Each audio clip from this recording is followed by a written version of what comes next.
Did Chaos Shovel come out yesterday or today? Today.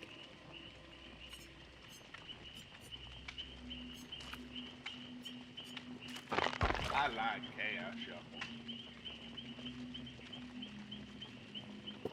I also enjoy Chaos Shuffle. I feel bad when people get like real mad about like these modifiers coming into the game. They're like, oh my gosh, my queue time's like, go play the other mode. There's a bonus that tells you what your queue time, your fastest queue time's gonna be. Go like experience the game in a new way. Also, killers on base, like 2 years ago, used to just flat have 10-minute queues. 10 getting first, oh my god. Congratulations. Oh my god, look at you streaming at a proper time.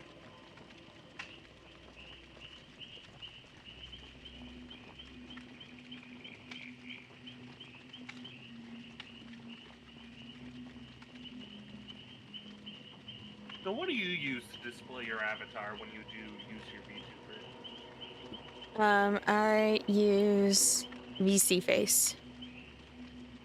How do you get the hands to move?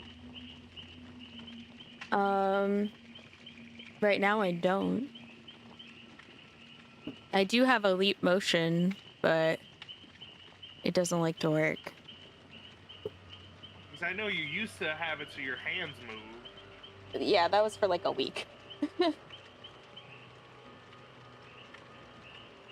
And I have an Oculus to be able to do it too, but I can't get it set up. It keeps messing up. So I don't know what I'm doing wrong. We should get the hell out of here while we can.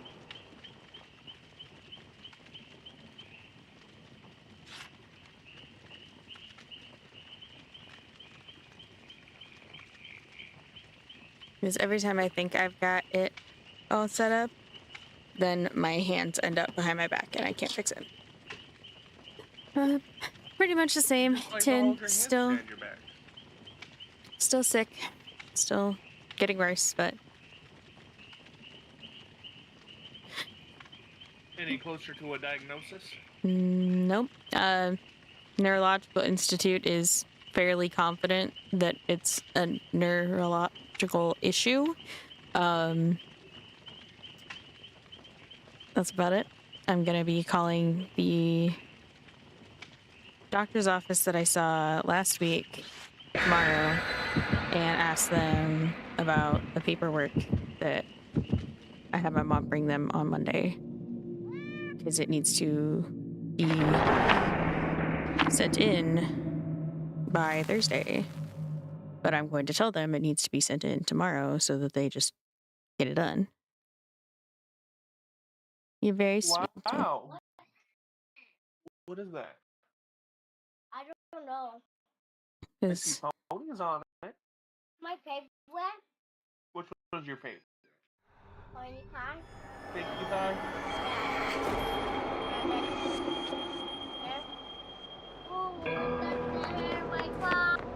Oh, yes, rip. my favorite part for this map. Oh my god. This Balanced landing.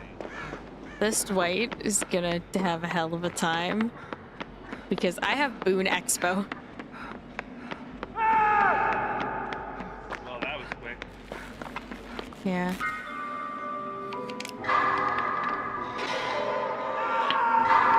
The box. You opened it. Opened it. I came. Okay, I do not need the voice line in double bars. Please. But yeah.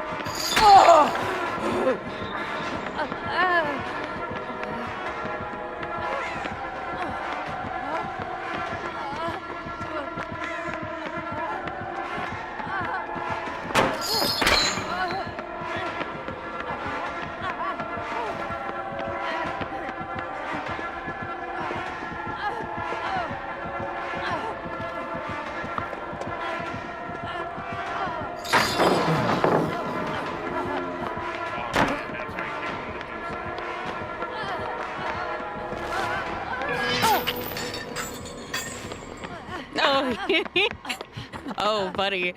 Buddy, that's a mistake. You have made for this. I do.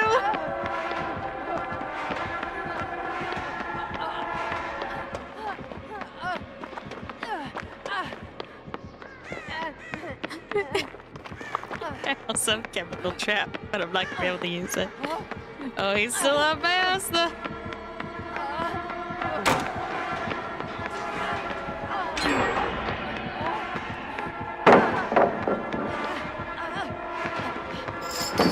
Dang it. Oh, that was a good run though. That was so funny. Oh man, I also have Unbreakable. Oh man. Yeah, it was. Yeah.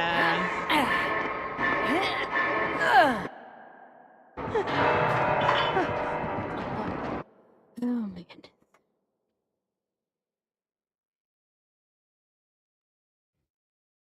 What in the world is? Oh. I've got a breakdown. Break down, break down.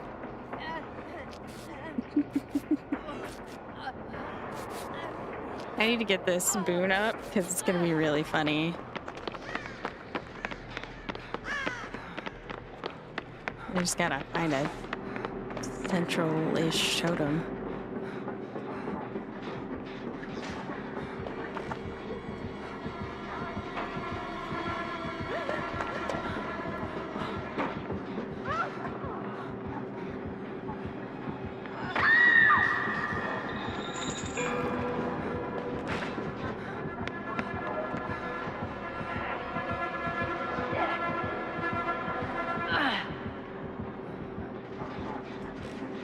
I am too sneaky. Don't look up here. Yeah, that's right. You go away. Oh, he's got the fucking shitter combo. Hi.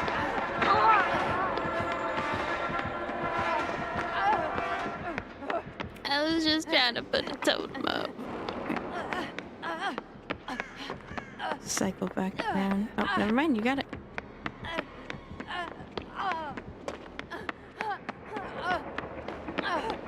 Yeah, I definitely need to get this totem up. Oh my god.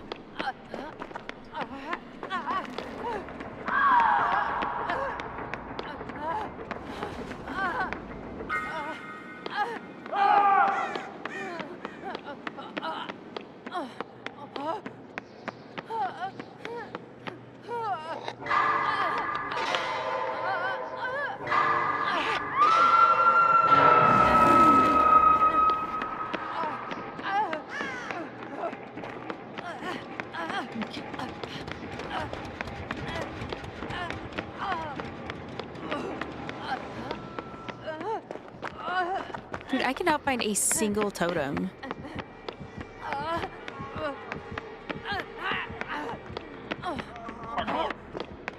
This one.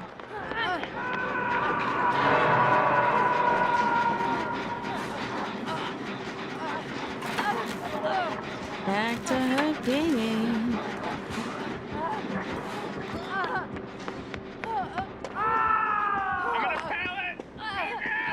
I don't make it. I don't make it. I'm sorry. If I could have found a fucking totem by now. Whatever.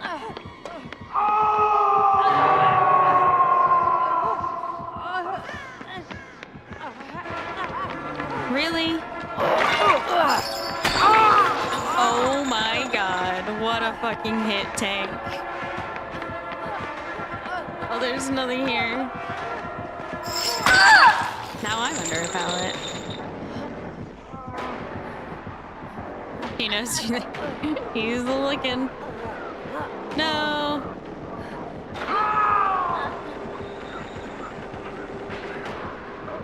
Wow.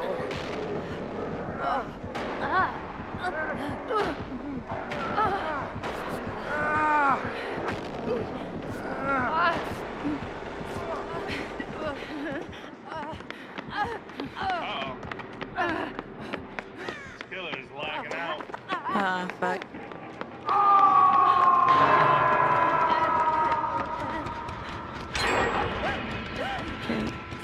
You unhooked me and gave me better than you. He's got fucking colorophobia.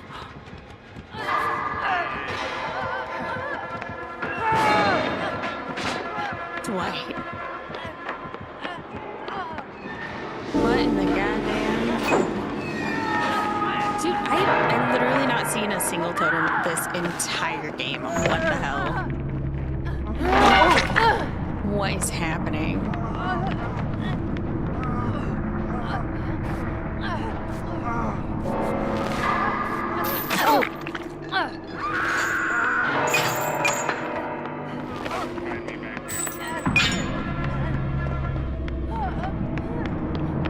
He's looking.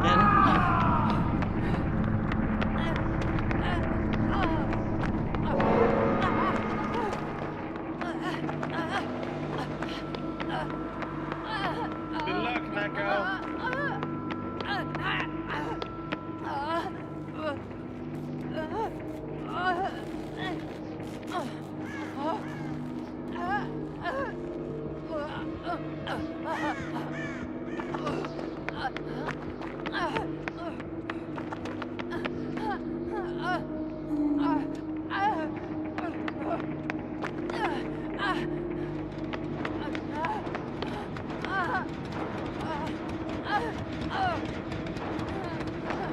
I'm really annoyed.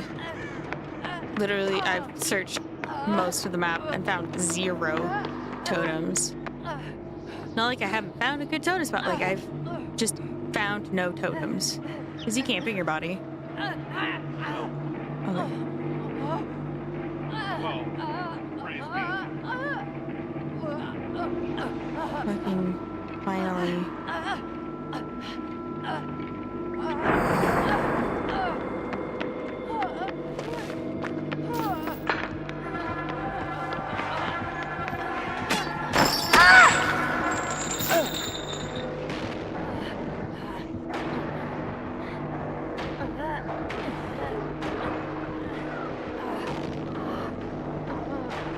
Guess what, fucker? I still have Unbreakable.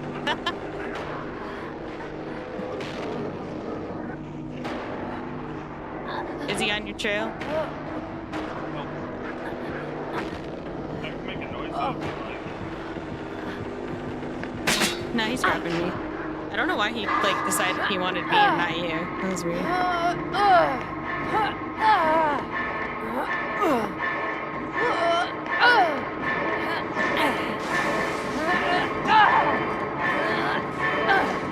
Oh man.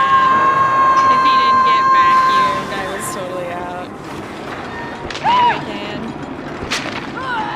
Again, English only in the chat.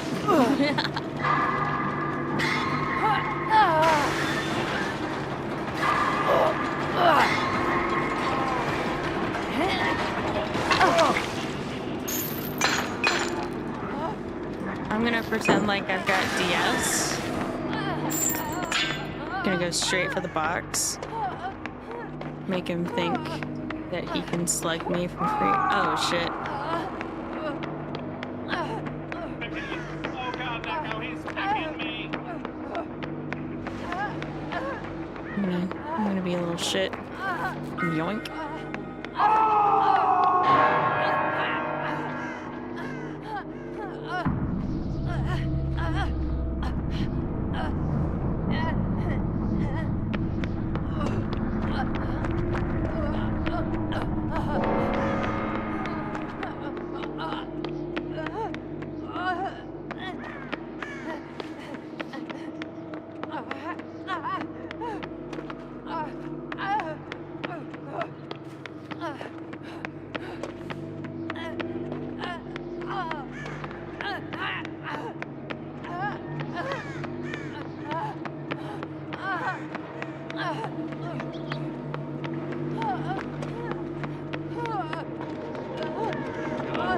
Yoink.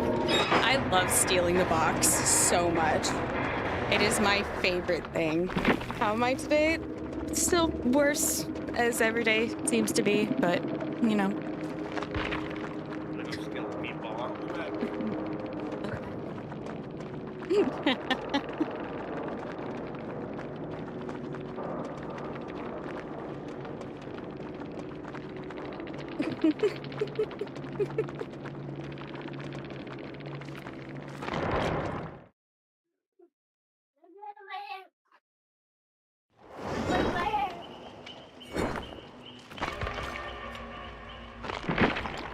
I haven't had any new ones, but my mom talked to a person from the Neurological Institute today, and they're going to be sending over some more information.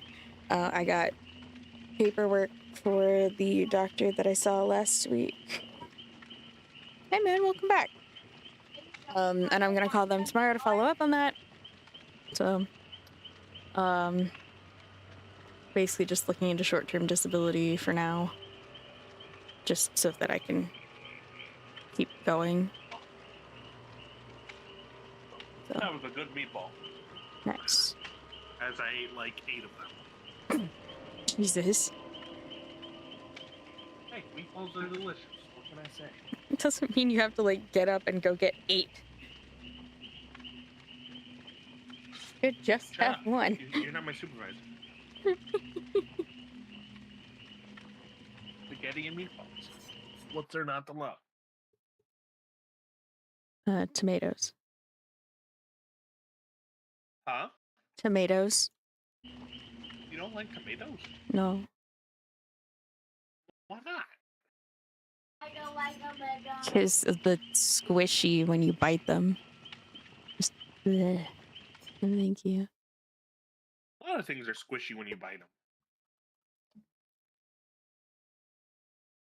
That does not change my answer? Question mark? You don't like tomatoes, but you like pizza sauce? Same thing. It is Tomato not. sauce and pizza sauce. It is definitely not. And if you make pizza Jarred sauce that tomato has sauce. chunks of tomatoes, you're doing something wrong. My pasta sauce doesn't have chunks of tomato.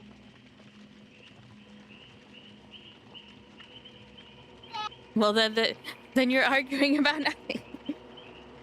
A lot of them do. So many jarred tomato sauces have chunks of tomatoes. Ugh. No, thank you.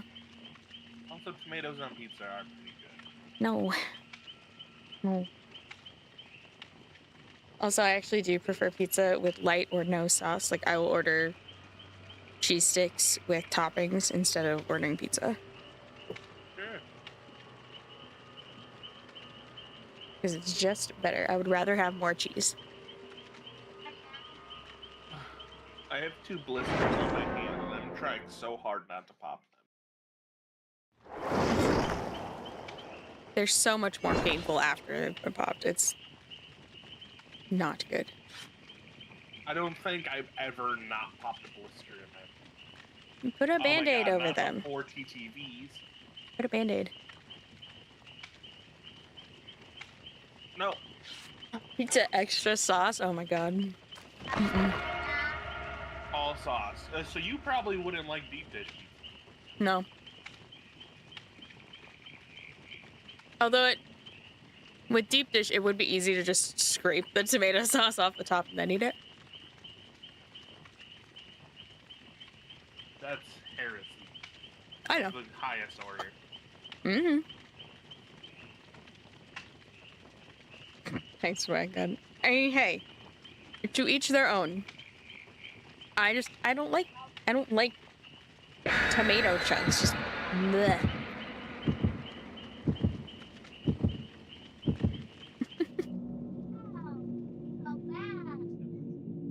To be fair, I also scrape the icing off the top of a cupcake because I'd rather just have the cupcake without the icing on it. What is wrong with you?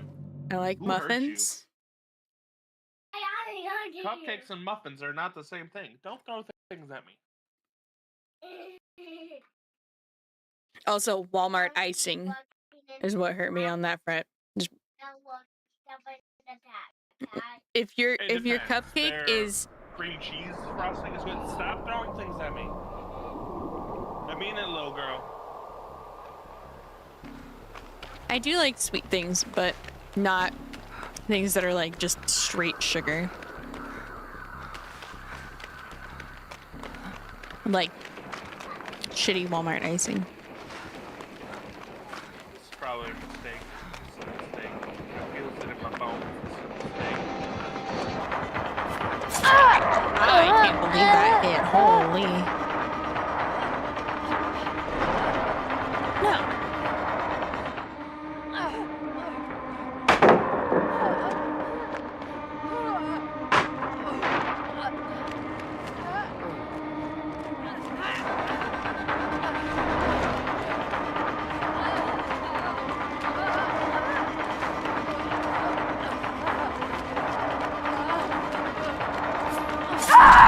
Under a pallet. Oh!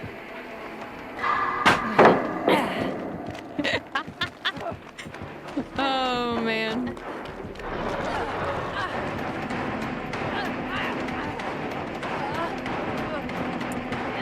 Oh, there's no vault near that. Oh, it's right here.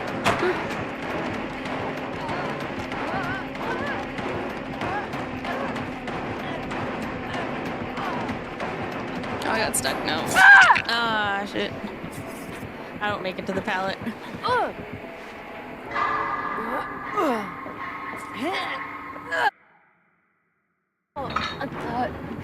Cookies are pretty good. You do the same thing with cupcakes, though? Fantastic. What? Mars. Listen. Sometimes we bump. That.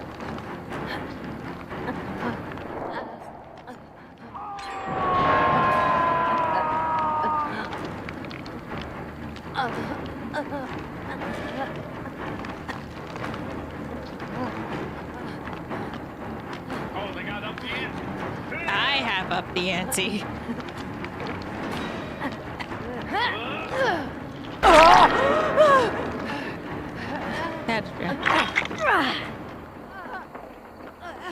Oh, I have reassurance.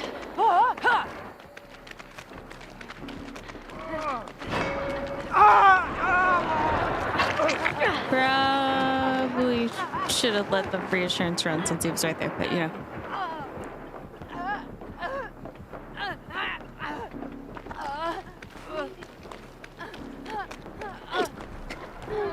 Ow.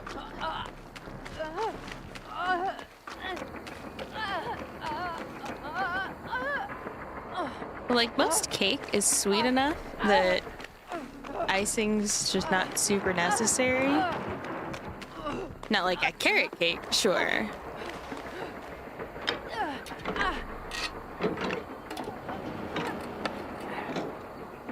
But even then, like, you don't need a ton. To a boat.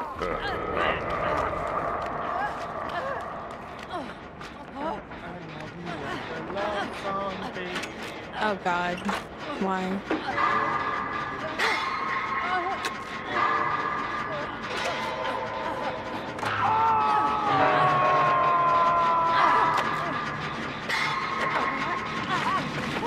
Oh, good Lord.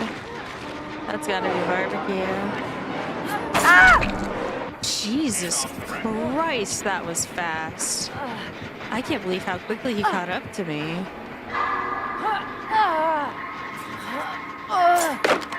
Dude, what? Oh, you got stuck on the thing, huh?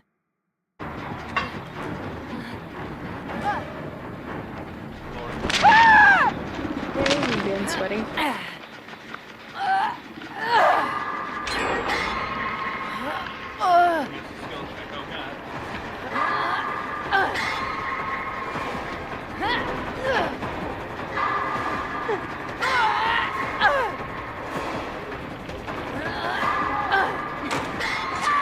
Oh my God, his ping is not great.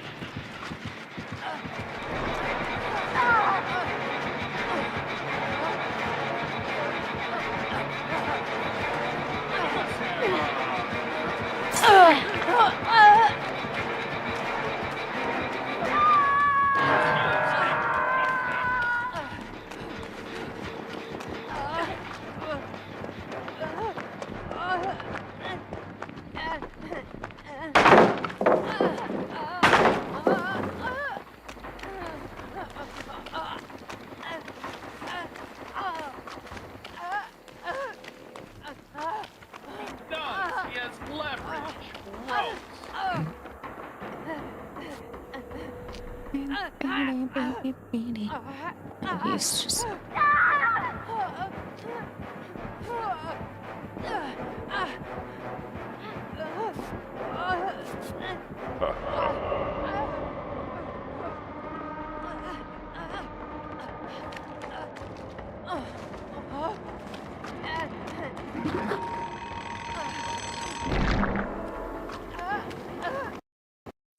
Oh, my game crashed. Game crash? Yeah. Rest in peace. Rip.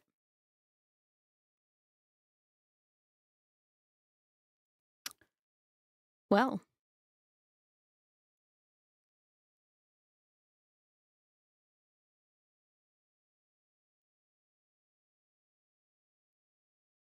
Time to reinstall the game because I validated my files earlier yesterday, something like that. So let's do a fresh install. I don't know what's going on with DBD. It's like I'll be good for a month and then suddenly it'll just stop working.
Please. You'll have to check the killer's ping after this match.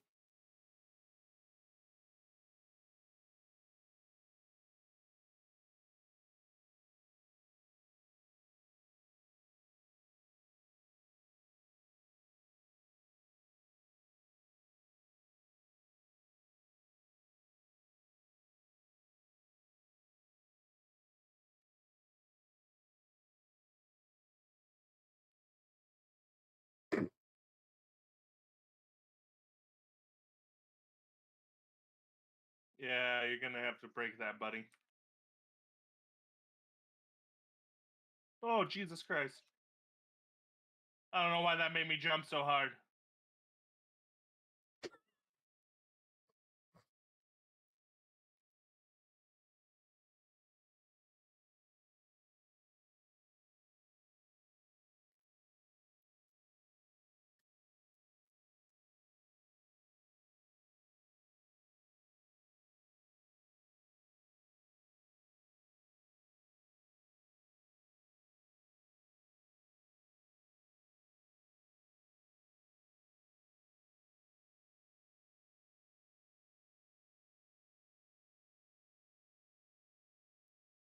Maybe it's my internet that's screwing up. Oh.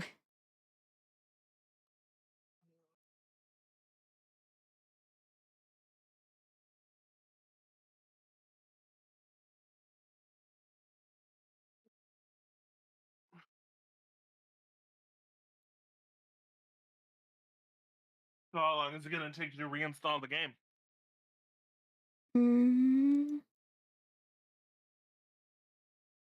I don't know.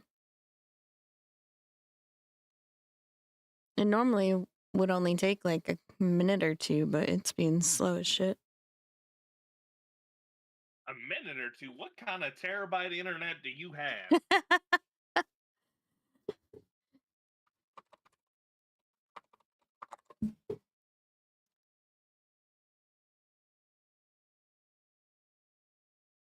Oof, yeah, our download is way lower than normal.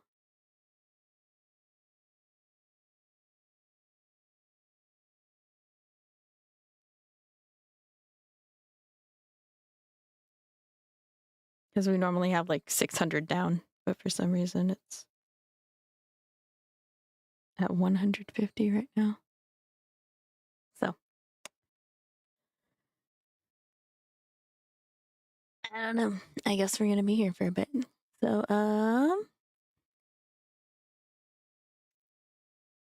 did not think it would take that long. Rip.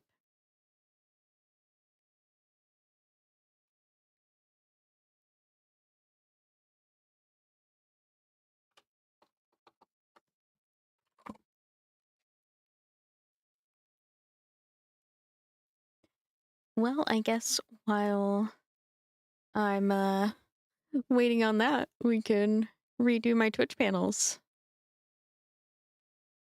Your Twitch panels? Yeah. What's wrong with your Twitch panel? They look awful in dark mode. And they're huge.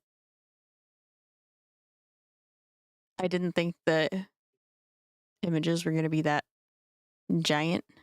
No barbecue, by the way. Just Bloodhound, Leverage, Whispers, and Insidious. Oh, that's really weird. What's the name anyway? Chinox.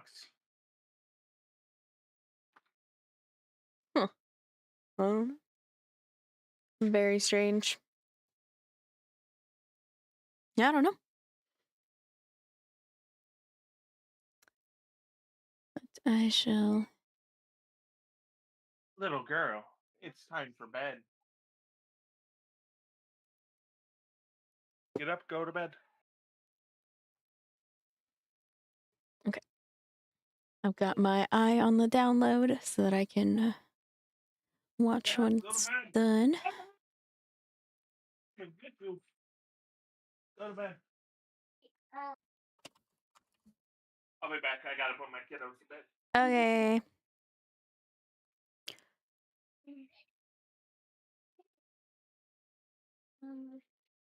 We need to bet.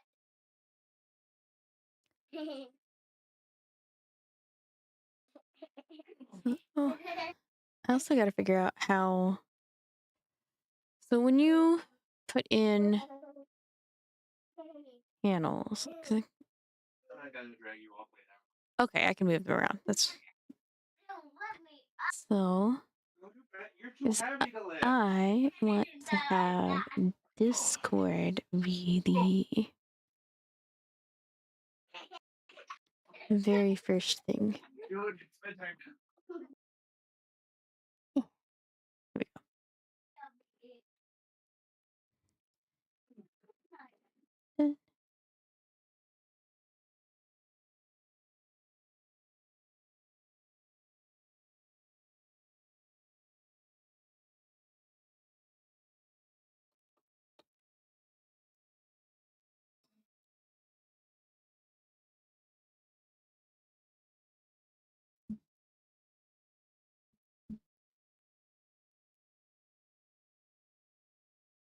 And then move that to be first one. And let's see how that looks. Oh, yes, that is much cleaner. Okay. Perfect.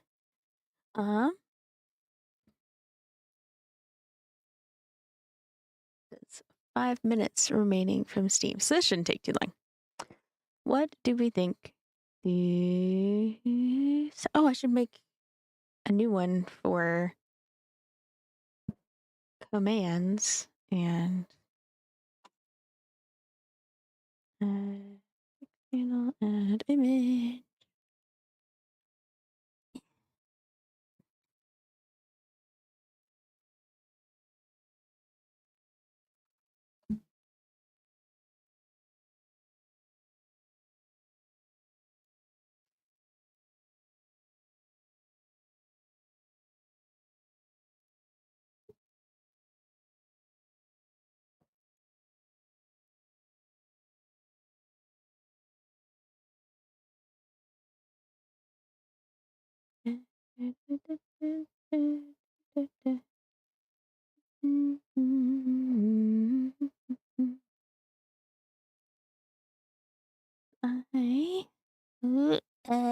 Oh my gosh, I'm going insane.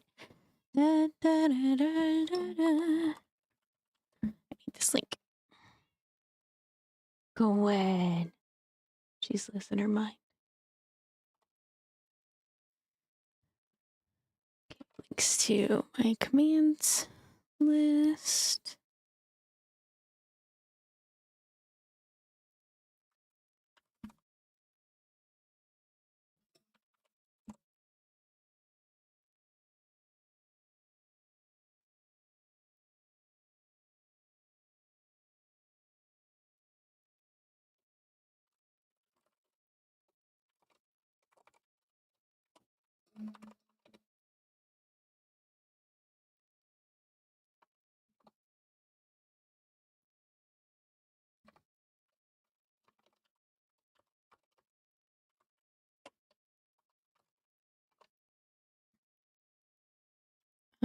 Jeez.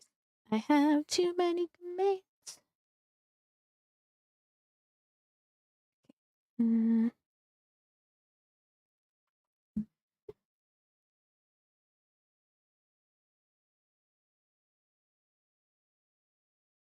Gwenny.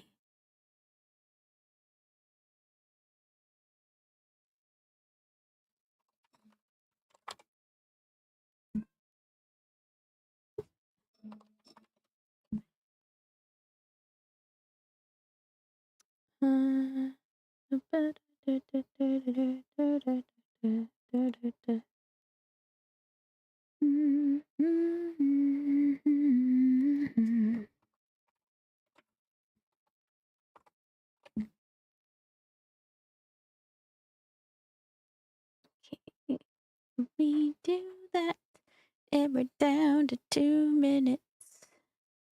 Put this up here. Beautiful.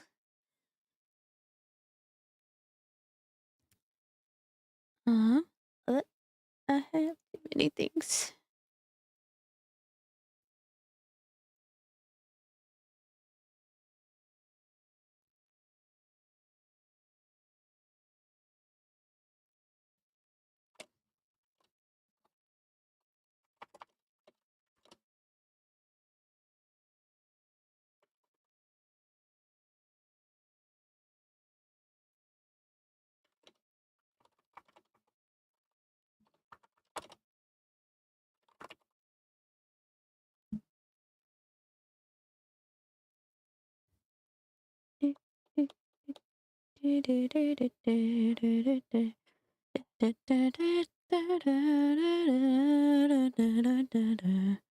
One minute left.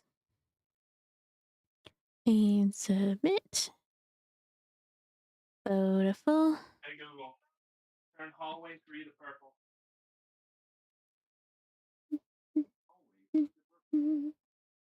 All right, I need to make a rules thing at some point, but that sounds tedious, and I'm not going to do that right now. Back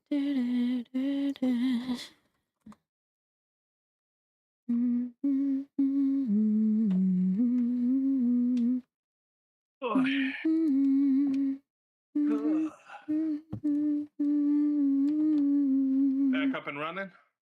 It still says 30 seconds remaining. The fuck? I don't know. But I do I got have... me a blackberry Dr. Pepper. I've got all my shit. I'm ready to go. Nice. I mean, you could check in look at the new panels. They're not all up, but they're getting there. Wow, they're so ugly. Rude. Haven't looked yet. I kind of figured. Just being a butt.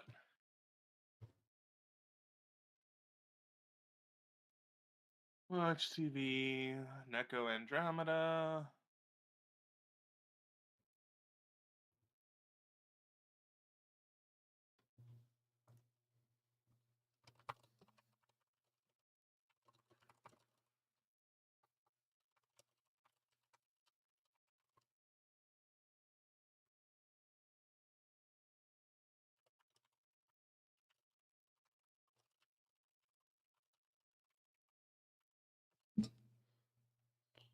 It's it. MKBKH. Okay.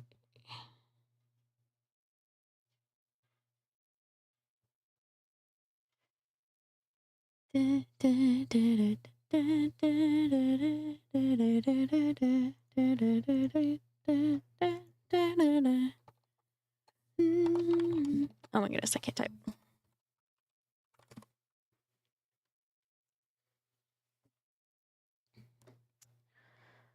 Okay.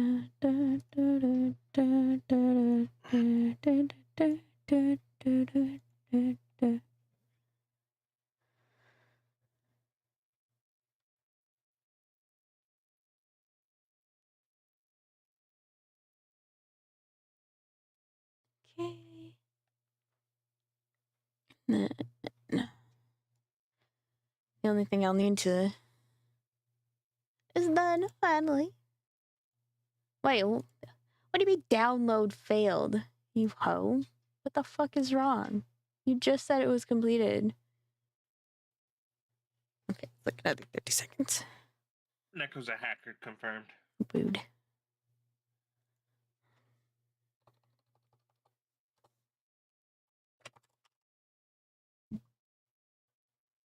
Oh, I guess it gives me time to spend some of my blood points.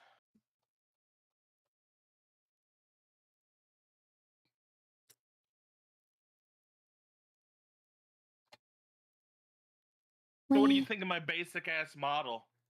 It looks fine. It looks like a model. So.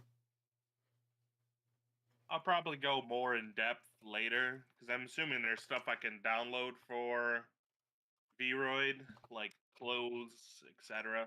Mm-hmm.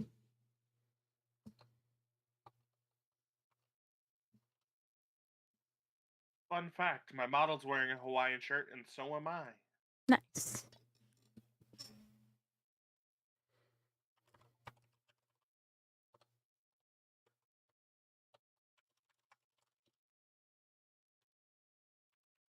So you use VC Face, right?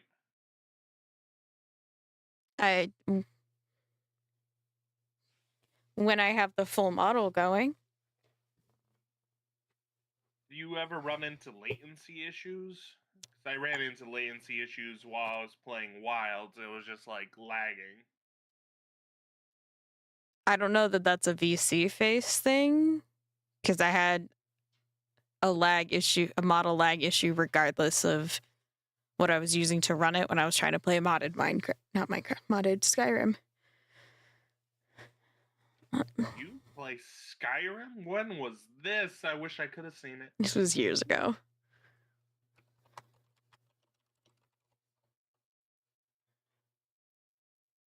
Part of me wants to go back to Skyrim, but it's like, that's too much work.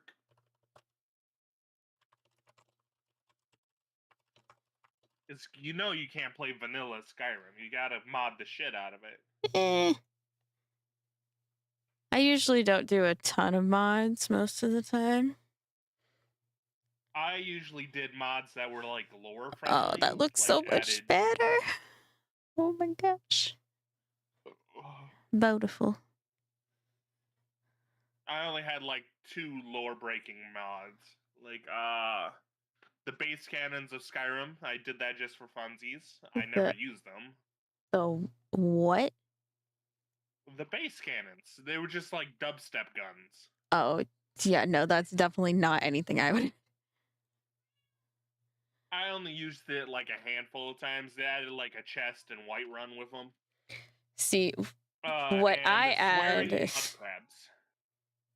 Yeah, see, what I add is quest markers for the Stones of Baron Zaya and Sky UI with a UI overhaul so that I can sort my items. That's standard stuff. Yeah. So I don't have much sometimes I'll add like extra weapons so I can get, cool bows and stuff, but even then, like, I don't typically do that. And I think the like craziest thing I've ever added is this I don't remember what it's called anymore, but it essentially added boss fights at every 10 levels, like how you have the Ebony Warrior at level 80.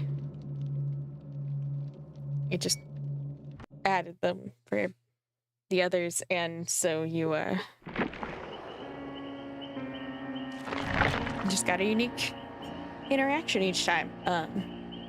Although the level 21 is like way harder than it should be. I always end up cheesing that one.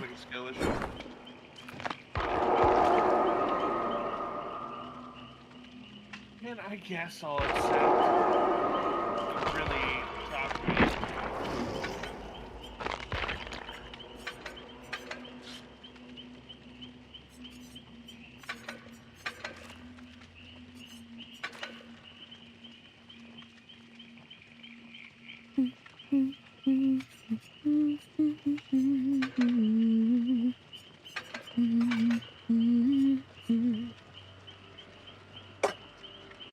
Yeah, I'd love to hear what people think of the new panels. I've been fiddling with them. I think they look nice.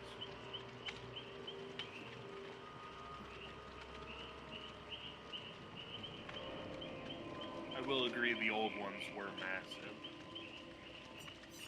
I didn't think they were going to be that big when I uploaded them initially. I didn't think they'd take up that much space.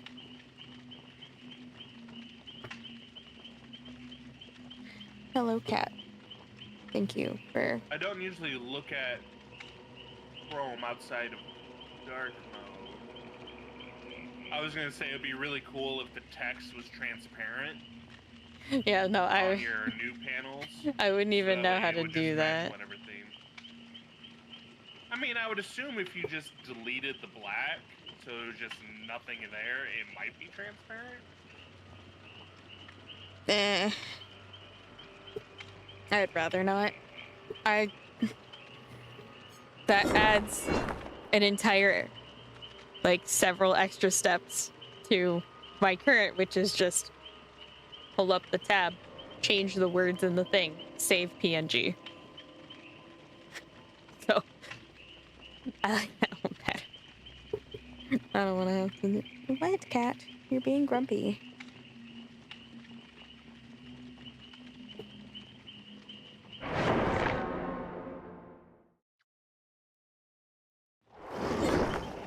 Buzzbutt.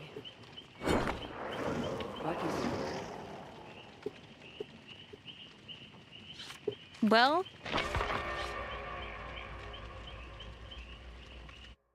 at least the Jane's name is accurate. They've already got a red bar. They changed how the fucking thing shows up when you pull up somebody's profile on Steam, and I don't like it. What do you mean? It now shows up in the top left corner instead of the middle for some reason. Their profile picture is interesting.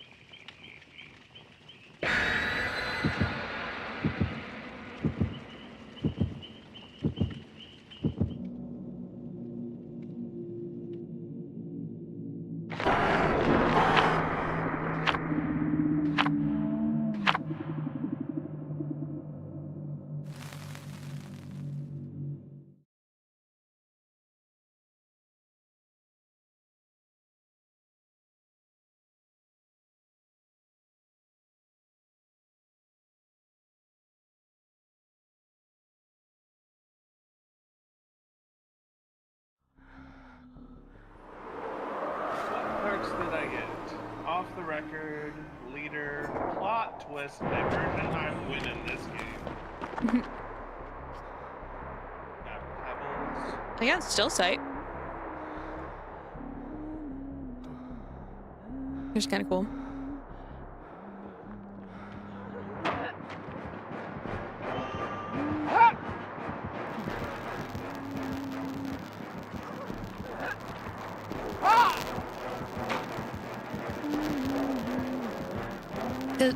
I can't remember. Does still sight show the killer to everybody?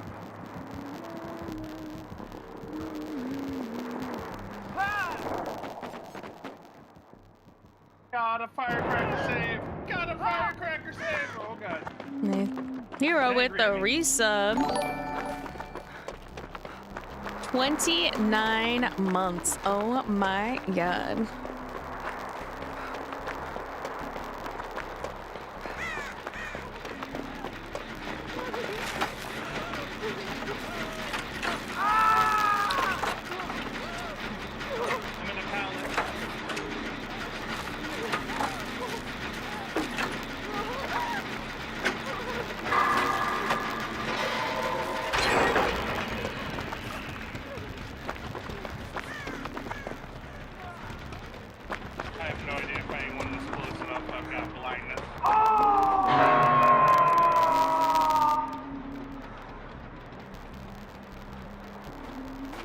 I was gonna be on the way, and then the Nick blocked me in, so.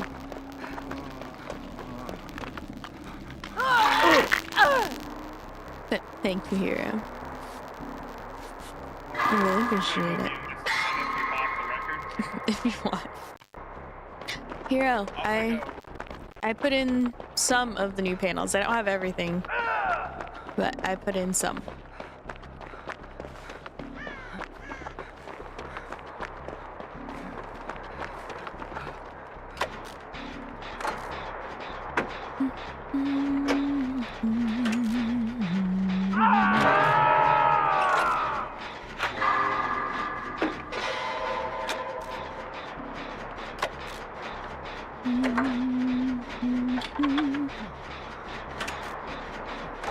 Hey, Prosperity, welcome back.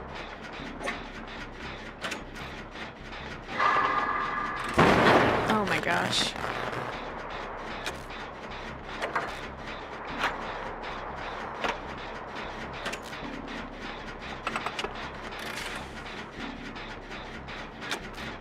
Sorry, buddy. Oh boy. Guess I'm going for the save.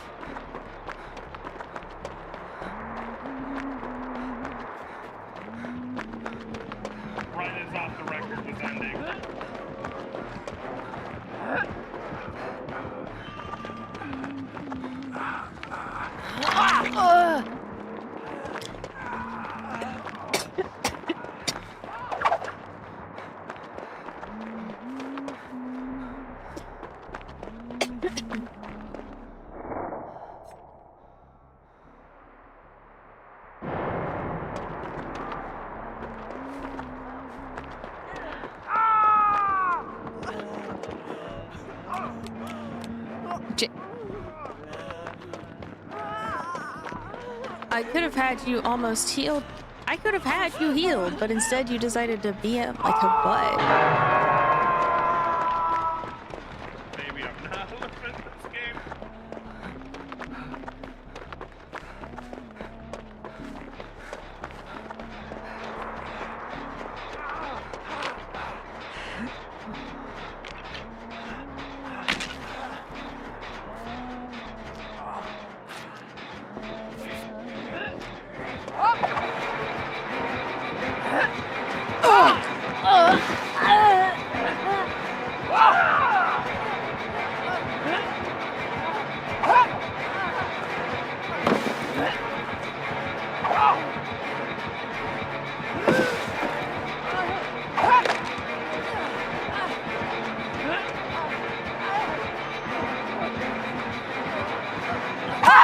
Stop fucking chest. Look at the ass. Oh my god.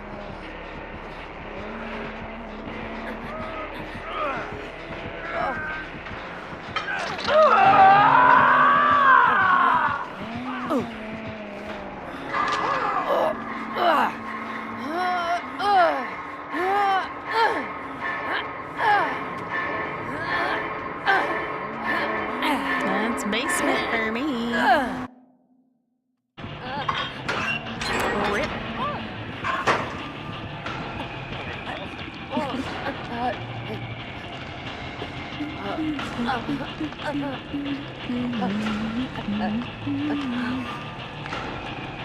You know, maybe this week needs to be just Survivor for a little bit and then I read. Because my brain is not working very well anymore. At least until I can get some neurology stuff done.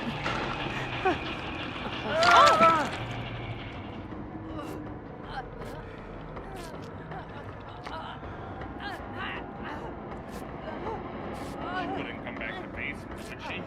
I'm watching for her. Sweet. Oh yeah, you've got still some. Uh-huh.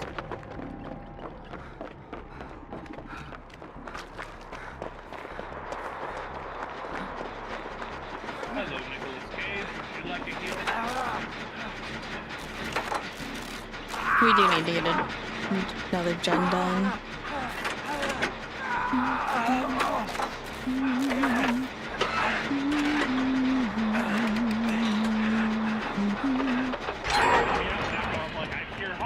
Sorry. But I don't see the fucking thing. Oh my god, Nick Cage also has fucking diversion.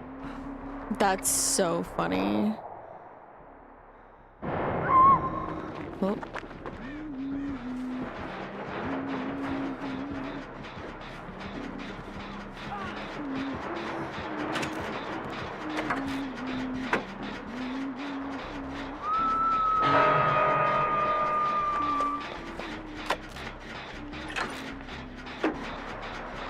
Uh-oh, my thing broke. Did my everything break? Okay, you can still hear me, so...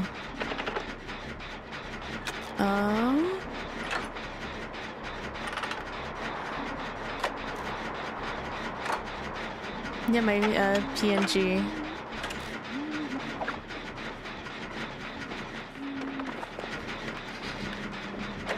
I really want her to come over here to try to kick this gen so that I can block out her face.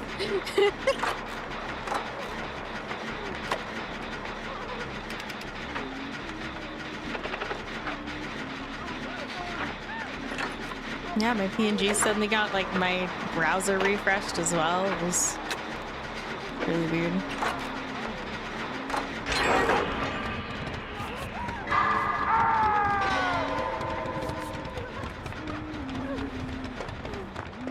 Relax, Lord, I have faith in you. Damn it. There's a hex totem up on the hill. I don't know what it is. But there's a hex totem. Okay. Not going for me, don't care. To the door. Okay, yeah, my browser keeps refreshing over and over again. That's really weird.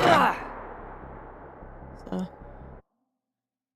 Oh, my thing's back, but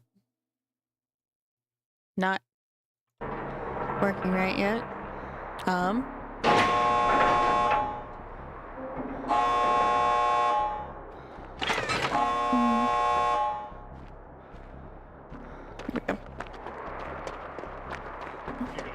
Whatever that totem is. Of course. Yeah, it's up on that hill that's right in front of you. Oh no.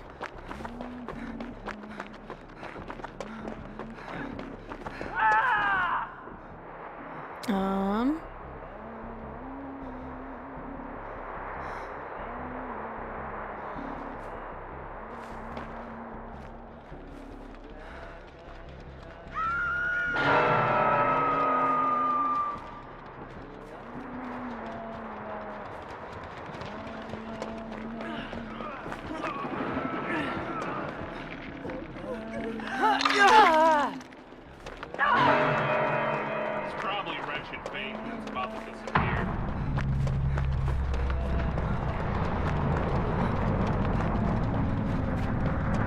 We're gonna take this way.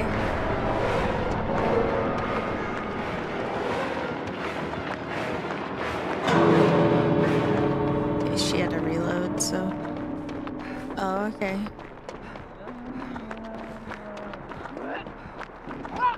I mean, I make it. Oh. Bye. Oh my god. That's so funny.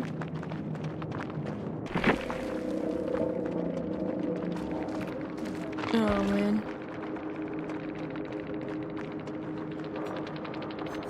And then just random jagged compass. Man, she got a really rough set of perks. Okay, let me re-sign into my thing.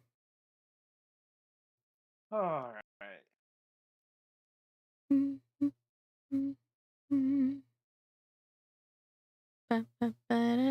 Okay, no, it's just broken again. I hate this. I hate when it just randomly breaks. There's nothing I can do about it.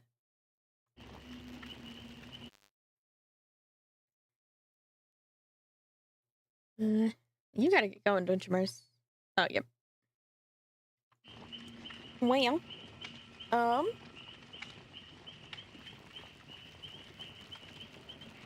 I guess do we keep going with Chaos Shuffle chat or? Oh, there's no toilet. That's so disappointing, actually. Wait, finish this one. Oh, it's literally just that. Ah. Mars with the raid. Oh my god, I never would have guessed. But what do we think, Jack? DBD reading, or do I try to go rope hero into playing Oxygen again?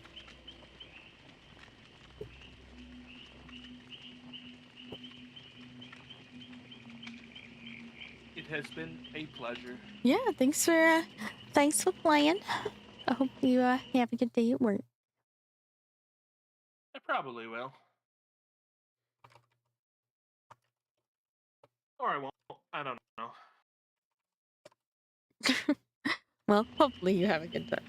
Or at the very least, you don't have an insane time. So. Go ye forth and survive. Maybe. Maybe I'll get my hands caught in heavy machinery and I'll be off for like 6 weeks. I mean, you'll still survive. So, you know, winning. Auf Wiedersehen. Okay. Goodbye. Bye-bye.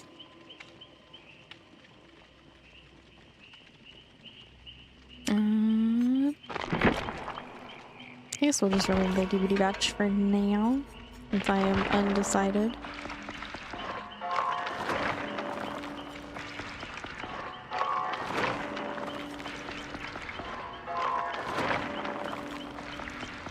I should have a panel for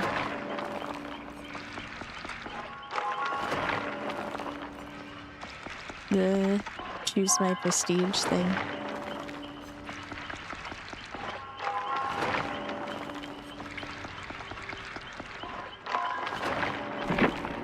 Oh. Oh, that's awkward. Anyway.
Thank you, Hero.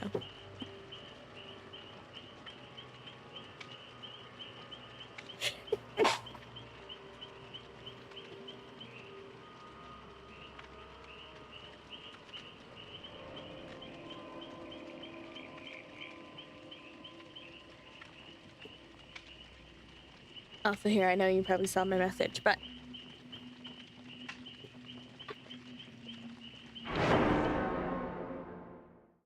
do we want to keep going with the oxygen not included All I can world? think of is Jesus, they the must have wanted the sables. alien for their weapons division. Or I could read, or I could just keep suffering a chaos shuffle and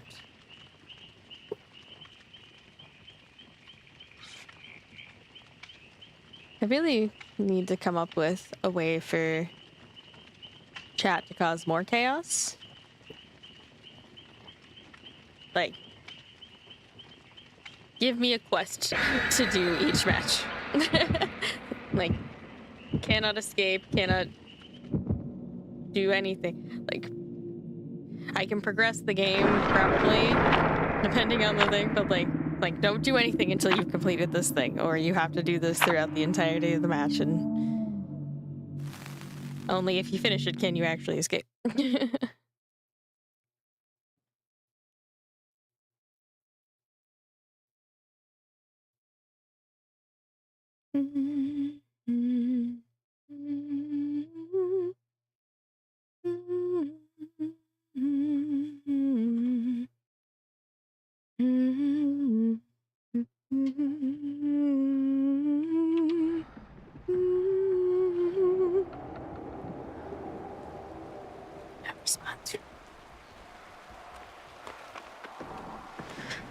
Okay, hyper focus, aftercare, TMP to light's not really gonna do much for us, and then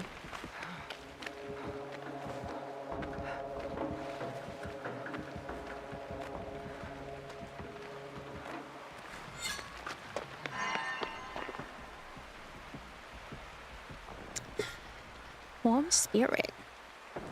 Pretty much only useful if there's infectious spread, right?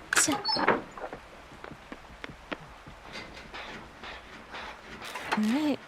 Let's see if we can actually get value out of hyper focus. Ah. What shall you say? Oh no. I already messed it up.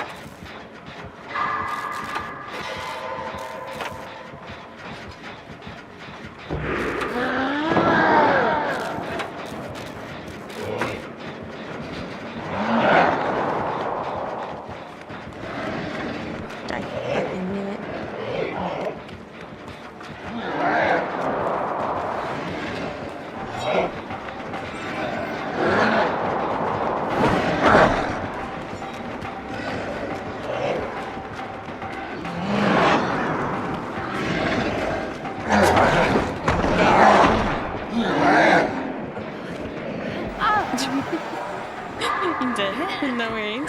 We're just mad.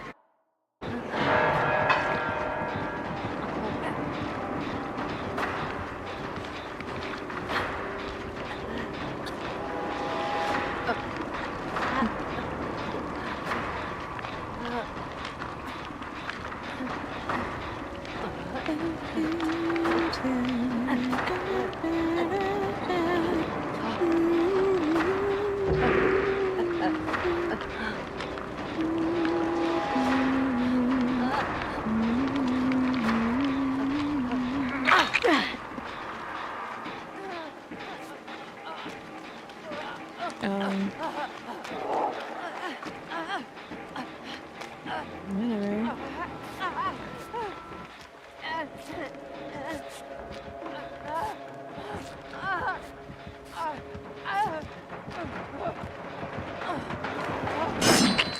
Oh, okay, game.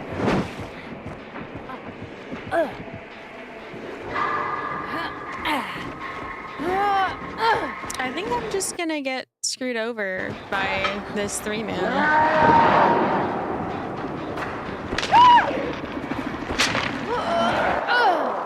Like, why the fuck would you not heal versus only? That's like such a dumb fucking thing to do. Holy shit.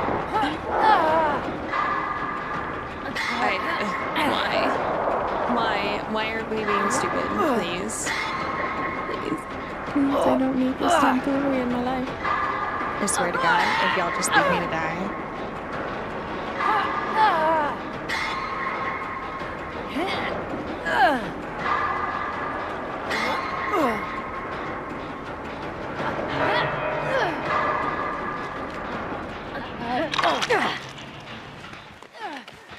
Get the hell out of my way, Sable.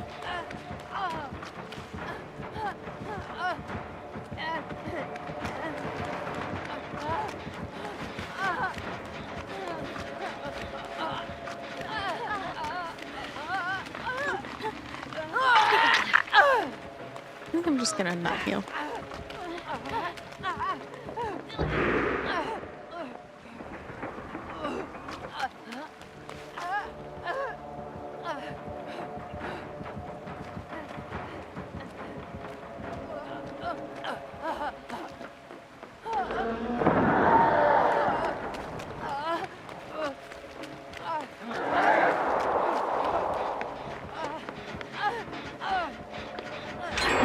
See you, right? What a fucking bot, dude.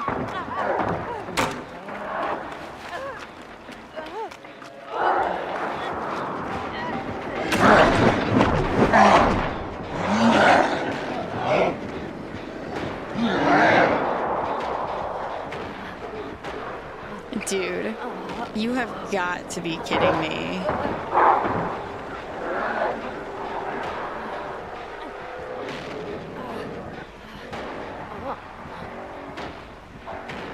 Unhooks, doesn't heal versus Oni, and then just hides in a corner the whole time. Oh, you'll go save your teammate. Sure, the person you're queued with. Uranda? Nah. Nah.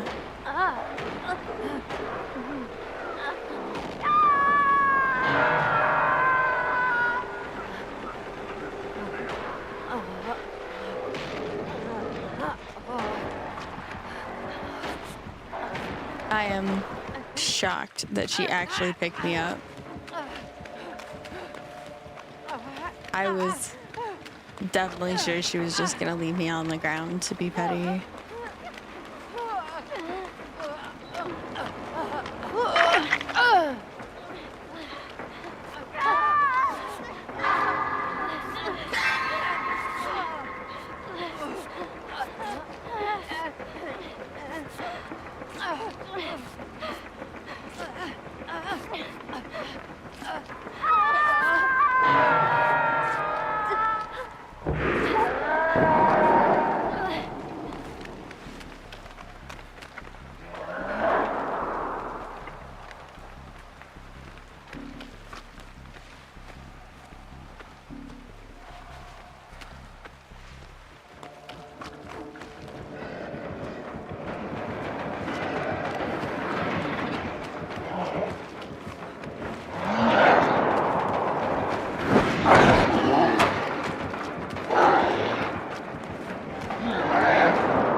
Grip.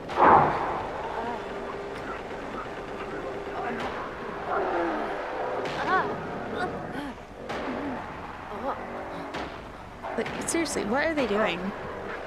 I do not understand.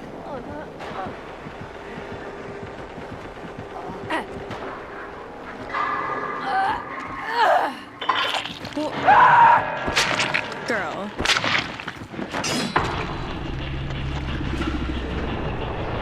What in the goddamn?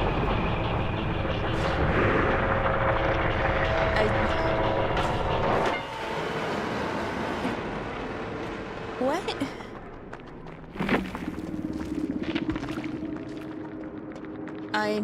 I do not understand what is happening. I'm not going to worry about it. We're just gonna go next. I forgot how much Ellen talks. Oh my gosh.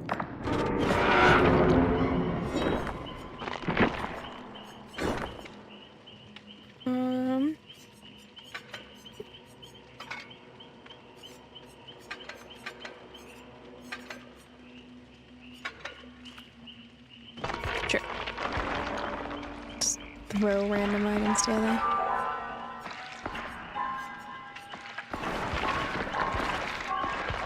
Sure.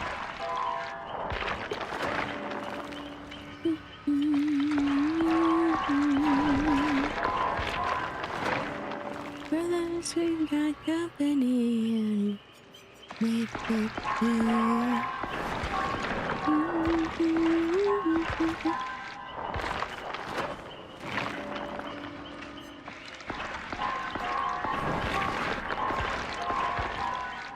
Yeah, down he's aiming for the torches.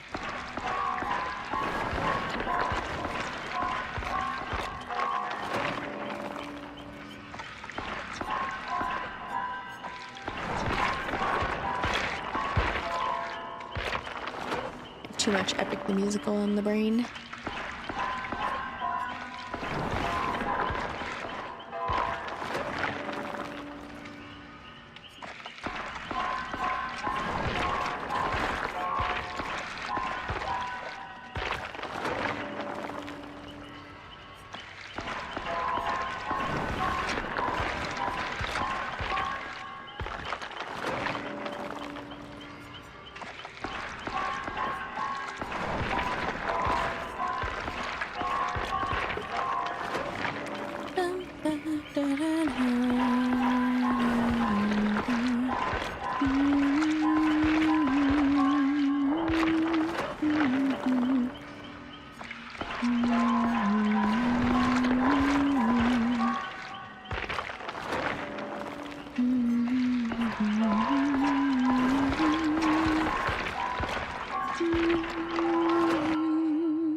Oh, okay.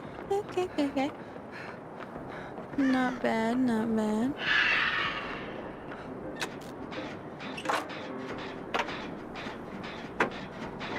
And not a bad map for it either. Oh, Jesus, she scared the hell out of me.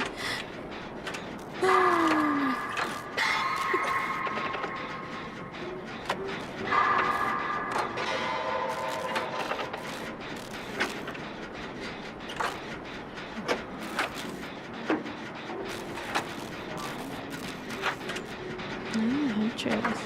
Oh.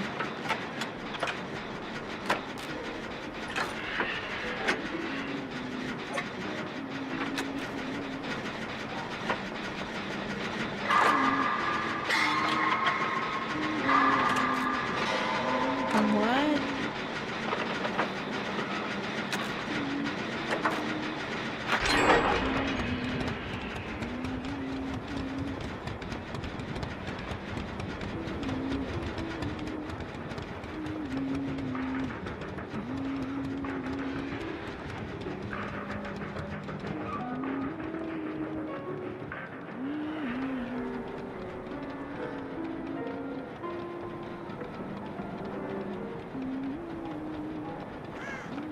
This seems like the most bot Huntress I have ever seen. What?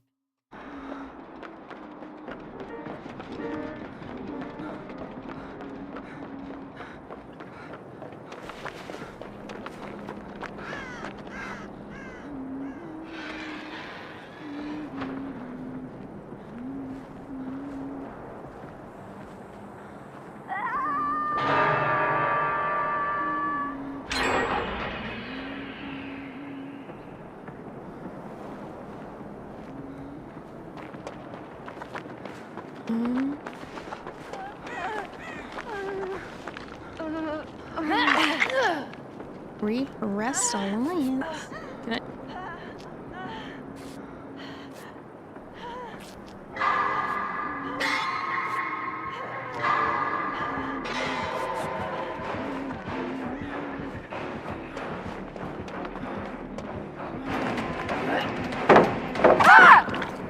I don't know how that wasn't a stun.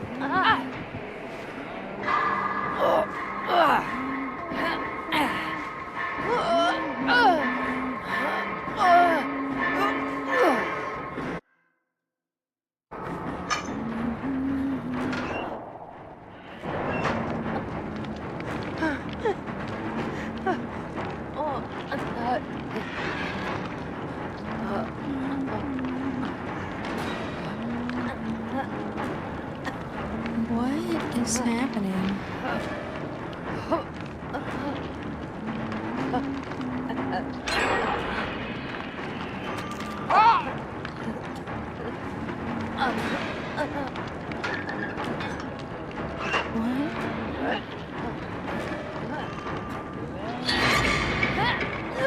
Bye. Alright.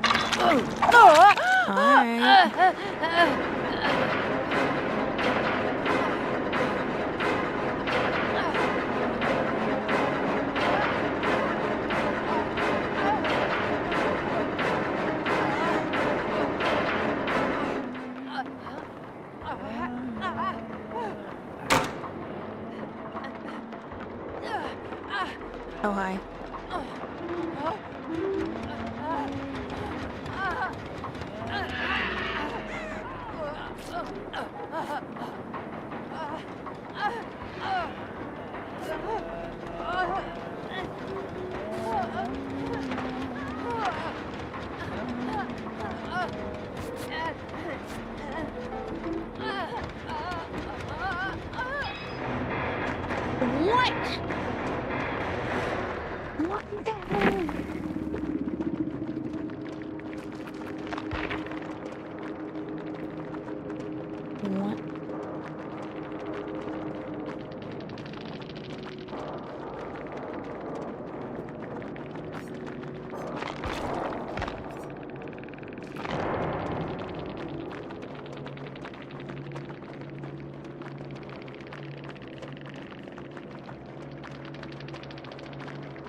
Take.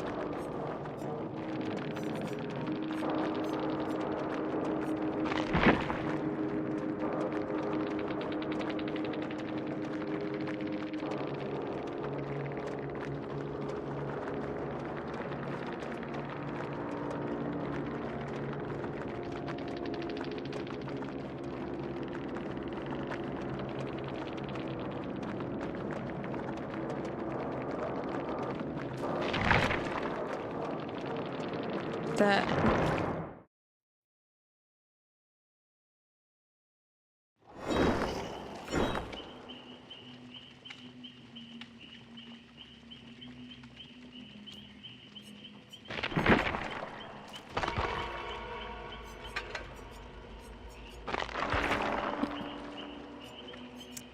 Anyway.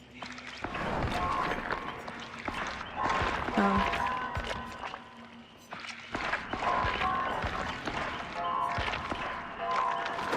I think I'll do a few more Chaos Shuffle matches, because Chaos Shuffle. And then I'm just gonna read. Because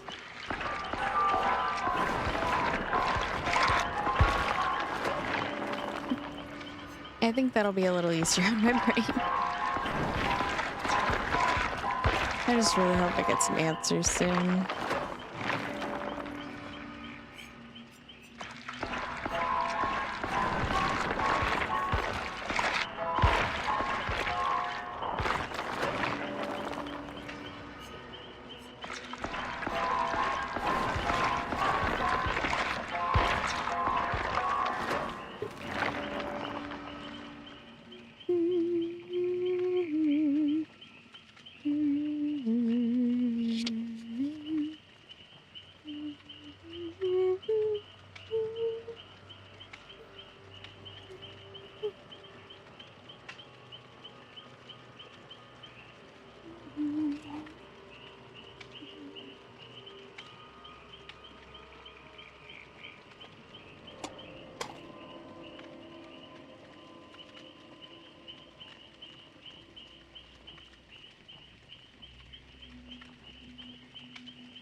Just smacked my head on my water bottle. I'm not very smart, guys.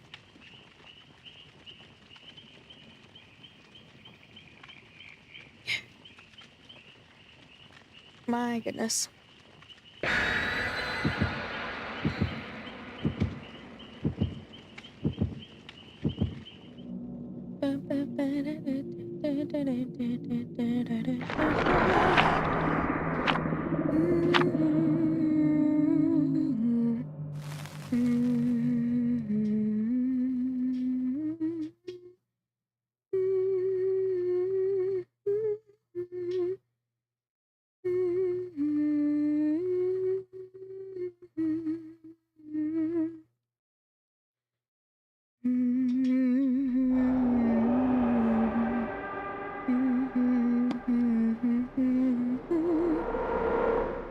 Alright, corrective action for the people, strengthen shadows, and perk that is useless.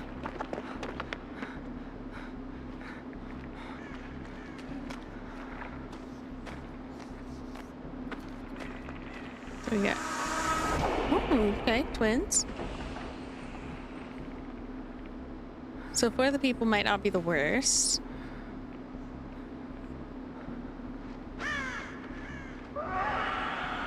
Oh.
buddy. Are you actually kidding me? And then the game crashes.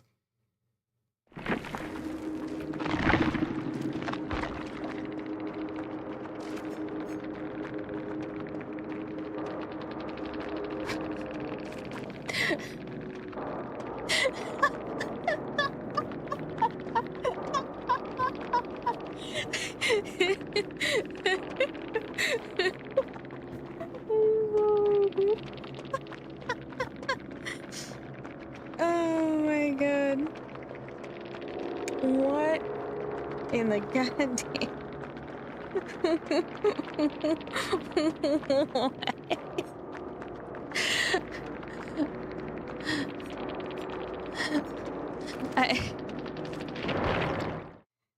That was such a good play, too. I was like, oh yeah, I got this. All four of the people will run away. Maybe Ace will take a hit. Somebody maybe drop the pallet. It'll be... I'm good. Nope. Nope.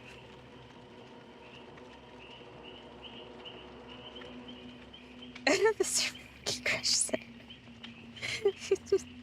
You can't make this shit up, dude. Oh, man.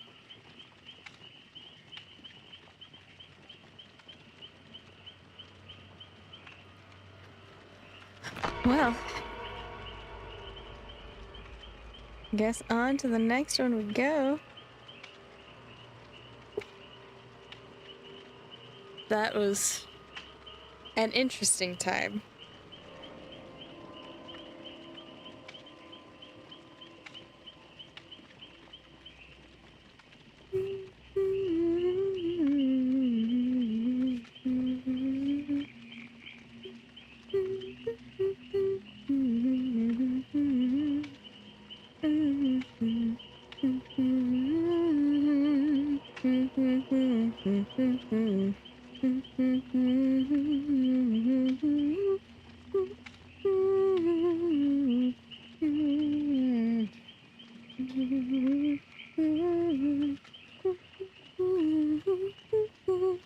I need to be putting points into LA.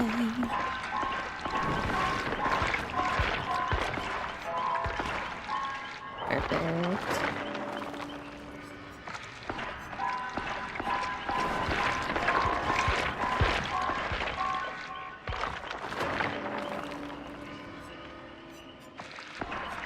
I don't know why I have that particular part of the song stuck in my head. Brothers, we got company, and he's made a great mistake.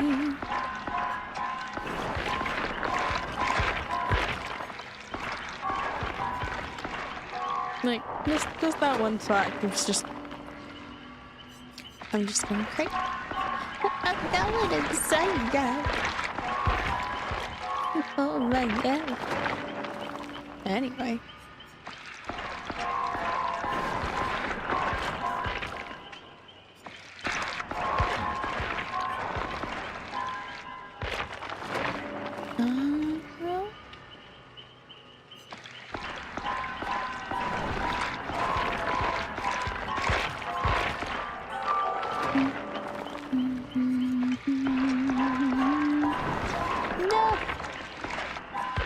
To take the other side, because that would have been a great thing for T. Ah!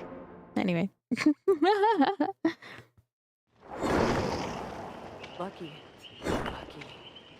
Lucky star.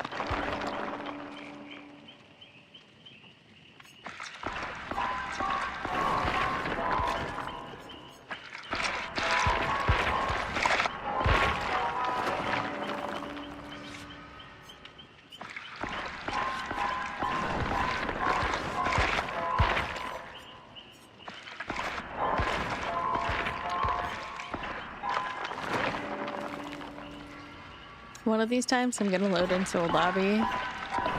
Maybe when it's like an all PC or all Steam group. And just say, sorry guys, I'm running random space this match. Just to see what they say.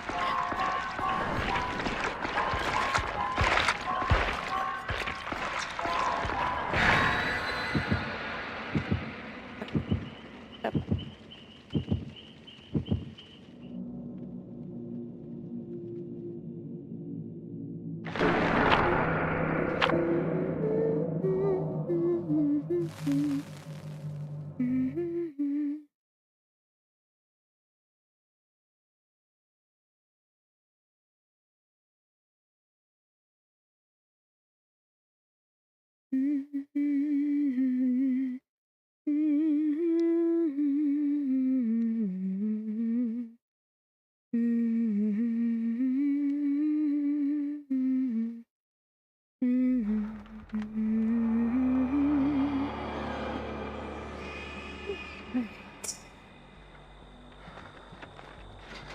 the burden.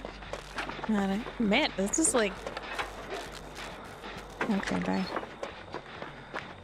Repressed Alliance seems to be the perk of the day. I've seen it so much.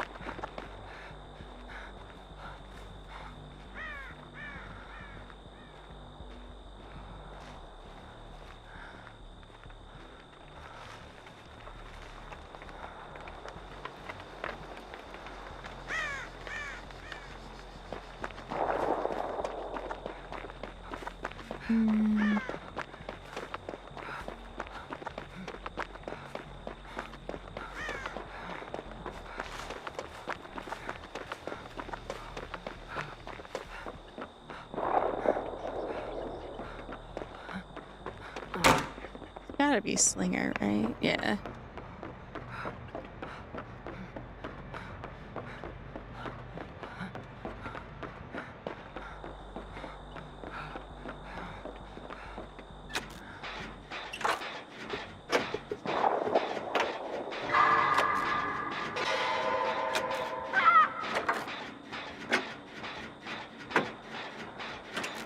Nope, I'm not anywhere close.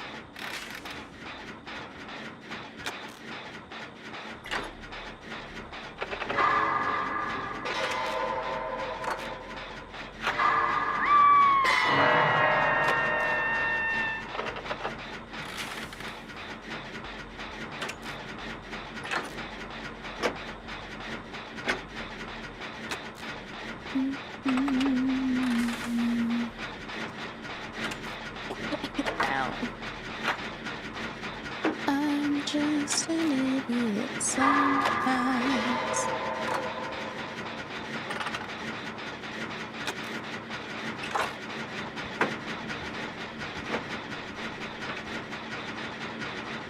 I guess after I do this gen, I'll head over that way to try and get a cyber thing. Oh no, he left. Is that Tinkerer? No. I just went back to check that gen. Where?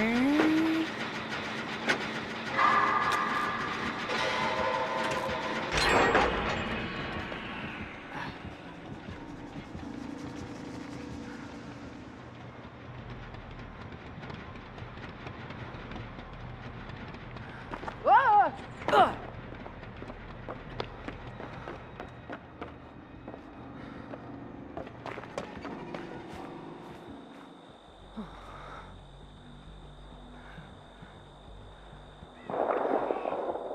Oh shoot.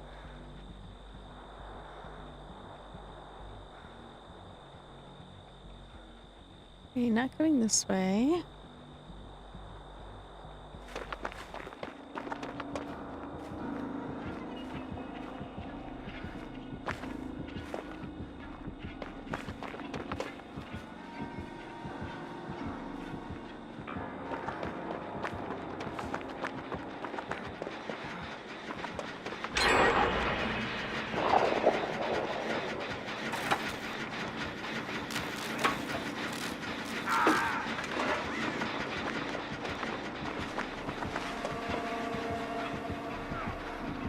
Nice.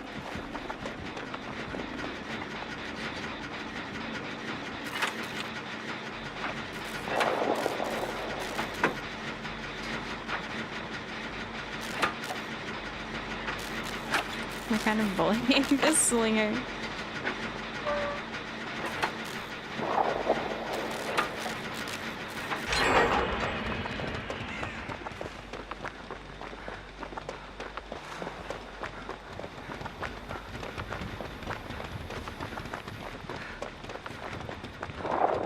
Way over here, right?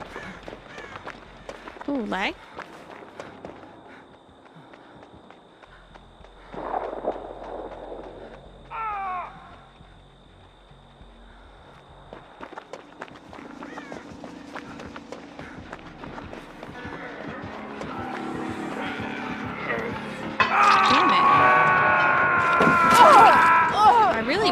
take a hit there.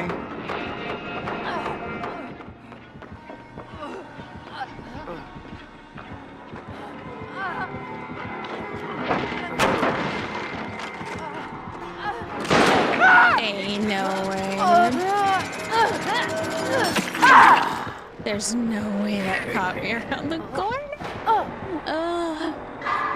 Oh, that sucks. I really wish the leader had taken that hit and could have got the Sambo in time.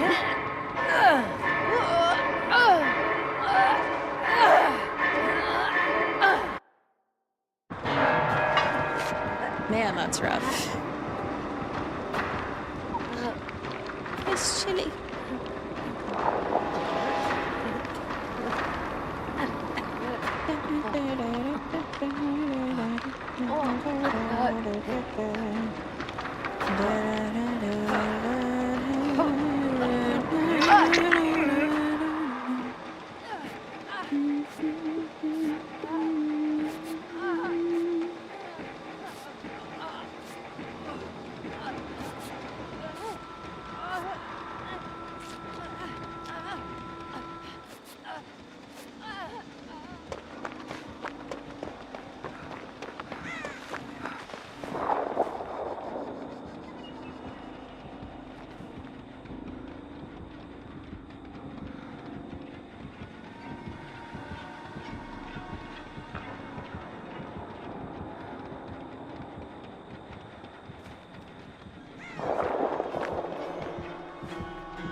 Interesting.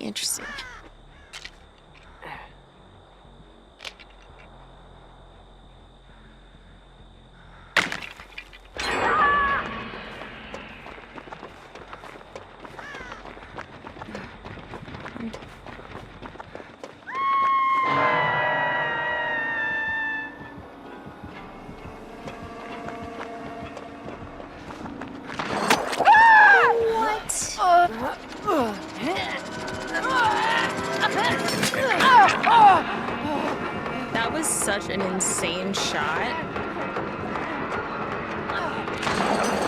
No.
Jesus Christ.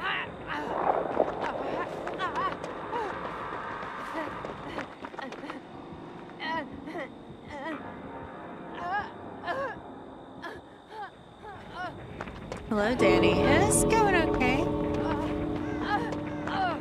Going okay. My brain's not doing great, but the games are good. No. Goodbye. How you doing? What's up? It's been a minute.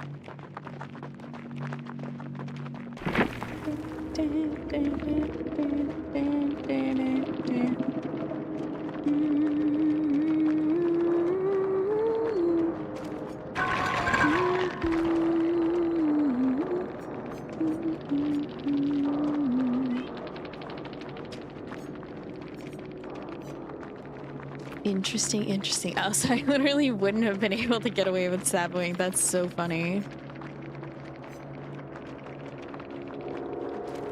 Wild.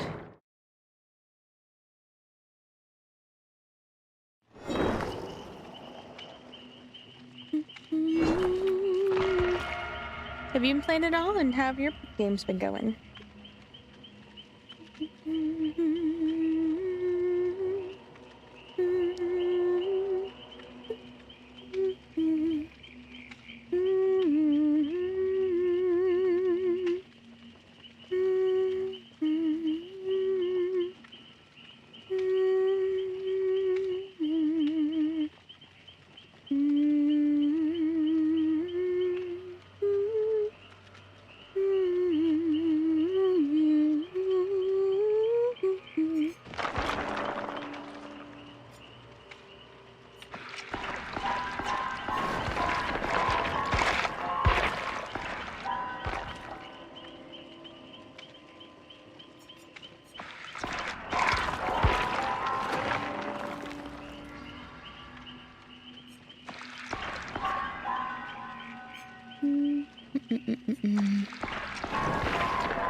Beautiful.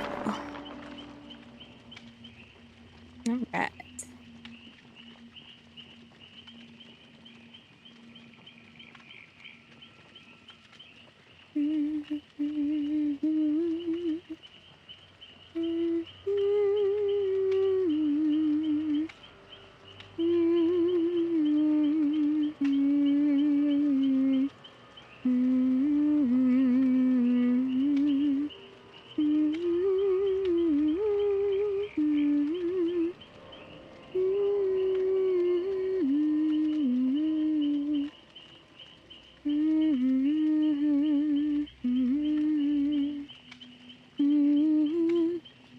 Yesterday, the day before. You left the gate at 99 and let the killer hit you all? Oh my gosh. That sucks.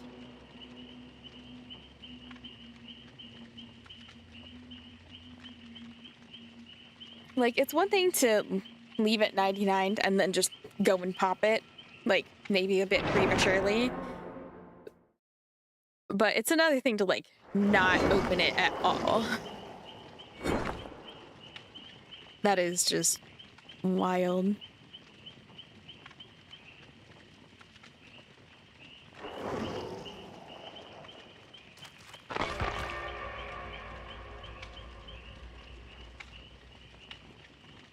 Like, I know I'm not making the greatest plays right now because brain dumb, but, like, Jesus Christ. My goodness.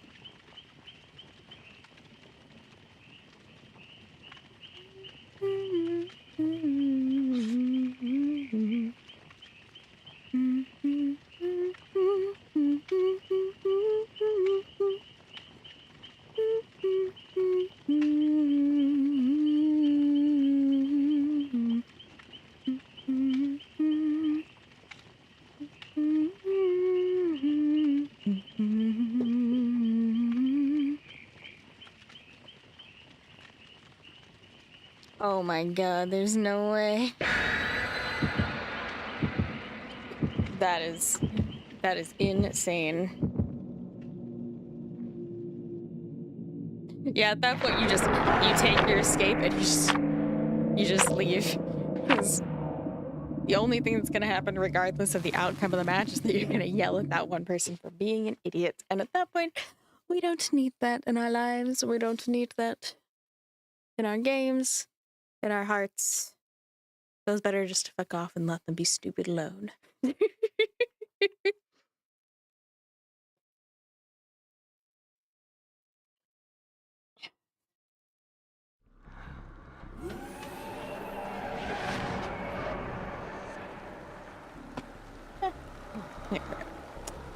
Another shoulder the burden. Left behind and parental guidance.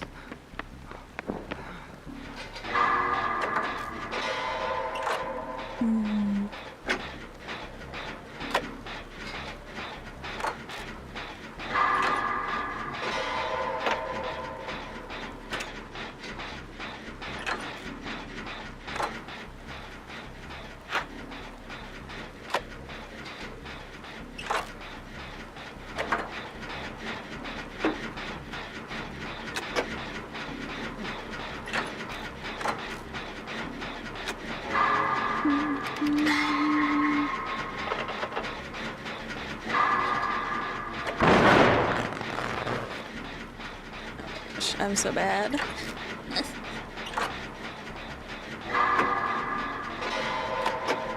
Okay, there we go. I was getting a little nervous after a bit when like no one's interacted with the killer and it's like, what's happening?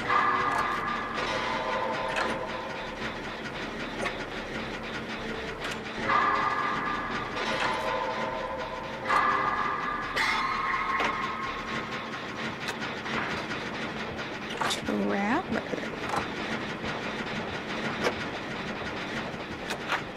Okay, okay.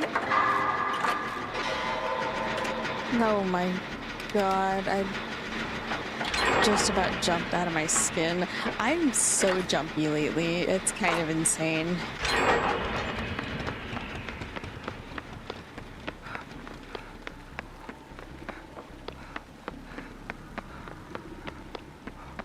This is kind of a nutty map for Trapper with these add-ons.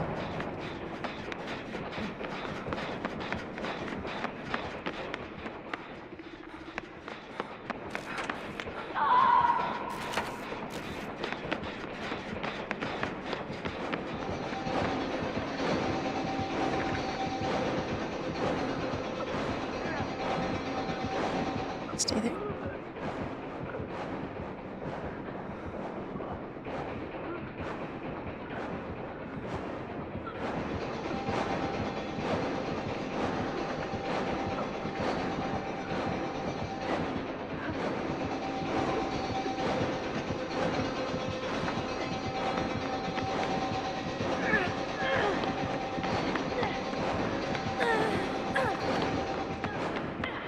Oh. Well, that was not one of the two hooks I thought he would go to.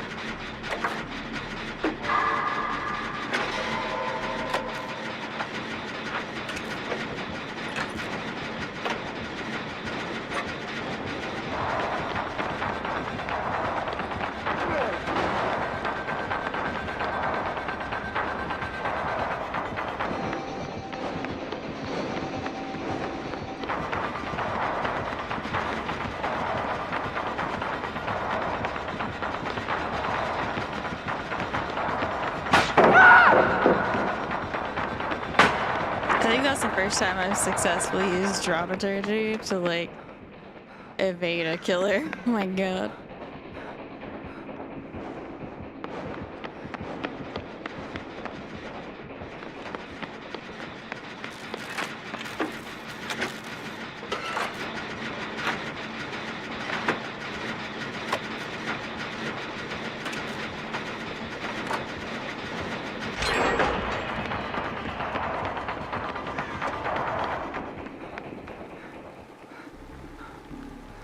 Okay.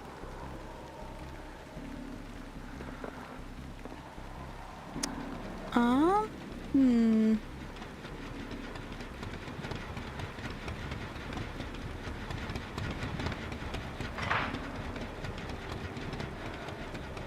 Looking at here. Okay, this has been popped. Oof. That's not good.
Get rid of this one.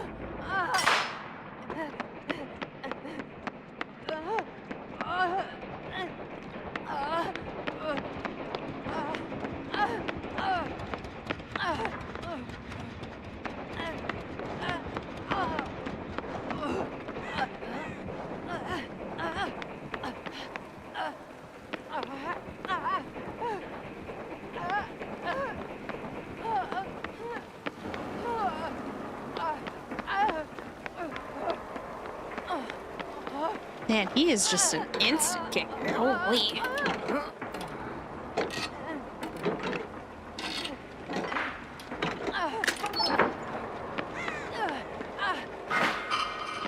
Let's place this here so that when people run through here, they spot it.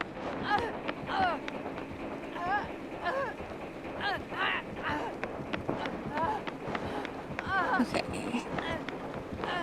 Perfect.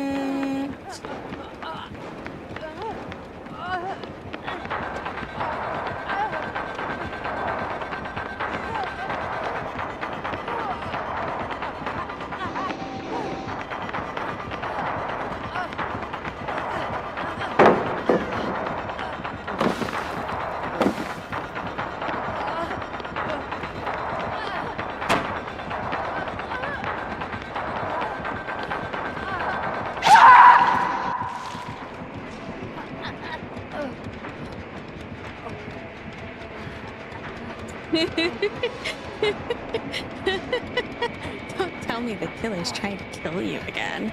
Oh my gosh. That's so funny.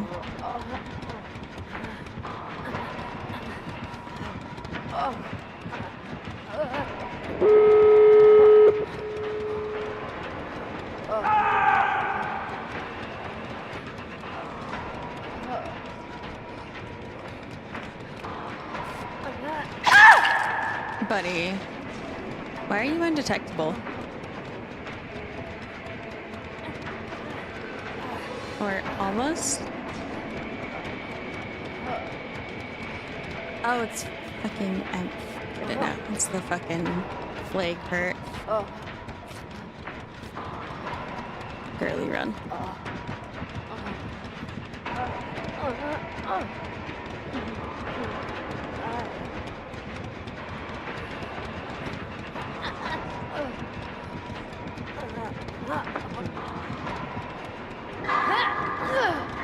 Hello?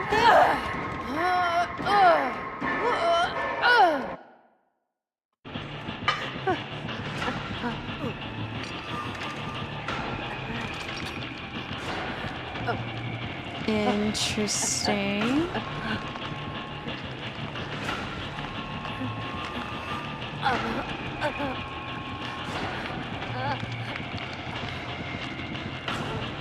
Yes, he's just gonna camp me out, but they should be able to get him.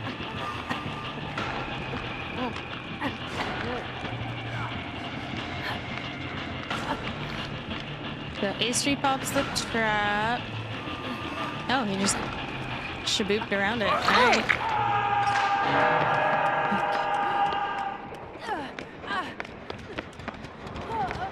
Heal me, heal me. Come on, heal me.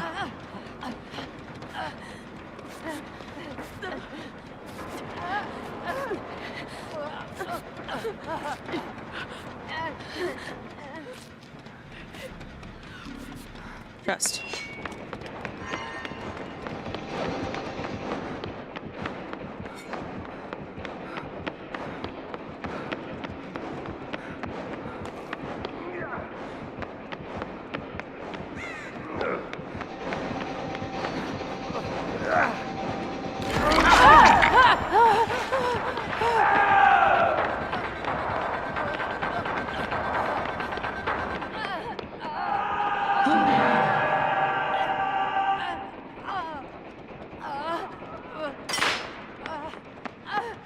That was such good fucking play. Oh my god.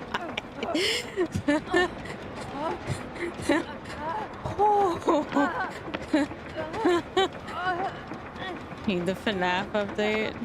It's coming, it's coming.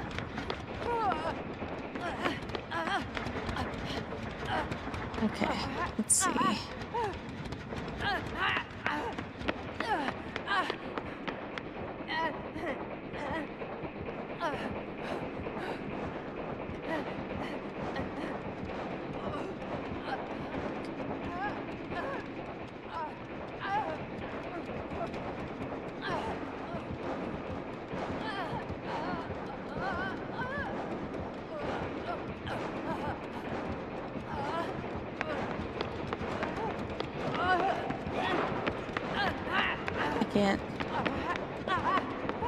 I can't. Dude, I fucking tried.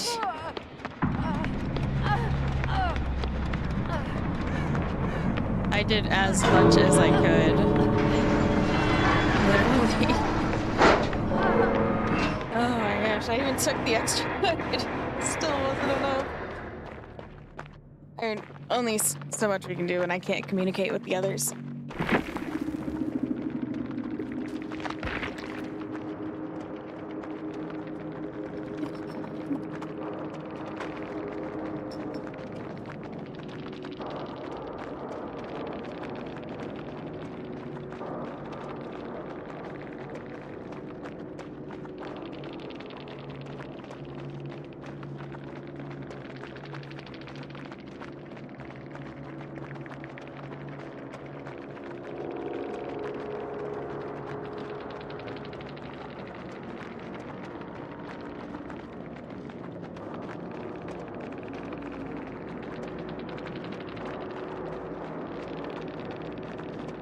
What?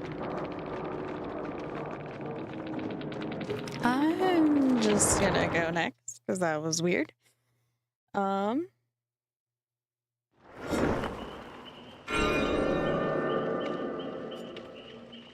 I think I'm just gonna let the weirdness be other people's problem, and we're gonna continue reading Fire because my brain is fried.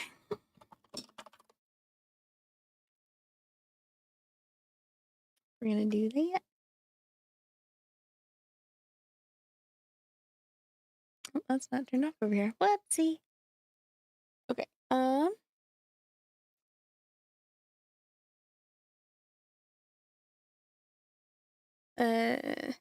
know, right? Trying to figure out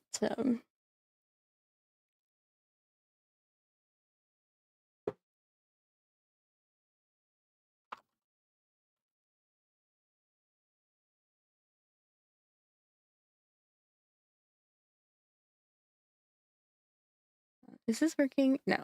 No, it is not. Dang it.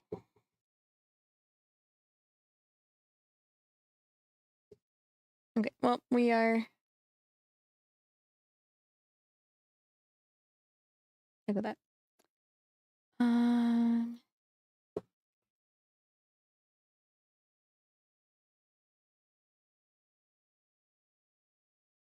I should just be able to. Aha.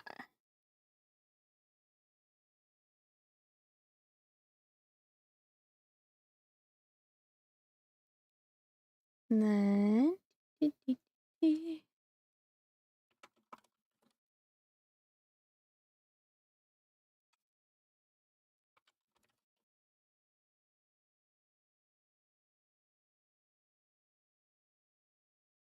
GG's.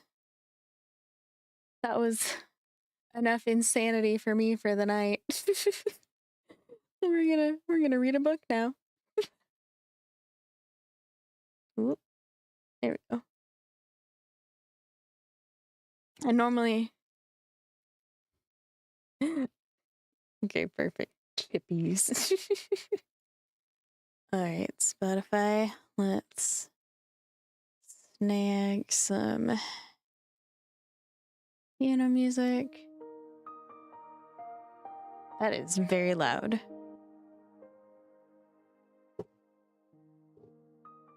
Maybe just a hair too quiet. How's that?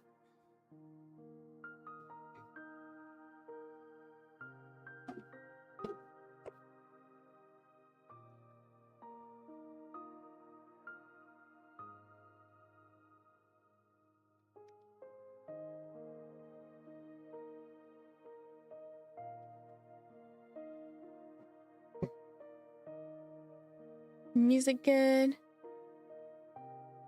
No, it is not. This is to give you an idea, this is a book series I recommended to my mother. So it's very much not one of those books. It's a kind of fantasy political struggle / interpersonal struggle type series. But not like political in such a way that it's like boring, because it's like kingdoms at war kind of thing. Very interesting, lots of like unique character interactions, but nothing, so it's not spicy if that's what you're worried about. Let's see where we left off. I have to remember.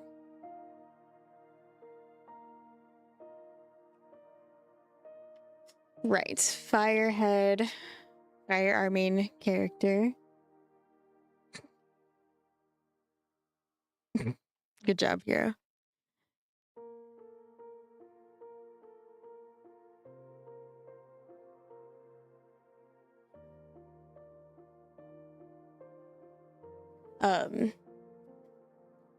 Fire had just proven her grit, so to speak. Go ahead, Dad. Thank you for the self-care. Welcome to my chat, Danny.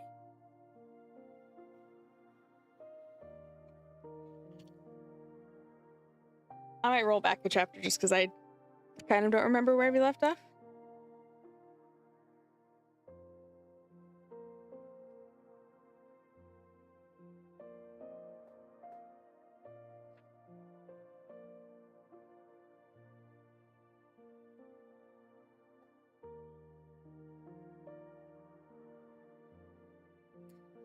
Same as I have been, sadly. So we'll just roll back a chapter because I do not remember where we were. I do not remember what happened. So this will kind of get me back into the swing of things, and I'll go from there. Yeah, gonna be making a couple calls tomorrow. We'll see where that goes, but for now, we exist. So we're gonna restart from chapter 9. And if you have the book and you don't know where chapter 9 is, that is on page 113 if you want to follow along. Otherwise, I'm going to be happily reading it for you.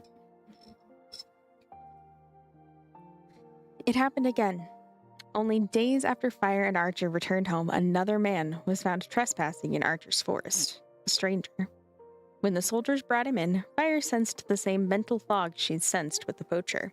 And then, before Fire could even begin to consider whether and how to use her power to wrangle information from him, an arrow came through the open window straight into the middle of Archer's guardroom, and struck the trespasser between the shoulder blades. Archer threw himself on top of Fire, dragging her down. The trespasser toppled and fell beside her, a trickle of blood at the corner of his mouth. His empty mind fizzled into no mind at all. And from her crushed position on the floor, soldiers' feet yanking at her hair and Archer yelling orders above her, she reached for the archer who'd made the shot. He was faint, a good distance away, but she found him. She tried to grasp hold of him, but a boot trod on her finger and the explosion of pain distracted her. When she reached for him again, he was gone. He's run west into Trilling's Woods, she thought to Archer, because she had no breath to speak. All right, Quentin. Stay sane at work. His mind is as blank as the others. Hey, who joined? Ah! Huh? Oh, I need to mute Discord. Well, no, I'm reading to chat, so random sudden voices are probably not great.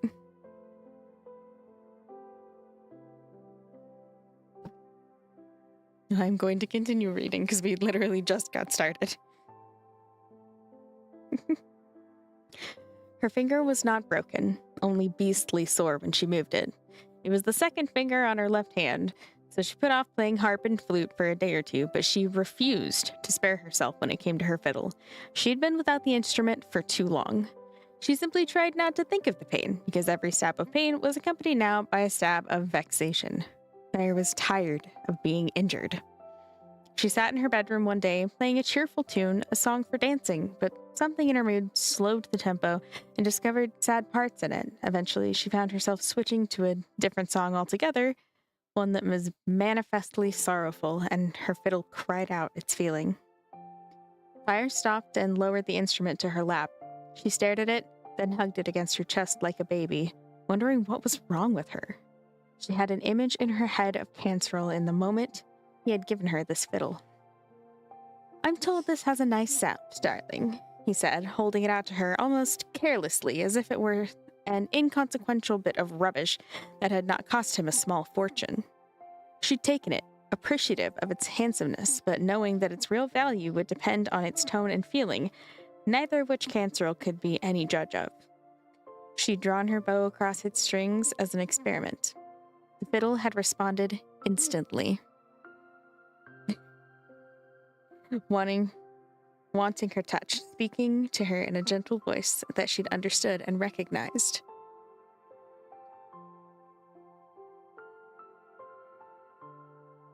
Well, it is fantasy, so there's that. A new friend in her life, she'd been unable to hide her pleasure from Cancerel. His own gladness had swelled. "You're astonishing, Fire," he'd said. "You're a constant source of wonder to me. I'm never more happy than when I've made you happy. Isn't it peculiar?" he said, laughing. "Do you really like it, darling?" In her chair in her room, Fire forced herself to look around at the windows and walls and take stock of the present. The light was fading. Archer would be coming back soon from the fields, where he was helping with the plowing.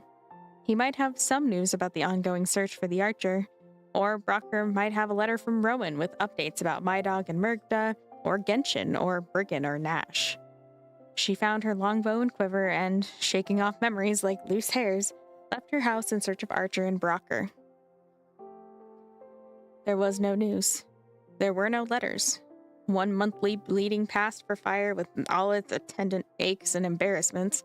Everyone in her house, in Archer's house, and in the town knew what it signified whenever she stepped outside with an entourage of guards.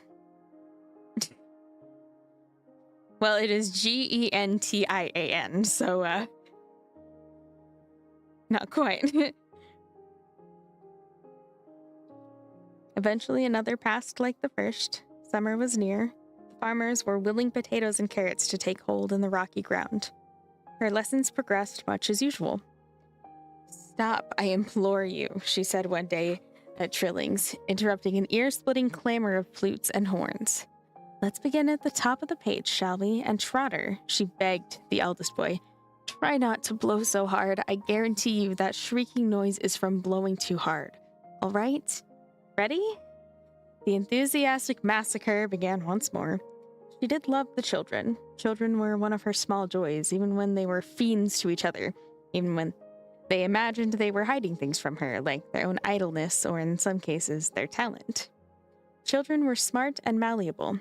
Time and patience made them strong and stopped them fearing her or adoring her too much. And their frustrations were familiar to her, and dear. But, she thought, at the end of the day, I must give them back. They're not my children. Someone else feeds them and tells them stories. I'll never have children. I'm stuck in this town where nothing ever happens and nothing ever will happen, and there's never any news. I'm so restless I could take Runner's horrible flute and break it over his head. She touched her own head, took a breath, and made very sure that Trilling's second son knew nothing of her feeling. I must find my even temper, she thought. What is it I'm hoping for anyway? A Another murder in the woods, a visit from my dog and Murta and their pirates, an ambush of wolf monsters. I must stop wishing for things to happen, because something will happen eventually, and when it does, I'll be bound to wish it hadn't. The next day, she was walking the path from her house to Archer's, quiver on her back and bow in hand, when one of the guards called down to her from Archer's back terrace. "Fancy a reel, Lady Fire?" It was Krell, the guard she'd tricked the night she'd been unable to climb up to her bedroom window. A man who knew how a flute should be played.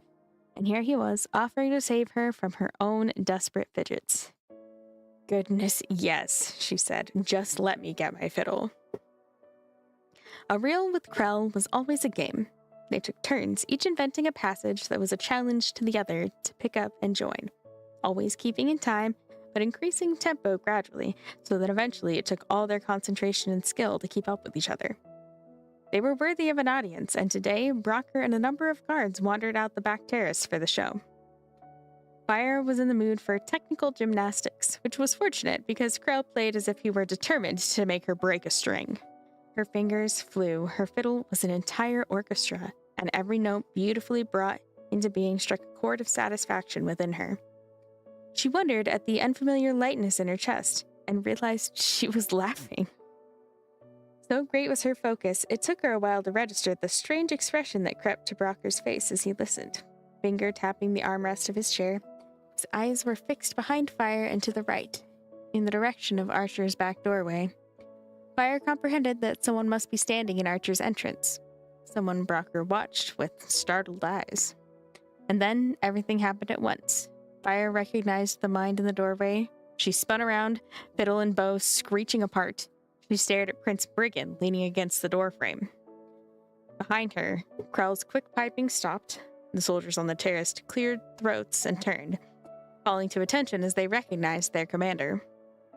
Brigand's eyes were expressionless. He shifted and stood up straight, and she knew that he was going to speak. Fire turned and ran down the terrace steps to the path. Once out of sight, Fire slowed and stopped. She leaned over a boulder, gasping for air, her fiddle clunking against the stone with a sharp, dissonant cry of protest. The guard, Tovat, the one with the orangish hair and the strong mind, came running up behind her. He stopped beside her.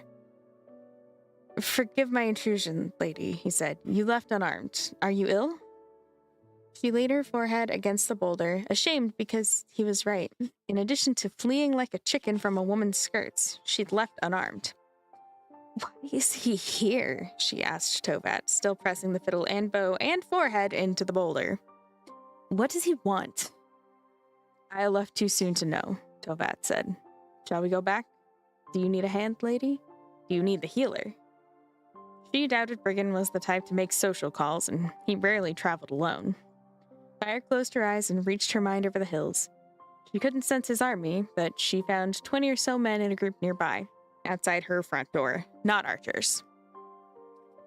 Fire sighed into the rock.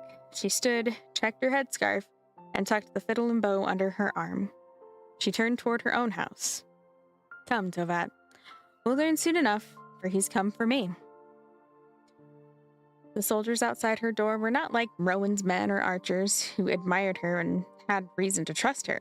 These were ordinary soldiers, and she and Tovat came to their sight. She sensed an assortment of the usual reactions: desire, astonishment, mistrust, and also guardedness. These men were mentally guarded, more than she would have expected from a random assemblage. Brigand must have selected them for their guardedness, or warned them to remember it. She corrected herself. They were not all men. 3 among them had long hair tied back, and the faces and feeling of women. She sharpened her mind. 5 more again were men whose appraisal of her lacked a particular focus. She wondered, hopefully, if they might be men who did not desire women. She stopped before them. Every one of them stared. "Well met, soldiers," she said. "Will you come inside and sit?" One of the women, tall, with hazel eyes and a powerful voice, spoke. "Our orders are to wait outside until our commander returns from Lord Archer's house, lady." "Very well," Fire said, somewhat relieved that their orders weren't to seize her and throw her into a burlap sack. She passed through the soldiers to her door, Tovat behind her. She stopped at a thought and turned to the woman soldier. Are you in charge then? Yes, lady, in the commander's absence. Fire touched again on the minds of the group, looking for some reaction to Brigand's election of a female officer. Resentment, jealousy, indignation. She found none. These were not ordinary soldiers after all. She couldn't be sure of his motive, but something had gone into Brigand's choosing. She stepped inside with Tovat and closed the door on them. Archer had been in town during the concert on the terrace, but he must have come home shortly thereafter. It was not long before Brigand returned to her door, and this time, Brocker and Archer accompanied him. Donald showed the three men into her sitting room. In an attempt to cover her embarrassment and also to reassure them that she wasn't going to make another dash for the hills, Fire spoke quickly. Lord Prince, if your soldiers wish to sit or take something to drink, they're welcome in my house. Thank you, lady, he said evenly, but I don't expect to stay long. Archer was agitated about something, and Fire didn't need any mental powers to perceive it. She motioned for Brigand and Archer to sit, but both remained standing. Lady, Brigand said, I come on the king's behalf. He didn't quite look her in the face as he spoke, his eyes touching on the air around her but avoiding her person. She decided to take it as an invitation to study him with her own eyes, for his mind was so strongly guarded against her that she could glean nothing that way. He was armed with bow and sword, but unarmored, dressed in dark riding clothes, clean-shaven, shorter than Archer but taller than she remembered. He held himself aloof, dark hair and unfriendly eyebrows and stern face, and aside from his refusal to look at her, she could sense nothing of his feelings about this interview. She noticed a small scar cutting into his right eyebrow, thin and curved. It matched the scars on her own neck and shoulders. A raptor monster had nearly taken his eye then. Another scar on his chin, this one straight from a knife or a sword. She supposed the commander of the king's army was likely to have as many scars as a human monster. I just saw the burlesque that message. Oh, man. 3 weeks ago, in the king's palace, Brigand was saying, a stranger was found in the king's room and captured. The king asks you to come to King's City to meet the prisoner, lady, and tell whether he's the same man who was in the king's room at the fortress of my mother. King's City, her birthplace.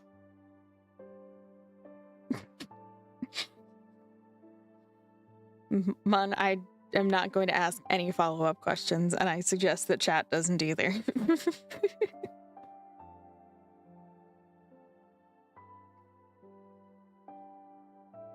The place where her own mother had lived and died, the gorgeous city above the sea that would be lost or saved in the war that was coming. She'd never seen King's City except in her imagination. Certainly, no one had ever suggested before that she go there and see it for real. She forced her mind to consider the question seriously, even though her heart had already decided. She would have many enemies in King's City, and too many men who liked her too much. She would be stared at and assaulted, and she would not ever have the option of resting her mental guard. The king of the kingdom would desire her, and he and his advisors would wish her to use her power against prisoners, enemies, every one of the million people they did not trust. And she would have to travel with this rough man who didn't like her. Does the king request this? Fire asked, or is it an order? Brigand considered the floor coolly. It was stated as an order, lady, but I won't force you to go.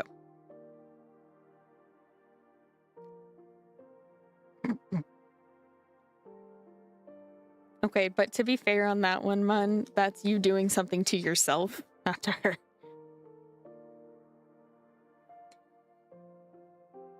And so the brother, apparently, was permitted to disobey the king's orders.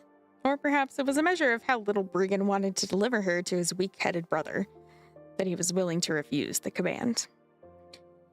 If the king expects me to use my power to interrogate his prisoners, he'll be disappointed, Fire said. Brigand flexed and clenched his sword hand once, a flicker of something, impatience or anger. He looked into her eyes for the briefest of moments, and looked away. I don't imagine the king will compel you to do anything you don't want to do. by which Fire understood that the prince considered it within her power and her intention to control the king. Her face burned, but she lifted her chin a notch and said, "Welcome." Archer spluttered. Before he could speak, she swung to him and looked him in the eyes. "Don't quarrel with me in front of the king's brother," she thought to him, "and don't ruin this 2 months' peace." He glared back at her. "I'm not the one who ruins it," he said, his voice low. Rocker was accustomed to this, but how must they look to Brian, staring at each other, having one side of an argument? "I won't do this now. You may embarrass yourself, but you will not embarrass me." Archer drew in a breath that sounded like a hiss, turned on his heel, and stormed out of the room. He slammed the door, leaving an uncomfortable silence in his wake. Fire touched a hand to her headscarf and turned back to Brigham. "Please, forgive our rudeness," she said. Not a flicker in those gray eyes. "Of course." "How will you ensure her safety on the journey, Commander?" Brocker asked quietly. Brigham turned to him, then sat in a chair, resting his elbows on his knees, and his whole manner seemed to change. With Brocker, he was suddenly easy and comfortable and respectful, a young military commander addressing a man who could be his mentor. "Sir, we will ride to the King's City in the company of the entire First Branch. They're stationed just west of here." Brocker smiled. "You misunderstand me, son. How will you ensure she'll be safe from the First Branch? In a force of 5,000, there will be some with the mind to hurt her." Brigham nodded. "I've handpicked a guard of 20 soldiers who can be trusted to care for her." Fire crossed her arms and bit down hard. "I don't need to be cared for. I can defend myself." "I don't doubt it, lady," Brigham said mildly, looking into his hands. "But if you're to ride with us, you'll have a guard nonetheless. I can't transport a civilian female and a party of 5,000 men on a journey of nearly 3 weeks and not provide a guard. I trust you see the sense in it." He was talking around the fact that she was a monster who provoked all the worst kinds of behavior, and now that her temper was done flaring, she did see the sense in it. Truly, she'd never pitted herself against 5,000 men before. She sat down. "Very well." Brocker chuckled. If only Archer were here to see the powers of rational argument. Fire snorted. Archer wouldn't consider her allowance of the guard to be evidence of the powers of rational argument. He'd take it as proof that she was in love with whichever of her guards was the most handsome. She stood up again. "I'll ready myself," she said, "and ask Donald to ready Small." Brigham stood with her, his face closed again, impassive. "Very good, lady." "Will you wait here with me, Commander?" "Oh, that's Brocker." "Will you wait here with me, Commander?" Brocker said. "I have a thing or two to tell you." Fire scrutinized Brocker. "Oh, what do you need to tell him?" Brocker had too much class for a one-sided argument. He also possessed a mind so clear and strong that he could open a feeling to her with perfect precision, so that it came to her practically as a sentence. "I want to give him military advice," Brocker thought to her. Mildly reassured, Fire left them. When she got to her bedroom, Archer was sitting in a chair against the wall, taking a liberty with his presence, for it wasn't his room to enter without an invitation. I agree. But she forgave him. Archer couldn't abandon the responsibilities of his house and farm so suddenly in order to travel with her. He would stay behind, and they would be a long time apart, almost 6 weeks to get there and back, and longer if she stayed any time in King's City. When Brocker had asked her, in her 14th year, just how much power she had over Cancel's mind when she was inside it, Archer had been the one to defend her. "Where's your heart, father? The man is her father. Don't make her relationship with him more difficult than it already is." "I'm only asking questions," Brocker had responded. Does she have the power to shift his attitudes? Could she change his ambitions permanently? Anyone can see these are not idle questions. They're necessary questions, Brocker had said, though I wish they were not. "I don't care. Leave her be," Archer had said so passionately that Brocker had let her be, at least for the moment. Fire supposed she would miss Archer defending her on this trip. not because she wanted his defense, but simply because it was what Archer did when he was near. She unearthed her saddlebags from a pile at the bottom of her closet and began to fold underclothing and riding gear into them. Well, hopefully between my voice and the music, you'll be able to get some good rest tonight. There was no point in bothering with dresses. No one ever noticed what she wore, and after 3 weeks in her bags, they would be unwearable anyway. You'll desert your students? Archer said finally, leaning over his knees, watching her pack. Just like that? She turned her back to him in the presence of searching for her fiddle and smiled. He had never been quite so concerned for her students before. You didn't take long to decide, he added. She spoke simply. To her, it was obvious. I've never seen King City. It's not so wonderful as all that.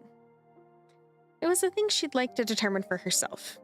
She dug through the piles on her bed and said nothing. It'll be more dangerous than any place you've ever been, he said. Your father took you away from that place because you weren't safe there. She set her fiddle case beside her saddlebags. Shall I choose a life of bleakness, then, Archer, just to stay alive? I won't hide in a room with the doors and windows shut. That is not a life. He ran his finger against the ridge of a feather in the quiver beside him. He glowered at the floor, chin on fist. You'll fall in love with the king. She sat on the edge of the bed facing him and grinned. I couldn't fall in love with the king. He's weak-minded and he drinks too much wine. He caught her eye. And I'm jealous-minded and I sleep with too many women. Her smile grew. Luckily for you, I loved you long before either of those things. But you don't love me as much as I love you, he said, which is what's made me this way. This was harsh, coming from a friend she would lose her life for, and harsh that he would say such a thing right when she was about to leave for so long. She stood and turned her back to him. Love doesn't measure that way, she thought to him. And you may blame me for your feelings, but it isn't fair to blame me for how you've chosen to behave.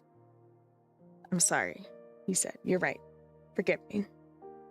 And she forgave him again, easily because she knew that his anger usually fizzled as quickly as it came. And behind it, his heart was full to bursting. But she stopped at forgiveness.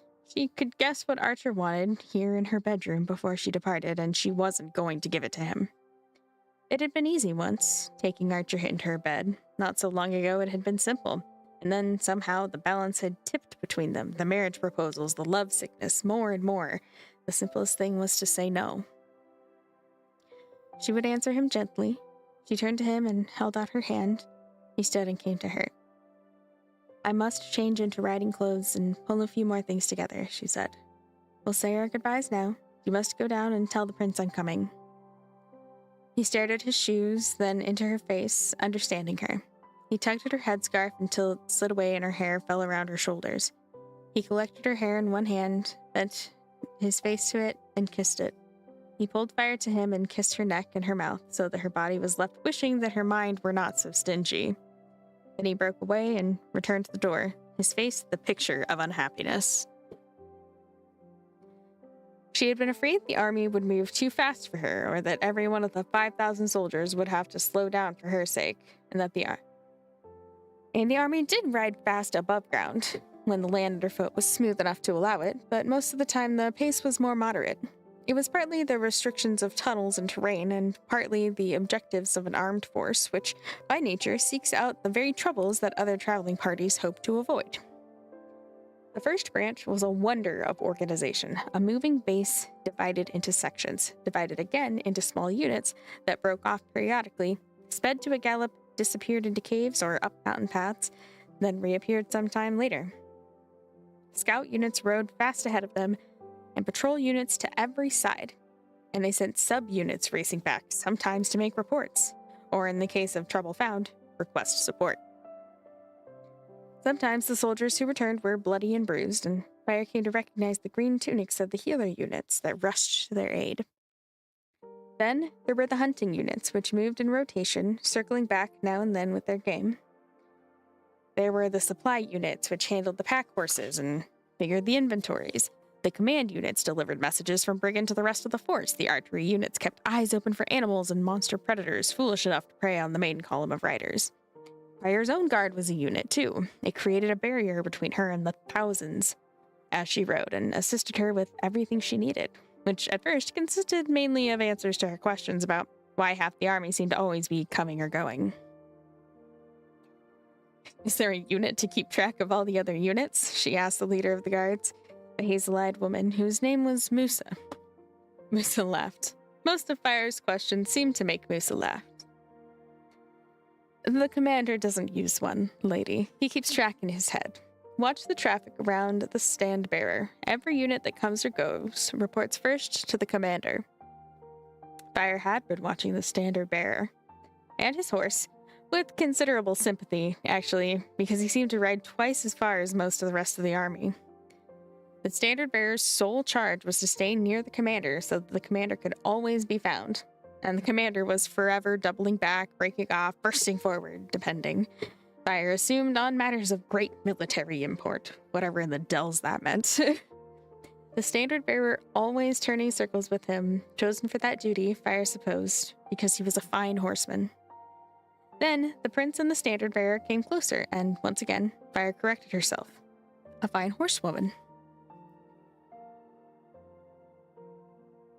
Musa, how many women are in the first branch?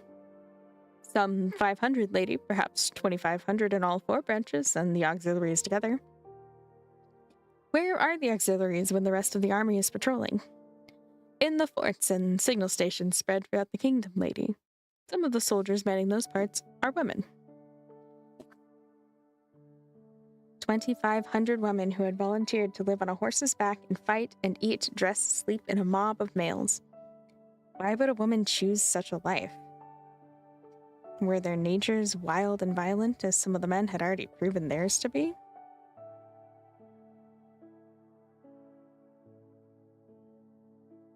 When she and her entourage had first passed out of Trilling's woods onto the rocky flats where the army was stationed, there had been a single fight over Fire. Short and brutal. 2 men out of their mind at the sight of her and disagreeing on some point, her honor, their respective chances. Enough for shoves, fists to the face, broken noses, blood. Brigand was down from his horse with 3 of Fire's guard before Fire had fully comprehended what was happening, and one crisp word from Brigand's mouth had ended it. Enough. Fire had kept her eyes on Small's shoulders, combing his mane with her fingers until a sense of remorse had trickled in from the minds of both fighters. Then she'd allowed herself a surprised peek at their hanging heads, their doleful glances at Brigand, blood plopping from broken lips and noses onto the ground. They'd forgotten her. She'd sensed that clearly. In their shame before their commander, they'd forgotten all about her. Unusual. Fire's eyes had flicked curiously to Brigand. His expression had been cool, his mind unreadable. He'd spoken to the fighters quietly, hadn't looked at her once. Back on their horses, and shortly thereafter, word had come around from command units that any soldier brawling over any matter relating to Lady Fire would find himself out of the army and the army's favor, disarmed, discharged, and sent home. Fire gathered from the low whistles and high eyebrows among her guard that it was a harsh punishment for brawling. She didn't know enough about armies to extrapolate. That a harsh punishment made Brigand a harsh commander? Was harshness the same as cruelty? Was cruelty the source of Brigand's power over his soldiers? And where was the hardship in discharge from a fighting force in a time of impending war? To Fire, it sounded more like a reprieve. Fire pictured Archer riding through his fields at day's end, stopping to talk with the farmers, laughing, cursing the stubborn rocky ground of the north, as he always did. Archer and Brocker sitting down to dinner without her. Then, when the army finally stopped for the night, she insisted on currying her own horse. She leaned into Small and whispered to him, comforted herself with the feel of him, the only familiar heart in a sea of strangers. They made camp in a gigantic underground cavern, halfway between Fire's home and Rowan's fortress, the likes of which Fire had never seen. Nor could she particularly see it now, for it was dim, light glancing through cracks in the ceiling and seeping from side openings. As the sun set, the cavern turned positively dark, and the first branch was a composition of moving shadows spread across the sloping floor of the chamber. Sound in the cavern was thick, musical. When the commander had left the camp with a force of 200, 200 had echoed like 2,000, and the footfalls had chimed like bells all around her. He'd taken off just as soon as he'd seen everyone settled, his face indecipherable as ever. A scout unit of 50 soldiers had not returned at the time and place it was meant to. He'd gone looking for it. Fire was uneasy. The shifting shadows of her 5,000 companions unsettled her. Her guard kept her apart from most of these soldiers, but she could not separate herself from the impressions she collected in her mind. It was exhausting to keep track of so many. They were, most of them, aware of her on some level, even those farthest away. Too many of them wanted something from her. Some got too close. "I like the taste of monster," one with a twice broken nose hissed at her.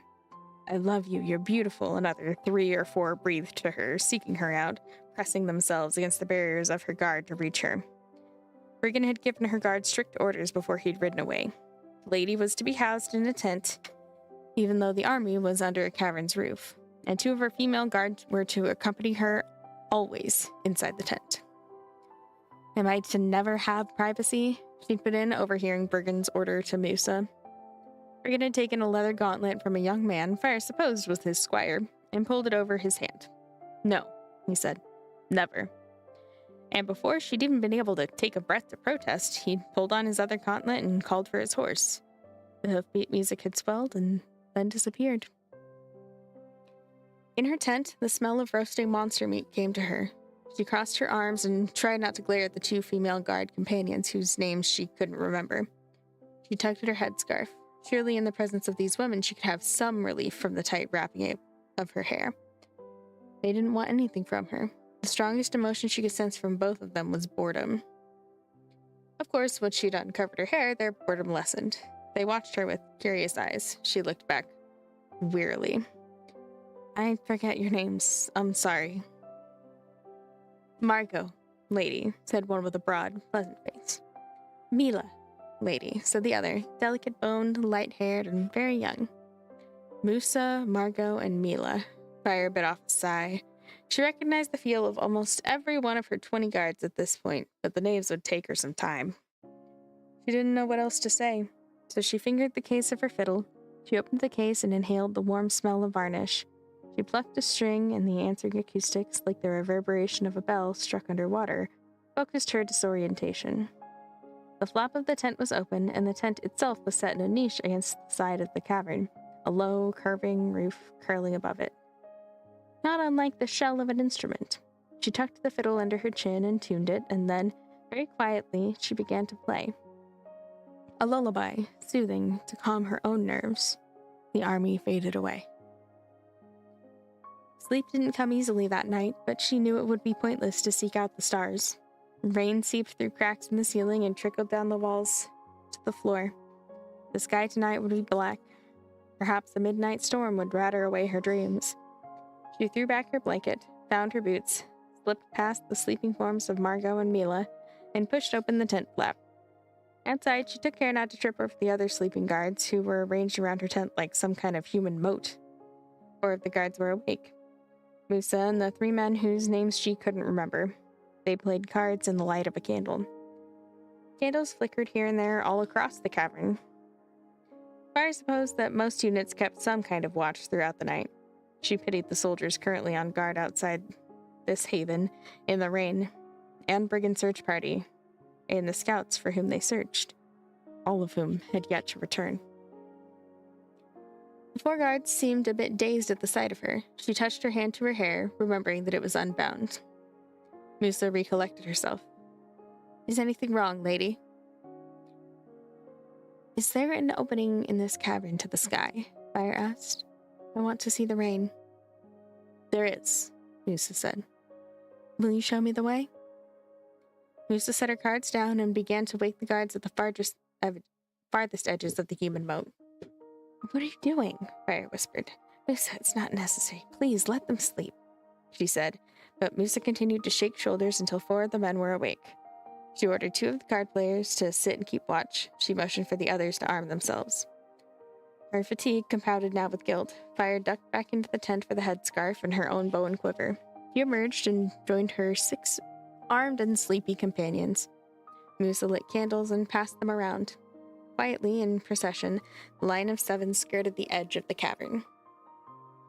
The narrow, sloping pathway they climbed some minutes later led to a perforation in the side of the mountain. Fire could see little beyond the opening, but instinct told her not to venture too far and not to lose her hold on the edges of rock that formed a kind of doorway to either side of her. She didn't want to fall. The night was gusty, damp, and cold. She knew it was senseless to get herself wet, but she soaked in the rain and the untamed feeling of the storm anyway, while her guard huddled just inside the opening and tried to protect the candles. There was a shift in her consciousness. People nearing. Riders. Many. Difficult to tell the difference between 200 and 250 at this distance, and knowing so few of them personally, she concentrated and decided that she was sensing well more than 200, and they were tired but not in any unusual state of distress. The search party must have met with success. The search party's returning, she called back to her guard. They're close. I believe the scout unit's with them. At their silence, she turned to glance at them and found 6 pairs of eyes watching her in various states of unease. She stepped out of the rain into the passageway. I thought you'd like to know, she said more quietly, but I can keep my perceptions to myself if they make you uncomfortable. No, Musa said. It's appropriate for you to tell us, lady. Is the commander well, lady? One of the men asked. Fire had been trying to determine this for herself, finding the man irritatingly difficult to isolate. He was there, of this she was sure. She supposed the continued impenetrability of his mind must indicate some measure of strength. I can't quite tell, but I think so. And then the music of hoofbeats echoed through the corridor, as somewhere, in some crevice of the mountain below them, the riders entered the tunnels that led to the sleeping cavern. A short while later, plodding downward, Fire received an abrupt answer to her concern when she sensed the commander walking up the passageway toward them. She stopped in her tracks, causing the guard behind her to whisper something most ungentlemanly as he contorted himself to avoid lighting her headscarf with his flame.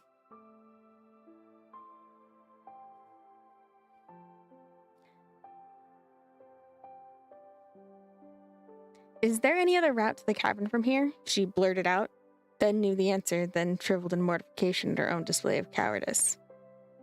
No, lady, her hand on her sword. Do you sense something ahead? No, Fire said miserably. Only the commander. Come to fetch the wandering monster who'd proven herself wild and irresponsible. He'd kept her on a chain. He'd keep her on a chain from now on. He came into view a few minutes later, climbing with a candle in his hand. When he reached them, he stopped, nodded at the soldiers' formal greetings, spoke quietly to Musa. The scout unit had been recovered unharmed. They'd run into a nasty party of cave bandits twice their size, and after tearing up the bandits, they had gotten turned around in the dark. Their injuries were minor. In 10 minutes' time, they would all be asleep. I hope you'll get some sleep too as well, sir, Musa said. Suddenly, Brigid smiled. He stepped aside to let them by and momentarily met Fire's glance. His eyes were exhausted. He had a day-old beard and he was drenched. And apparently he had not come to fetch her after all. Once she and her attendants had passed him, he turned away and continued up the sloping corridor.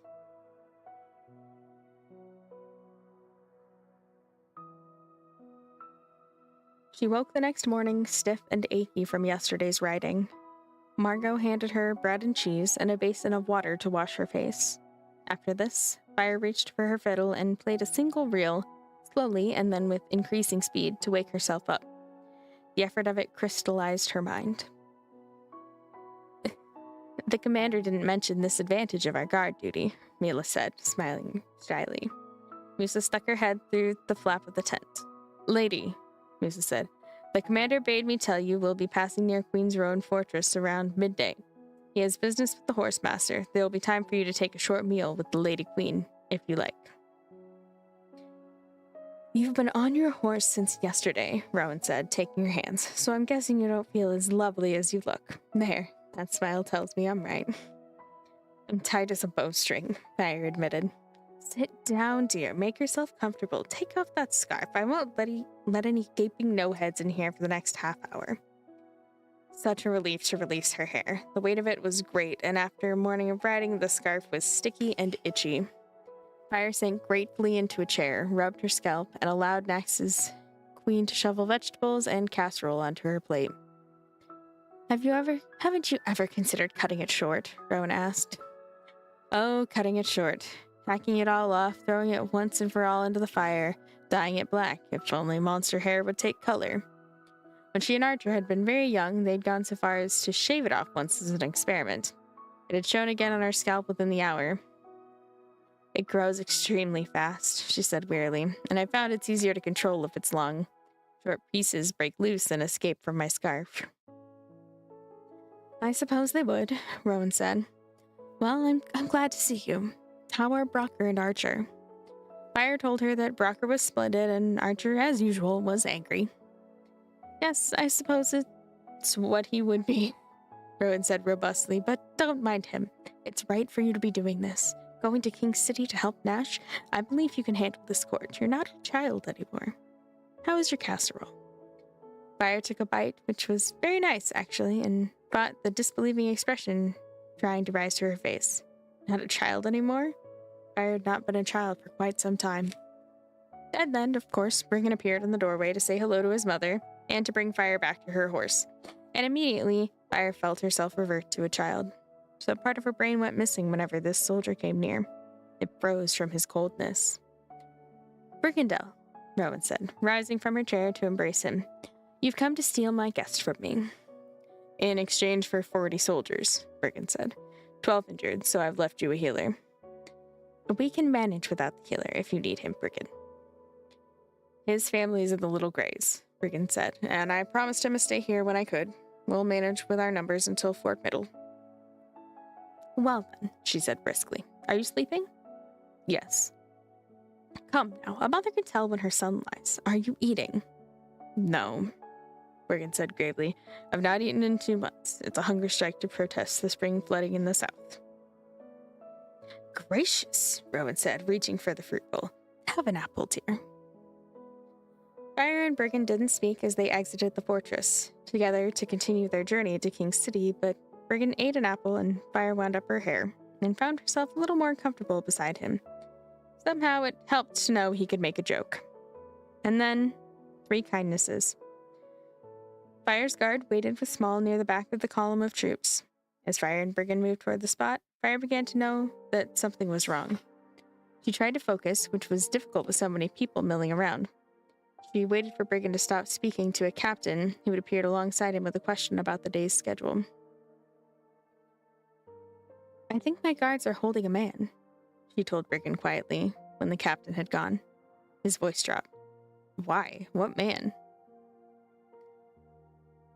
She had only the basics and the most important assurances.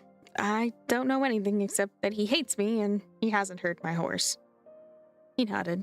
I hadn't thought of that. I'll have to do something to stop people targeting your horse. They had picked up their pace at Fire's warning. Now, finally, they came upon a nasty scene. Fire's guards, 2 of them, holding back a soldier who shouted curses and spit out blood and teeth, while a 3rd guard cracked him across the mouth again and again to shut him up. Horrified, Fire reached for the mind of the guard to stop his fist. Then she absorbed the details that turned the scene into a story. Her fiddle case had fallen open on the ground, smeared with mud. The remains of her fiddle beside it. The instrument was smashed, splintered almost beyond recognition. The bridge rammed into the belly as if by a cruel and hateful boot.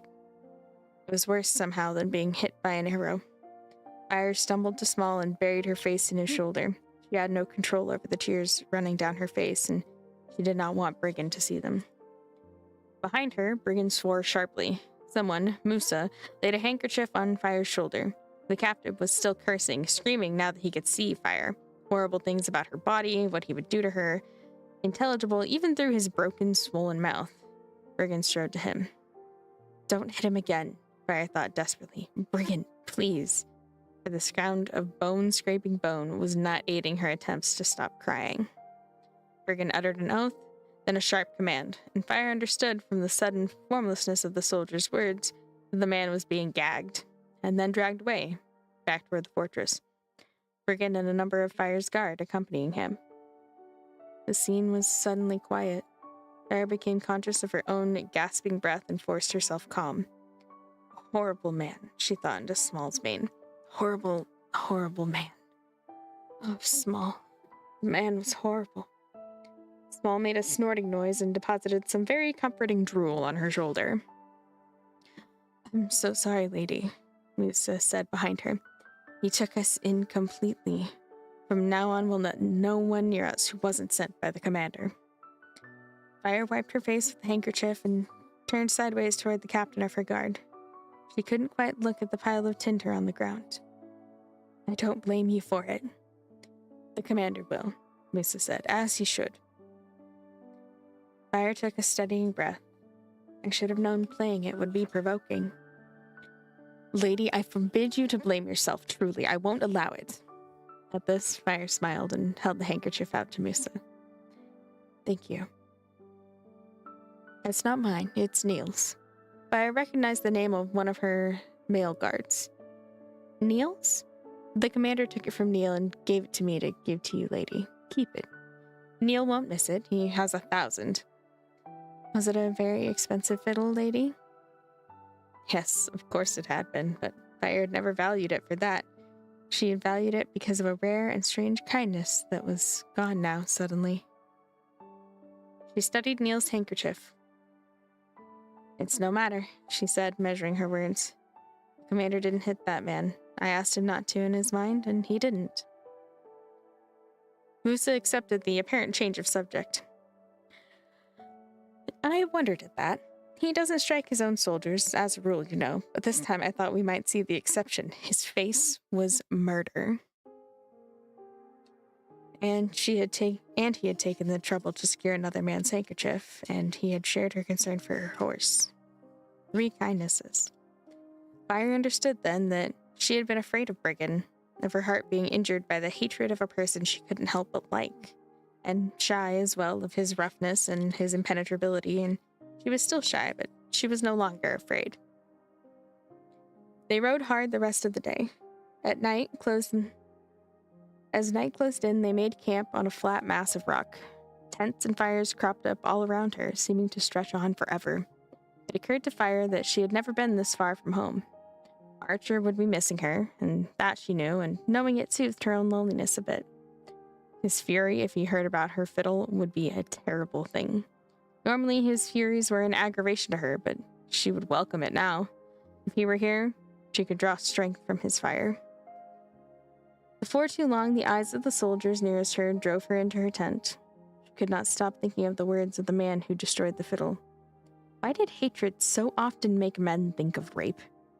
And there was the flaw in her monster power. As often as the power of her beauty made one man easy to control, it made another man uncontrollable and bad.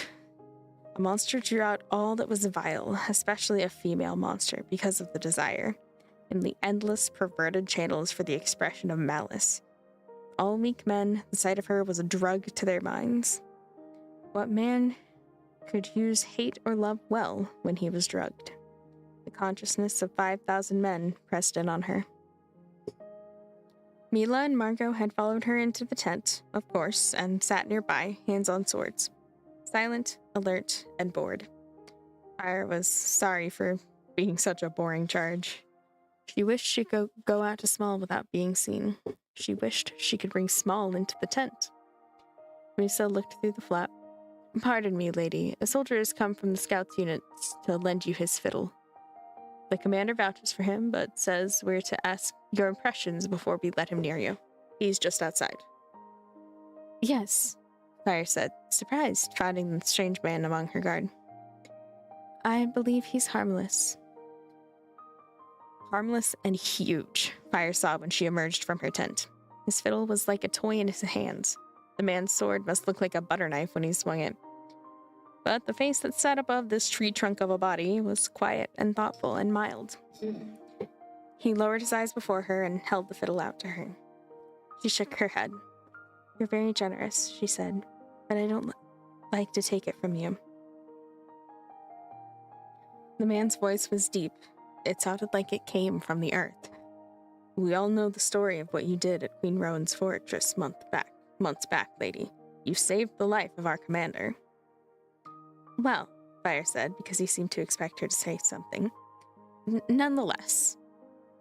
"The men cannot stop talking about it," he continued, bowing, then pushing the fiddle into her small hands with his enormous ones.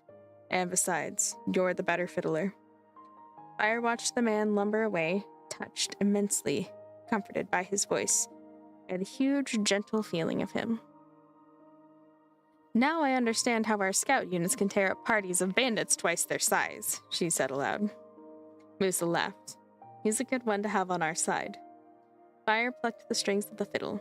It was in good tune. Its tone was sharp, strident. It was no master's instrument, but it was a tool with which she could make music. And a declaration. Fire ducked inside her tent for her bow, and came out again, strode across the plain of soldiers towards a rise of rock that she could see some distance away. Her guards scrambled to follow her and surrounded her. The eyes of the soldiers attached themselves to her as she passed.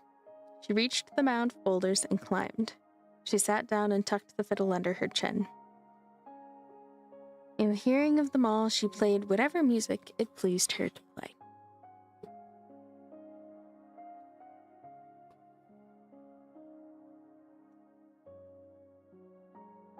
I just need to take a quick bathroom break and to just get up. I'm just constantly a little bit sore.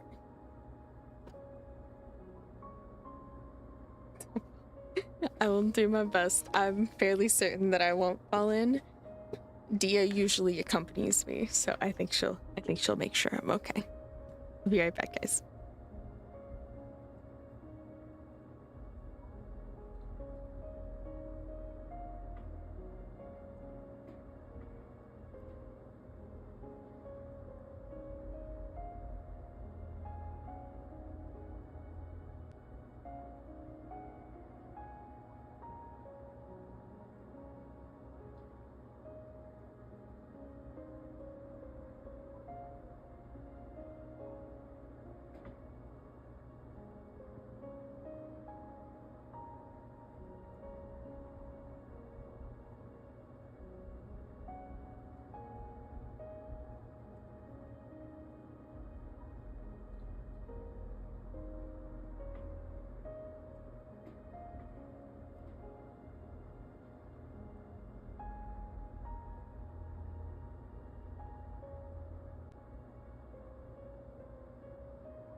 That took a lot more out of me physically than I thought it would, but you know.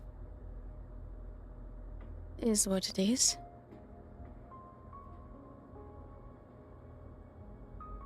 Hey. I suppose it's the nature of having come under something that is unknown but very heavily neurologically based, is doing anything that involves your nerves, aka moving. It's gonna be rough.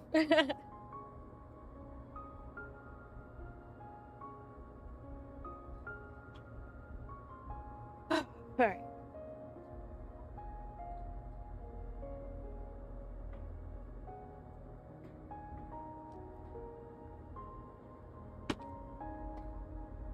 And we continue. Chapter 12. If only Fire could talk her sleeping self into the same courage. It was her father's dying eyes that never let her sleep. The answer to Brocker's question in her 14th year, a question about whether she could alter Cancel's mind lastingly, had been simple. Once she'd allowed herself to consider it. No. Cancel's mind was strong as a bear and hard as the steel of a trap, and every time she left it, it slammed back into place behind her. There were no permanent alterations to Cancel's mind. There was no changing who he was. It had relieved her to know there was nothing she could do, because it meant no one could ever expect it of her. Then, in that same year, Nax had drugged himself to death. As the contours of power had shifted and resettled, Fire had seen what Brocker saw, and Archer, and Rowan. A kingdom that stood on the verge of several permutations of possibility. A kingdom, suddenly, that could change. She had been dazzlingly well informed. On one side, she'd received Cantrell's confidences. On the other, she'd known all that Brocker learned from his and Rowan's spies. She knew that Nash was stronger than Nax had been, strong enough sometimes to frustrate Cantrell, but a game to Cantrell still, compared with the younger brother, the prince. At 18, the boy Briggan, the absurdly young commander, was said to be strong-minded, level, forceful, persuasive, and angry, the only person of influence in all of King City who was not influenced by Cantrell. Some among the clear-headed talked as if they expected Briggan to be the difference between a continuation of the current lawless and depraved state of things and change. Prince Briggan is injured, Brocker had announced one winter day when she came to visit. I've just received word from Rowan. What happened? Fire asked, startled. Is he all right? There's a gala in the king's palace every January, Brocker said. Hundreds of guests and dancing and a great deal of wine and nonsense, and 1,000 dark corridors for people to sneak around in. Apparently, Cantrell hired 4 men to corner Briggan and cut his throat. Briggan heard word of it and was ready for them and killed all 4. All 4 by himself? Fire asked, distressed and confused, sitting hard in an armchair. Young Briggan is good with a sword, Brocker said grimly. But is he badly hurt? He'll live, though the surgeons worried at first. He was stabbed in the leg in a place that bled terribly. Brocker moved his chair to the fireplace and threw Rowan's letter onto the crackling flames. It was very nearly the end of the boy Fire, and I don't doubt that Cantrell will try again. That summer at Nash's court, an arrow from the bow of one of Briggan's most trusted captains had struck Cantrell in the back. At the start of her 15th year, on her 14th birthday, in fact, Fire had gotten word from King City that her father was injured and likely to die. She'd closed herself in her room and sobbed, not even knowing for sure what she was sobbing about, but unable to stop. She'd pressed her face against the pillow so that no one could hear. Of course, King City was known for its healers and its advances in medicine and surgery. People there survived injuries that people died of elsewhere, especially people with the power to command an entire hospital's attention. Some weeks later, Fire had received news that Cancer was going to live. She'd run to her room again. She'd crawled onto her bed, utterly numb. As the numbness had worn off, something sour had risen in her stomach and she'd begun to vomit. A vessel had burst in her eye, a blood bruise forming at the edge of her pupil. Her body could be a powerful communicator sometimes when her mind was trying to ignore a particular truth. Exhausted and sick, Fire had understood her body's message. It was time to reconsider the question of just how far her power over Cancerel could reach. Lurched into wakefulness again by the same tired dreams, Fire kicked her blankets away. She covered her hair, found boots and weapons, and crept past Margot and Mila. Outside, most of the army slept under the canvas roofs, but her guard lay in the open, arranged again around her tent. Under the vast sky, magnificent with stars, Musa and 3 others played cards in the light of a candle, as they had the night before. Fire held onto the tent opening to counter the vertigo she felt when she looked up at the sky. Lady Fire, Musa said, what can we do for you? Musa, Fire said, I'm afraid you have the misfortune of guarding an insomniac. Musa laughed. Is it another climb tonight, lady? Yes, with my apologies. We're glad for it, lady. I expect you're saying that to ease my guilt. No, truly, lady, the commander wanders at night too, and he won't consent to a guard even when the king orders it. If we're out with you, we have an excuse to keep an eye on him. I see, Fire said, perhaps a bit sardonically. He regards tonight, she added, but Musa ignored this and woke as many as she'd woken the night before. It's orders, Musa said as the man sat up clearly and strapped on their weapons. And if the commander doesn't follow the king's orders, why should you follow the commander's? The question generated more than one set of raised eyebrows. Lady, Musa said, the soldiers in this army would follow the commander off a cliff if he asked it. Fire was beginning to feel irritable. How old are you? Musa. 31. Then the commander should be a child to you. And you an infant, lady, Musa said dryly, surprising a smile into Fire's face. We're ready. You lead the way. She headed toward the same mound of rock she'd climbed earlier, because it would bring her closer to the sky, and because she sensed it would also bring her guard closer to the insomniac they weren't supposed to be guarding. He was among those boulders somewhere, and the rise was broad enough that they could share it without meeting. She found a high, flat rock to sit on. Her guards scattered themselves around her. She closed her eyes and let the night wash over her, hoping that after this she'd be wary enough for sleep. She didn't move at the sense of Brigand's approach, but at the retreat of her guard, she opened her eyes. He'd propped himself against a rock several paces from her. He was looking at the stars. Lady, he said in greeting. Lord Prince, he said quietly. He leaned there for a moment, gaze tilted upward, and Fire wondered if this was to be the extent of the conversation. Your horse is named Small, he said finally, startling her with the randomness of it. Yes. Mine is named Big. And now Fire was smiling. The black mare? Is she very big? Not to my eyes, Brigand said, but I did not name her. Fire remembered the source of Small's name. Indeed, she could never forget the man Cancerel had abused for her sake. An animal smuggler gave Small his name, a brutish man called Cutter. He thought any horse that didn't respond well to flogging was small-minded. Hi, Coco. Thank you so much for the raid. Oh my gosh, I don't have the red screen on. Oh my god, nobody told me. Oh my gosh. Hello. I am here, I promise. If you couldn't tell by the chattering, that was me reading a book. We're just in the middle of chapter 12. We are past the third of the way mark and approaching halfway. I'd say we've got another that's a little more than half. Yeah. That's close. Got another 50 or so pages to the halfway point, I'd say. You know, I could just look at what page number the upload is, you know. Dang, I was really stinking close.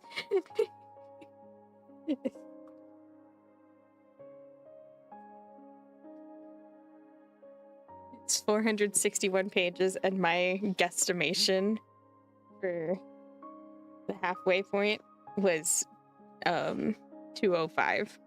It was really, really close. That's funny. Hey, no worries. I appreciate you bringing people over here. Hopefully everybody's ready to relax and enjoy a story as I continue my way through the book. And if you guys like it, we'll eventually get to the rest of them.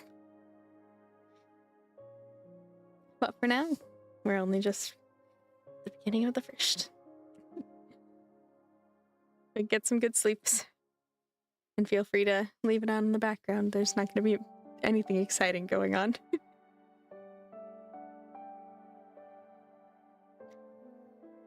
Cutter, Brigham said as if he knew the man, which, after all, should not be surprising, as Canstrel and Axe had probably shared suppliers. Well, I've seen what your horse is capable of. Obviously, he's not small-minded. It was a dirty trick, his continued kindness to her horse. Fire took a moment to swallow her gratitude. All out of proportion, she knew, because she was lonesome. She decided to change the subject. Can't sleep? He turned his face away from her and laughed shortly. Sometimes at night my head spins. Dreams? I don't get close enough to sleep for that. Worries. Cantrell used to lull her to sleep sometimes on sleepless nights.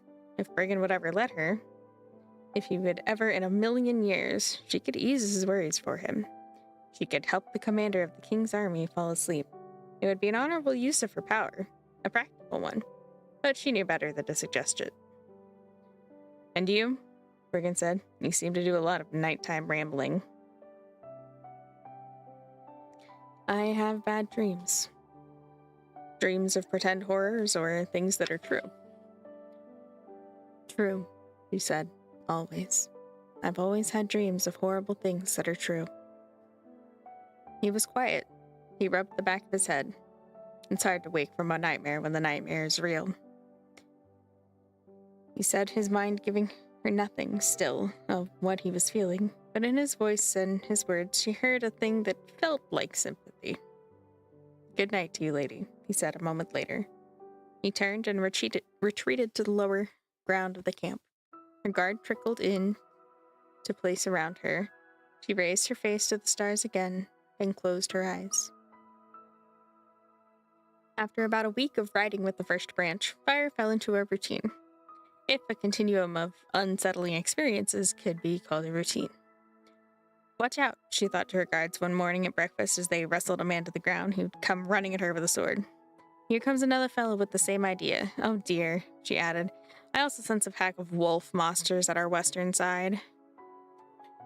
Inform one of the hunting captains of the wolves, if you please, lady, Musa gasped, yanking at her quarry's feet and yelling at 3 or 4 guards to go punch the new attacker in the nose.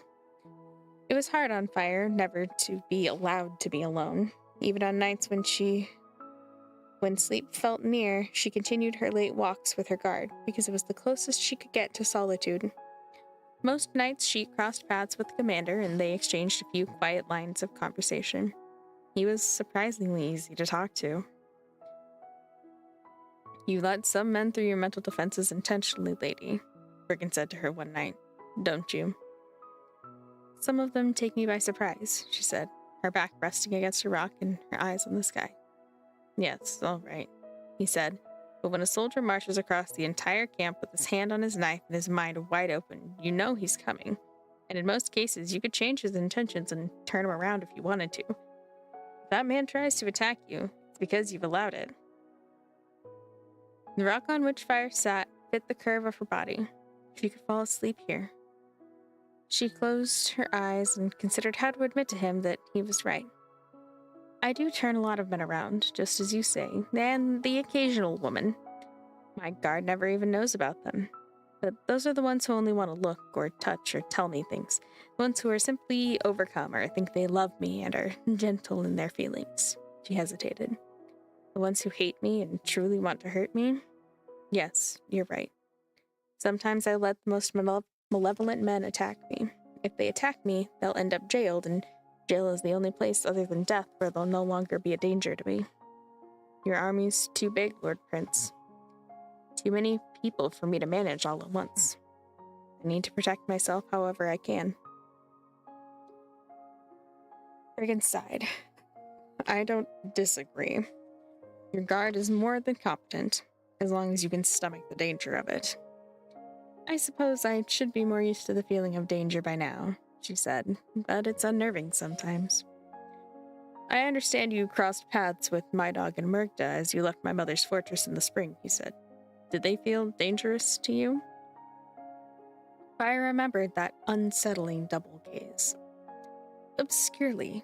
I couldn't quantify it if you asked me to, but yes, they felt dangerous. He paused.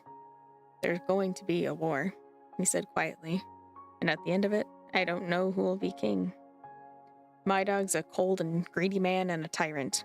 Genshin's worse than a tyrant, but because he's also a fool. Nash is the best of the three, no contest.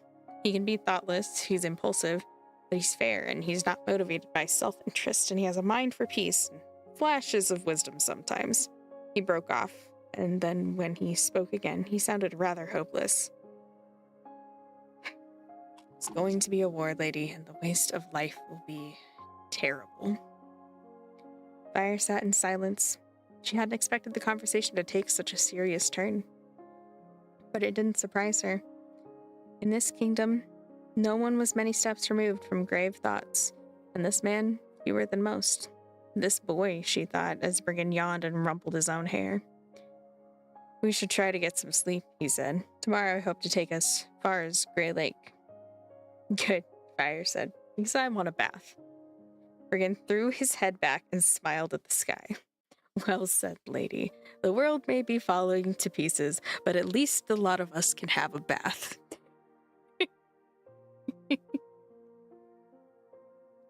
Bathing in a cold lake posed some unforeseen challenges, like the little monster fish, for example, that swarmed around her when she dunked her hair, and the monster bugs that tried to eat her alive, and the need for a special guard of archers just in case of predators. But despite the production of it all, it was good to be clean. Fire wrapped clothes around her wet hair and sat as close to the fire as she could without setting herself aflame. She called Mila to her and rebandaged the shallow cut that ran along the girl's elbow, from a man Mila had subdued 3 days ago, a man with the talent for knife fighting. Fire was coming to know her guard now, and she understood better than she had before the women who chose to ride with this army. Mila was from the southern mountains, where every child, boy or girl, learned to fight, and every girl had ample opportunity to practice what she'd learned. She was all of 15, but as a guard, she was bold and quick. She had an older sister with 2 babies and no husband, and her wages provided for them. The king's army was well paid. The first branch continued its journey southeast to King City. Almost 2 weeks in, and with about 1 week left to ride, they reached Fort Middle, a rough stone fortress rising out of rock with high walls and iron bars and narrow, glassless windows, the home of some 500 auxiliary soldiers. A mean-looking, stark place, but everyone, including Fire, was happy to reach it. For one night, she had a bed to sleep in and a stone roof above her head, which meant that so did her guard. The next day, the landscape changed. Very suddenly, the ground was made of rounded rock instead of jagged.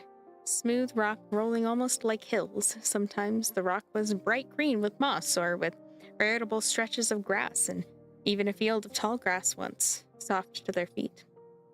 Fire had never seen so much green, and she thought it was the most beautiful, most astonishing landscape in the world. Grass was like brilliant hair, as if the dells itself were a monster. It was a foolish thought, she knew, but when her kingdom turned dazzling with color, she suddenly felt that she belonged to this place. She didn't share that thought with Brigham, of course, but she did express her shock at the world's sudden greenness, to which he smiled quietly at the night sky, a gesture she was beginning to associate with him. It'll keep getting greener as we approach King City and softer, he said. You'll see there's a reason the kingdom is called the Dells. I asked my father once, she started, then stopped, tongue-tied, horrified that she had begun to speak kindly of Cancerel before him. When he finally broke their silence, his voice was mild. I knew your mother, lady. Did you realize that? Fire hadn't realized it, but she supposed she should have, for Jessa had worked in the royal nurseries at the time when Brigham must have been very young. I didn't know, Lord Prince. Jessa was the person I went to whenever I'd been bad, he said, adding wryly, after my mother was through with me, that is. Fire couldn't help smiling. And were you often bad? At least once a day, lady, as I remember. Her smile growing, Fire watched him as he watched the sky. Perhaps you weren't very good at following orders. Worse than that, I used to set traps for Nash. Traps? He was 5 years older than I, the perfect challenge. Stealth and cunning, you see, to compensate for my lack of size. I rigged nets to land on him, closed him inside closets. He was a good-natured brother, but whenever our mother learned of it, she'd be furious. And when she was done with me, I'd go to Jessa, because Jessa's anger was so much easier to take than Rowan's. How do you mean? Fire asked, feeling a drop of rain and wishing it away. He thought for a moment. She'd tell me she was angry, but it didn't sit like anger. She never raised her voice. She'd sit there sewing or whatever she was doing, and we'd analyze my crimes, and invariably I'd fall asleep in my chair. When I woke, it'd be too late to go to dinner, and she'd feed me in the nurseries. A bit of a treat for a small boy who'd had to dress for dinner and be serious and quiet around a lot of boring people. A wicked boy, from the sound of it. His face flickered with a smile. Water splashed onto his forehead. When I was 6, Nash fell over a tripline and broke his hand. My father learned of it. That put an end to my antics for a while. You gave in so easily? He didn't answer her teasing tone. She looked at him, his eyebrows furrowed at the sky, his face somber, and was frightened suddenly of what they were talking about. For again, suddenly, it seemed like they might be talking about Cancerel. I think I understand now why Rowan lost her mind whenever I misbehaved. She was afraid of Nax finding out and taking it into his head to punish me. He was not a reasonable man in the time I knew him. His punishments were not reasonable. Then they were talking about Cancerel, and Fire was ashamed. She sat, head bowed, and wondered what Nax had done. What Cancerel had told Nax to do to punish a 6-year-old who had probably even then been clever enough to see Cancerel for what he was. Drops of rain pattered onto her scarf and her shoulders. Your mother had red hair, Brigham said lightly, as if they didn't both feel the presence of 2 dead men among these rocks. Nothing like yours, of course, and she was musical, lady, like you. I remember when you were born, and I remembered that she cried when you were taken away. Did she? Hasn't my mother told you anything about Jessa? Fire swallowed a lump in her throat. Yes, Lord Prince, but I always like hearing it again. Brigham wiped rain from his face. Then I'm sorry I don't remember more. If we knew a person was going to die, we'd hold harder to the memories. Fire corrected him in a whisper. The good memories. She stood. This conversation was a mix of too many sadnesses, and she didn't mind the rain, but it seemed unfair to inflict it upon her guard. Chapter 13. And some water.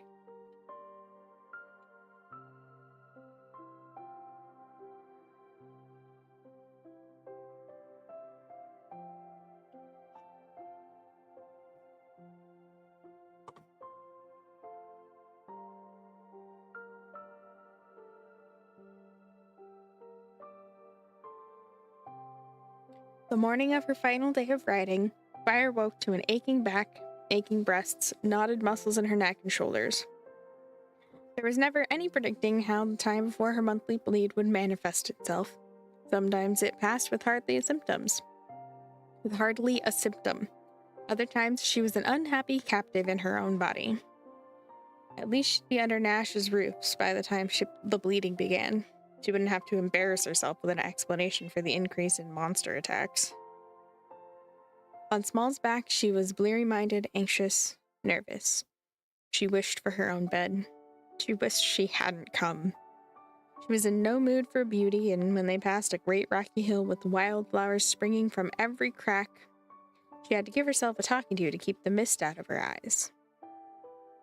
The land grew greener, and finally they came upon a gorge that stretched to the left and right before them, teeming with trees that reached up from the bottom and thundering with the waters of the winged river. A road ran east to west above the river, and a grass track, clearly much traveled, ran parallel to the road. The army turned eastward and moved fast along the grass track. The road was full of people, carts, carriages heading in both directions. Many stopped to watch the first branch go by and raised arms in greeting. Fire decided to imagine that she was out for a gallop with her guard and none of these other thousands existed. No river or road to her right, no king's city before her. To think this way was a comfort, and her body screamed for comfort. When the first stopped for its midday meal, Fire had no appetite. She sat in the grass, elbows on knees, holding her throbbing head in place. "Lady," the commander's voice said above her. Fire assumed a placid expression and looked up. "Yes, Lord Prince?" "Are you in need of a healer, lady?" "No, Lord Prince. I was only thinking about something." He didn't believe her. She could see it in the skeptical set of his mouth, but he let it go.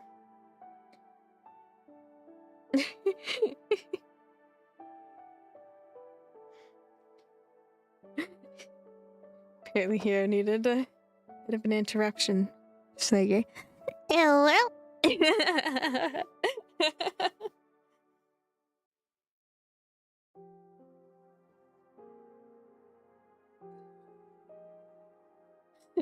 True. Very true. It has been a bit. Let's see.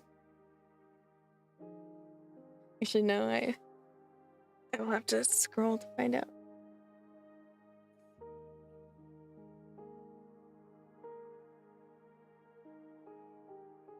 I will say that the last time we had them, there were several, so it felt a little quiet. Fair. Very fair.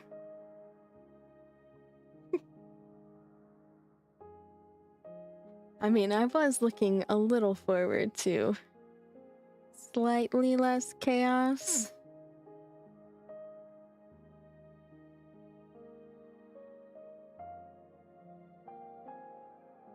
Very demure, very peaceful. Well, that's kind of what I'm going for.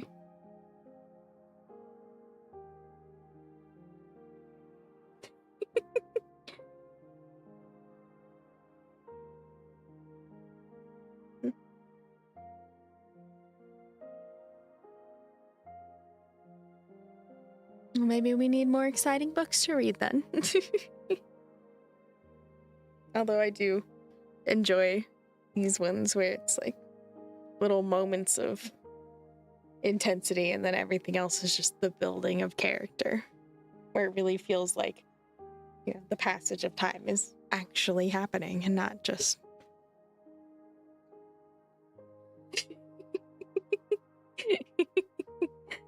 I'm pretty sure if you wanted, I could get a copy of some of these downloaded for you so that you could cut out the uwu and have a good sleeping night. Or maybe I can go highlight it and remove the uwu.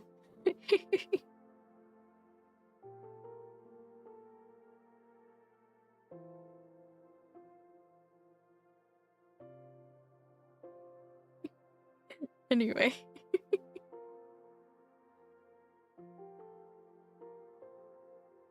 "I've received an urgent summons from the south," he said.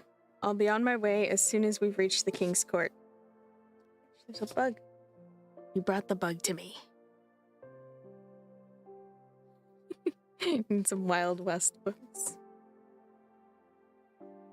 I mean, once I get a PO box, you guys are free to just like throw books at me to read.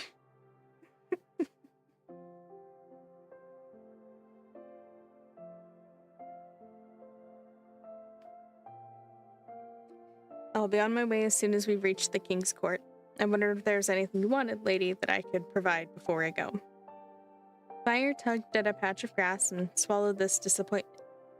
She could think of nothing she wanted, not that anyone could provide, except for the answer to a question.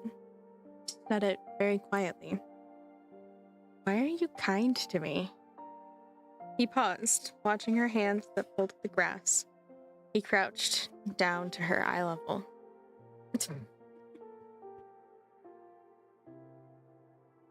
You could probably just see if they are discontinuing some books, taking them off the shelves. They might just let you have some.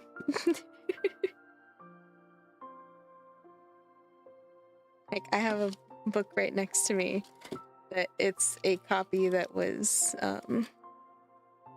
retired from a high school library. So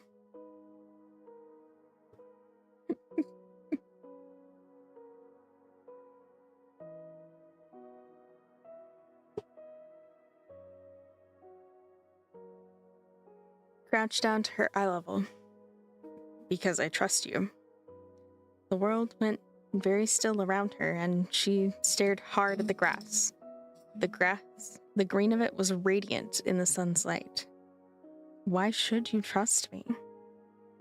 He glanced at the soldiers around them and shook his head. A conversation for another time. Hero, they may be free to rent, but they aren't free to mail to your favorite VTuber. I would have to find a way to return them.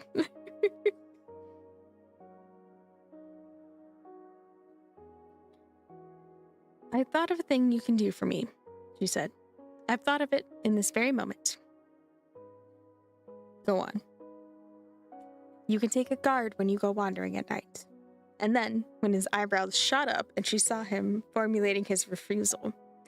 Please, Lord Prince, there are people who'd like to kill you, and may the others who die to prevent it. Show some respect for those who value your life so highly. He turned his face away from her, frowning. His voice was not pleased. Very well. That point settled, and sorry now, most likely, that he'd ever started the conversation. Brigham went back to his horse. I love that she just, like, outsassed him. Just, is there anything you need? No, actually, stop being a butt and take a guard.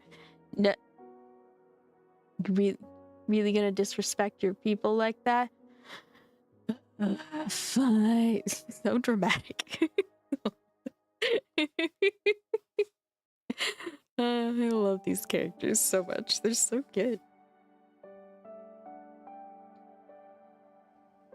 In the saddle again, Fire mulled over the commander's trust, prodding and pushing it around like a candy in her mouth, trying to decide whether she believed it. It wasn't that she thought him likely to lie. It was only that she thought him unlikely to trust. Not completely, anyway, not the way Brocker or Donald did, or Archer, on the days Archer decided to trust her. The problem with Brigham was that he was so closed. When had she ever had to judge a person by words alone? She had no formula for understanding a person like him. He was the only one she'd ever met. The Winged River was so named because, before its waters reached their journey's end, they took flight. At the place where the river leapt off a great green cliff and plunged into the winter sea, King's City had grown, starting on the north bank and spreading outward and south across the river, joining the older city where the younger were bridges. The building of which had sent more than one unfortunate engineer over the falls to his death. A canal of steep locks on the northern side connected the city with Cellar Harbor far below.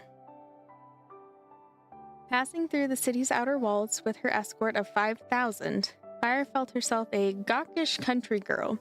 So many people in this city, smells and noises, buildings painted bright colors, steeply roofed, crammed together, red wooden houses with green trim, purple and yellow, blue and orange. Fire had never seen a building before that was not made of stone. It hadn't occurred to her that houses could be any color but gray. People hung out of windows to watch the first branch pass. Women in the street flirted with the soldiers and threw flowers. So many flowers, Fire couldn't believe the extravagance. These people tossed more flowers over Fire's head than she'd seen in a lifetime. A flower splattered against the chest of one of Brigand's top swordsmen, riding to Fire's right.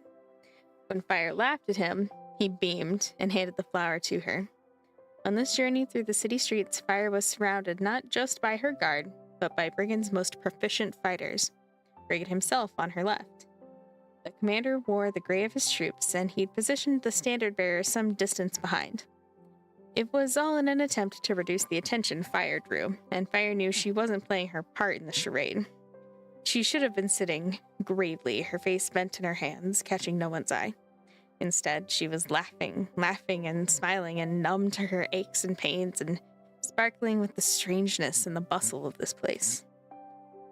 And then, before too long, she couldn't have said if she sensed it or heard it first, but there was a change in their audience. A whisper seemed to work its way among the cheers, and then a strange silence. A lull. She felt it. Wonder and admiration. And Fire understood that even with her hair covered and even in her drab, dirty riding clothes, and even though this town hadn't seen her, possibly hadn't thought of her in 17 years, her face and her eyes and her body had told them who she was, and her headscarf had confirmed it, for why else would she cover her hair? She became mindful of her animation that was only making her glow more brightly. She erased her smile and dropped her eyes. Brigand signaled to his standard bearer to come forward and ride beside them. Fire spoke low. I sense no danger. Nonetheless, Brigand said grimly, if an archer leans out one of these windows, I want him to notice both of us. A man revenging himself on Cancel isn't going to shoot you if he risks hitting me. She thought of joking about it. If her enemies were Brigand's friends and her friends were Brigand's enemies, the two of them could walk the world arm in arm and never be hit by arrows again. But an eerie sound rose now from the silence. Fire! A woman called from an upstairs window. A cluster of barefoot children in the doorway echoed the call. Fire! Fire! And others' voices joined in, and the cry swelled until suddenly the people were singing out the word, chanting it in some veneration, some almost in accusation, some with no reason at all, except they were caught up in the captive and mindless fervor of a crowd. Fire rode toward the walls of Nash's palace, stunned, confounded by the music of her own name. The facade of the king's palace was black. This Fire had heard, but the knowledge didn't prepare her for the beauty or the luminosity of the stone. It was a black that shifted depending on the angle from which it was viewed, and it shimmered and reflected light of other things, so that Fire's first impression was of changing panels of black and gray and silver and blue reflecting from the eastern sky and orange and red from the setting sun. Fire's eyes had been starved for the colors of King's City, and she hadn't even known it. How her father must have shone in this place. The 5,000 soldiers veered off as Fire, her guard, and Brigand approached the ramp to the gates. Spears were raised, and the doors swung in. The horses passed through a black stone gatehouse and emerged into a white courtyard dazzling with the reflection of the sunset on quartz walls, and the sky pink above flashing glass roofs. Fire craned her neck and gaped at the walls and roofs. A steward approached them and gaped at Fire. Eyes on me, Welkley, Brigand said, swinging down from the horse. Welkley, a short, thin, impeccably dressed and groomed man, cleared his throat and turned to Brigand. Forgive me, Lord Prince. I've sent someone to the offices to alert Princess Clara of your arrival. And Hannah? In the greenhouse, Lord Prince. Brigand nodded and held up a hand to Fire. Lady Fire, this is the king's first steward, Welkley. Fire knew this was her cue to dismount and give her hand to Welkley, but when she moved, a spasm of pain radiated outward from the small of her back. She caught her breath, gritted her teeth, pulled her leg over the saddle, and tipped, leaving it to Brigand's instincts to keep her from landing on her backside before the king's first steward. He caught her coolly and propped her on her feet, his face impassive, as if it were routine for her to launch herself at him every time she dismounted, and scowled at the white marble floor while she presented her hand to Welkley. A woman entered the courtyard that Fire could not fail to sense, a force of nature. Fire turned to locate her and saw a head of bouncy brown hair, sparkling eyes, a sparkling smile, and a handsome and ample figure. She was tall, nearly as tall as Brigand. She threw her arms around him, laughing, and kissed his nose. "This is a treat," she said, and then to Fire, "I'm Clara, and now I understand Nash. You're more stunning even than Cancerel." Fire couldn't find words to respond to this, and Brigand's eyes suddenly were pained, but Clara simply laughed again and patted Brigand's face. "So serious. Go on, little brother. I'll take care of the lady." Brigand nodded. "Lady Fire, I'll find you before I take my leave. Musa," he said, turning to Fire's guard, who stood quietly with the horses. "Go with the lady, all of you, wherever Princess Clara takes her. Clara, see that a healer visits her today. A woman." He kissed Clara's cheek hurriedly. "In case I don't see you again." He spun away and practically ran through one of the arched doorways leading into the palace. "He always has a fire under his tail, Brigand," Clara said. "Come, lady, I'll show you to your rooms. You'll like them. They overlook the greenhouse. The fellow who tends the greenhouse gardens? Trust me, lady. You'd let him stake your tomatoes." Fire was speechless with astonishment. The princess grabbed the lady's arm and pulled her towards the palace. Fire's sitting room did indeed overlook a curious wooden house tucked in the backgrounds of the palace. The house was small, painted a deep green, and surrounded by lush gardens and trees, so that it seemed to blend in as if it had sprouted from the ground like the growing things around it. The famous gardener was nowhere in sight, but as Fire watched from her windows, the door to the house opened. A young, chestnut-haired woman in pale yellow dress stepped outside and passed through the orchard to the palace. "It's Rowan's house, technically," Clara said, standing at Fire's shoulder. "She had it built because she believed the king's queen should have a place to retreat to. She lived there fully after she broke with Nax. She's given it to Brigand's use for the moment until Nash chooses a queen." And so that young woman must be associated with Brigand. Interesting indeed. A very pretty view, until Fire moved to her bedchamber windows and encountered a sight she appreciated even more. The stables. Chestnut is a nice color. She stretched her mind and found Small, and was immensely comforted to know he would be near enough for her to feel. Her rooms were too large, but comfortable. The windows open and fitted with wire screens, a consideration someone had taken for her especially, she suspected, so she could pass her window with her hair uncovered and not have to worry about raptor monsters or an invasion of monster bugs. It occurred to her then that perhaps these had been Cancerel's rooms, or Cancerel's screens. Just as quickly she dismissed the possibility. Cancerel would have had more rooms and larger, closer to the king, overlooking one of the white inner courtyards, with a balcony outside each tall window, as she'd seen when she first entered the courtyard. And then her thoughts were interrupted by the consciousness of the king. She looked to the door of her bedchamber, puzzled, then startled as Nash burst in. "Brother King," Clara said, much surprised. Couldn't wait for her to wash the road dust from her hands. Fire's guard of 20 dropped to their knees. Nash didn't even see them, didn't hear Clara, strode across the room to the window where Fire stood. He clamped his hands around her neck and tried to kiss her. She sensed it coming, but his mind was quick and slippery. She hadn't moved fast enough to take hold, and during their previous encounter, he'd been drunk. He was not drunk now, and the difference was marked. To avoid his kiss, she dropped to her knee in an imitation of subservience. He held on to her, struggling to make her rise. "You're choking her. Nash, stop!" She grabbed wildly at Nash's mind, caught hold of it, lost it again, and then decided in a fit of temper that she would fall unconscious before she kissed this man. Then, quite suddenly, Nash's hand was wrenched from her throat by a new person she recognized. She took a great, relieved breath and pulled herself up by the window pane. Brigand's voice was dangerously calm. Musa, give us the room. The guard vanished. Brigand took a handful of Nash's shirt front and shoved him hard against the wall. Look at what you're doing, Brigand spat. Clear your mind.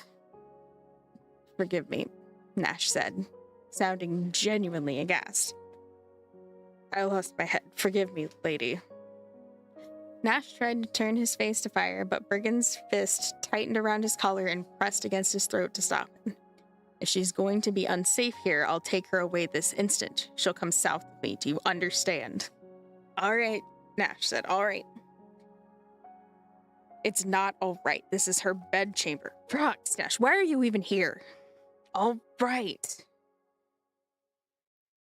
Nash said, pushing at Brigand's fist with his hands. Enough. I see I was wrong. When I look at her, I lose my head. Brigand dropped his fist from his brother's neck, took a step back, and rubbed his face with his hands. Then don't look at her, he said tiredly. I have business with you before I go. Come to my office. Brigand cocked his head in the doorway. I'll meet you in 5 minutes' time. Nash turned and slumped out of the room, vanished. A puzzle of inconsistencies, the eldest of Nax's sons, and the king in name. But which of these brothers was the king in practice? Are you all right, lady? Brigand asked, frowning after Nash. Fire was not all right. She clutched at her aching back. Yes, Lord Prince. You can trust Clara, lady. And my brother Garen and Welkley, and 1 or 2 of the king's men that Clara can point you to. In the absence of Lord Archer, I'd like to escort you home myself next time I pass north through the city. It's a route I travel often, and it shouldn't be more than a few weeks. Is this acceptable to you? It was not acceptable. It was too long by far, but Fire nodded, swallowing painfully. I must go, he said. Clara knows how to get messages to me. Fire nodded again. Brigand turned and was gone.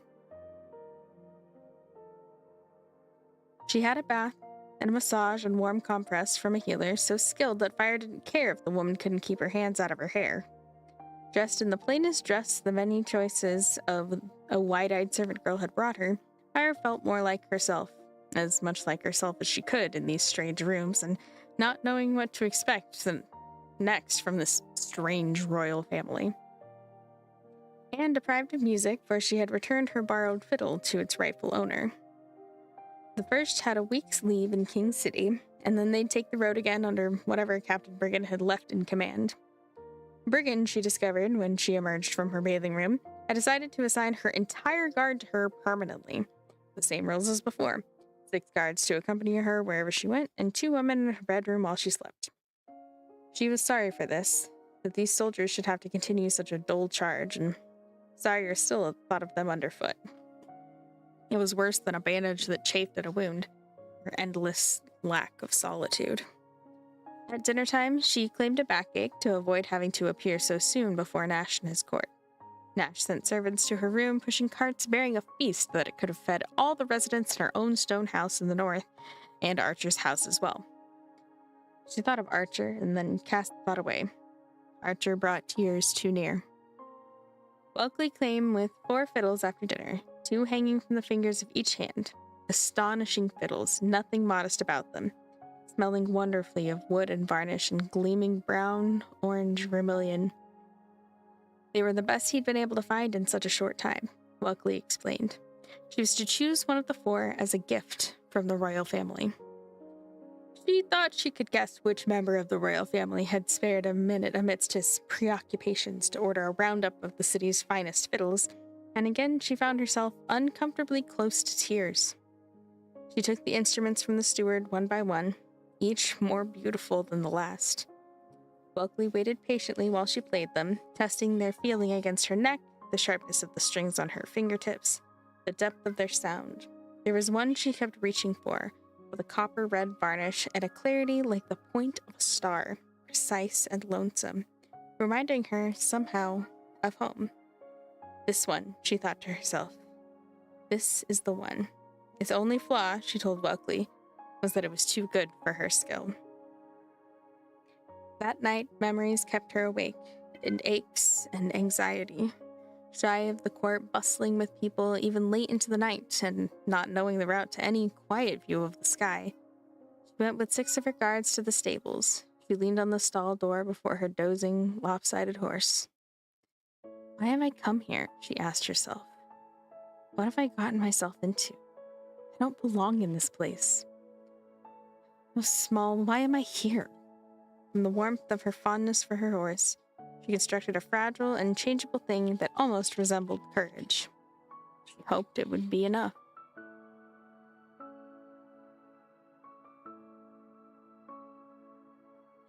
Alright, sounds good. I've probably only got 1 more chapter, maybe 2 in me, although chapter 15 is quite long. We'll see.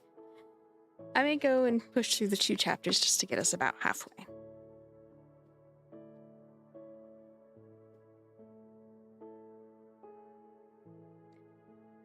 Chapter 14. The Snoop who'd been captured in the king's palace was not the same man that Fire had sensed in the king's rooms at Rowan's fortress, but his consciousness did have a similar feeling. What does that mean? Nash demanded. Does it mean he was sent by the same man? Not necessarily, Lord King. Does it mean he's of the same family? Are they brothers? Not necessarily, Lord King. Family members can have broadly different consciousnesses, as can 2 men in the same employ. At this point, I can only determine that their attitudes and their aptitudes are similar. And what help is that? We didn't bring you all this distance so you could tell us he's of average disposition and intelligence, lady. In King Nash's office, with its stunning views of the city, its bookshelves rising from floor to mezzanine to domed ceiling, its rich green carpet and gold lamps, and most especially its handsome and high-strung monarch, Fire was in a state of mental stimulation that made it difficult for her to focus on the prisoner, or care about his claims to intelligence. The king was intelligent and fatuous and powerful and flighty. This was what impressed Fire, that this man with the dark, good looks was all things at once, open as the sky and desperately difficult to subdue. When she'd first come through the door of his office with 6 of her guard, the king had greeted her glumly. You entered my mind before you entered this room, lady. Yes, Lord King, she said, startled into honesty before him and his men. I'm glad of it, and I give you leave. Around you I cannot bear my behavior.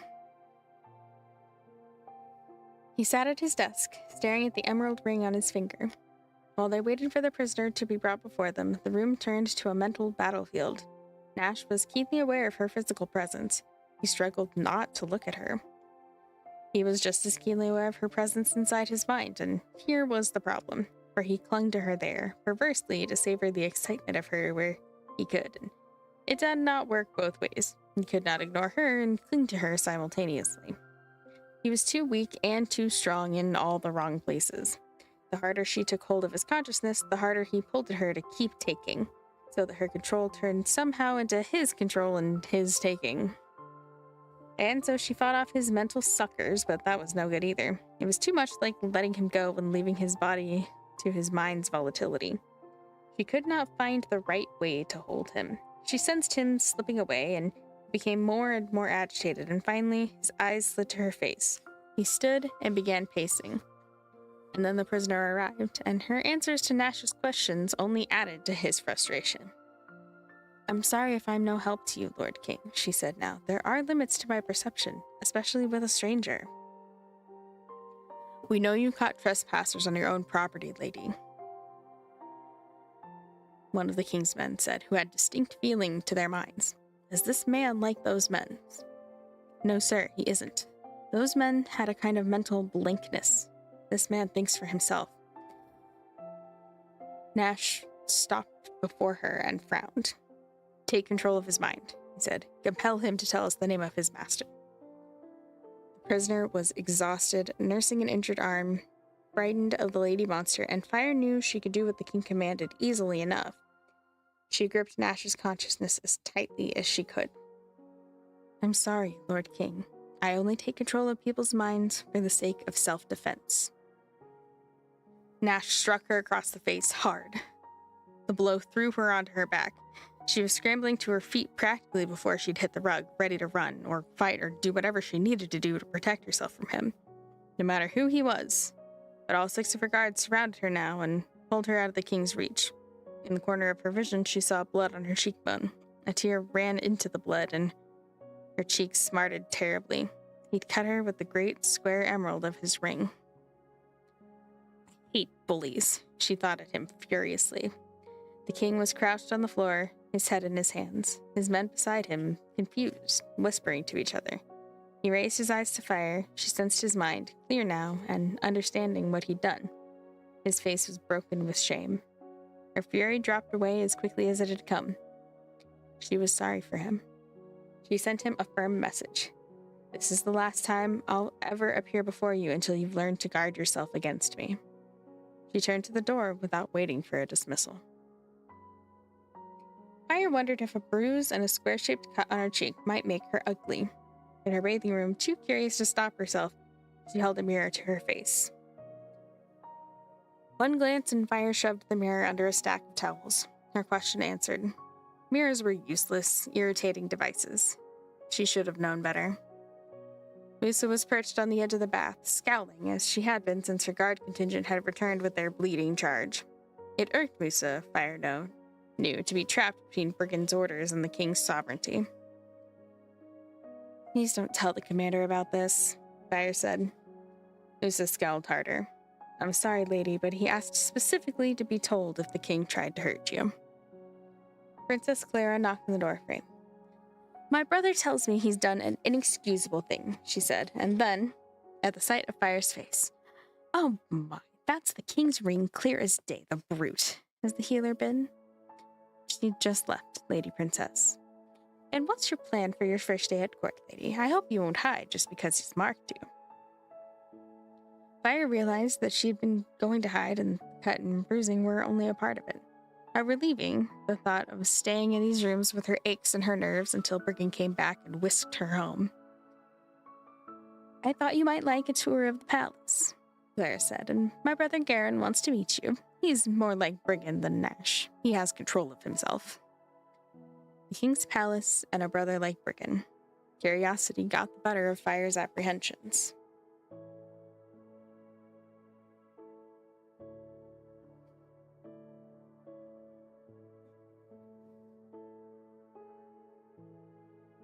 Naturally, everywhere Fire went, she was stared at. The palace was gigantic, like an indoor city with gigantic views, the falls, the harbor, white-sailed ships on the sea. The great spans of the city bridges, the city itself, its splendor, and its dilapidation, stretching toward golden fields and hills of rocks and flowers. And of course the sky, always a view of the sky from all 7 courtyards and all the upper corridors where the ceilings were made of glass. They don't see you, Clara told Fire, when a pair of raptor monsters perched on a transparent roof made her jump. The glass is reflective on the outside. They only see themselves. And incidentally, lady, every window in the palace that opens is fitted with a screen, even the ceiling windows. That was Cancerel's doing. It wasn't Clara's first mention of Cancerel. Every time she said his name, Fire flinched, so accustomed was she to people avoiding the word. I suppose it's for the best, Clara continued. The palace is crawling with monster things, rugs, feathers, jewelry, insect collections. Women wear the furs. Tell me, do you always cover your hair? Usually, if I'm to be seen by strangers. Interesting, Clara said. Cancerel never covered his hair. Well, and Cancerel loved the attention, Fire thought to herself dryly. More to the point, he had been a man. Cancerel had not had her problems.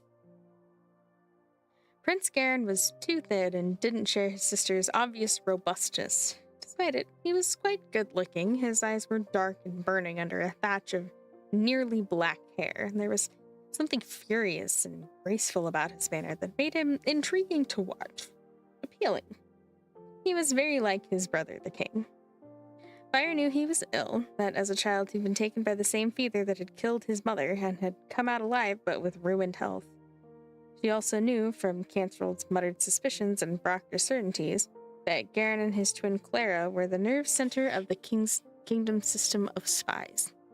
She had found it hard to believe of Clara following the princess around the palace, but now in Garen's presence, Clara's bearing changed to something shrewd and serious, and I understood that a woman who grabbed about satin umbrellas and her latest love affair might know quite well how to keep a secret. Garen was sitting at a long table piled high with documents, in a heavy guarded room full of harassed-looking secretaries. The only noise, other than the rustling of paper, came, rather incongruously, from a child who seemed to be playing shoe tug-of-war with a puppy in the corner. The child stared at Fire momentarily when Fire entered, then politely avoided staring again. Fire sensed that Garen's mind was guarded against her. She realized suddenly, with surprise, that so was Clara's, and so had Clara's been all along. Clara's personality was so open that Fire had not appreciated the degree to which her mind was closed. The child's, too, was carefully shielded. Garen, in addition to being guarded, was rather unfriendly. He seemed to make a point of not asking Fire the usual civil questions, such as how her trip had been, if she liked her rooms, and whether her face was in much pain from being punched by his brother. He appraised the damage to her cheek blandly. Brigand can't hear about this until he's done with what he's doing, he said, his voice low enough that Fire's guard, hovering in the background, could not hear. Agreed, Clara said. We get him rushing back to spank the king. Musa will report it to him. Her reports go through me, Clara said. I'll handle it. With ink-stained fingers, Garen shuffled through some papers and slid a single page across the table to Clara. While Clara read it, he reached into his pocket and glanced at a watch. He spoke over his shoulder to the child. Sweetheart, he said, don't pretend to me that you don't know the time. The child gave a great, gloomy sigh, wrestled the shoe from the piebald puppy, put the shoe on, and moped out of the door. The puppy waited for a moment and then trotted after its lady? Yes, Fire decided that the king's court, long dark hair, probably trumped boyish clothes, made her a lady.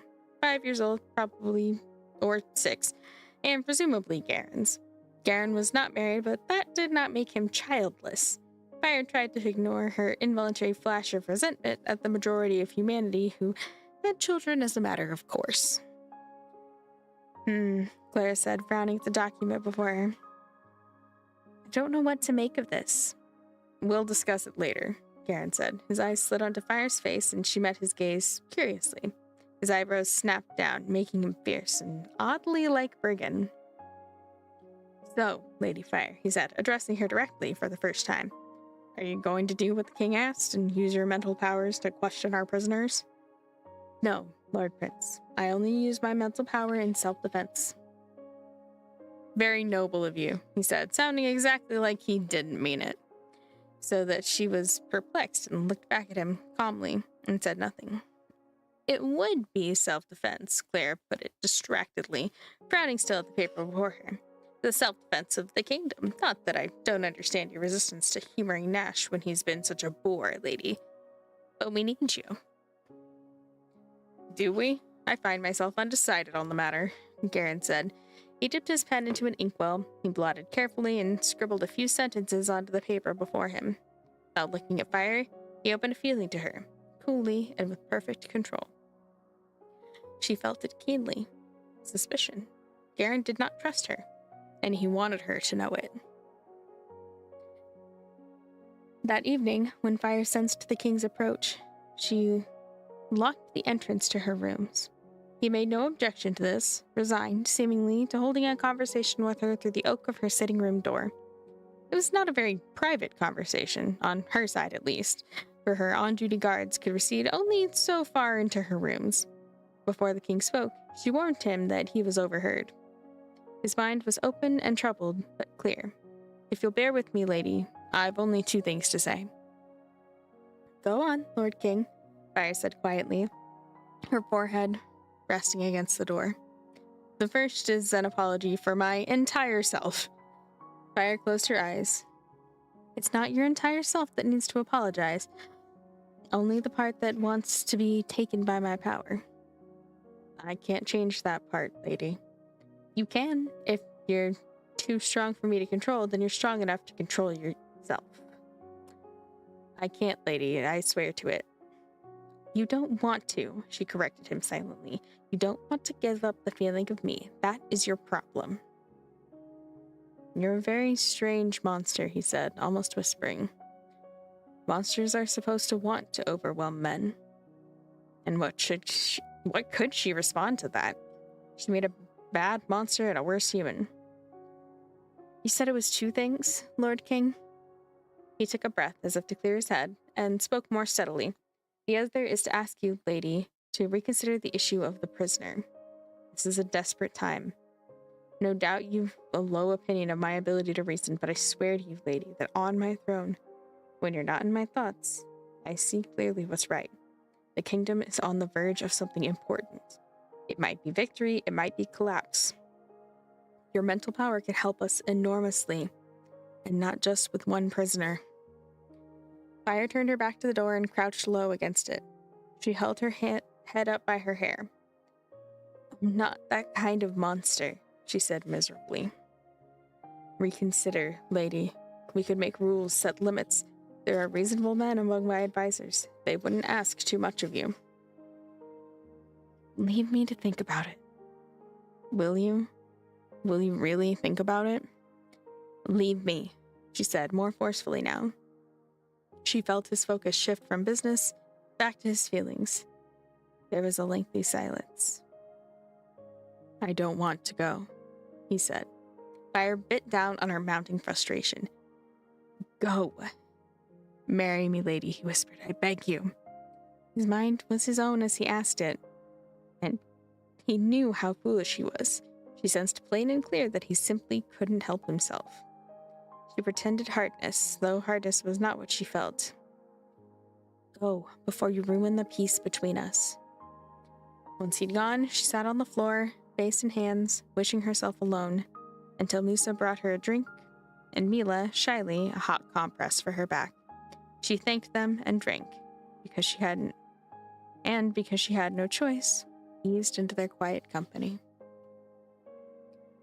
I was going to read through another chapter, but my back hurts really bad, so I am going to call it there for tonight, and we will continue reading. I think this is going to be the plan for the foreseeable future. While I'm unwell, is we'll just play DBD for a bit or play other games for a little while, and then swap to reading until I can't keep myself up anymore.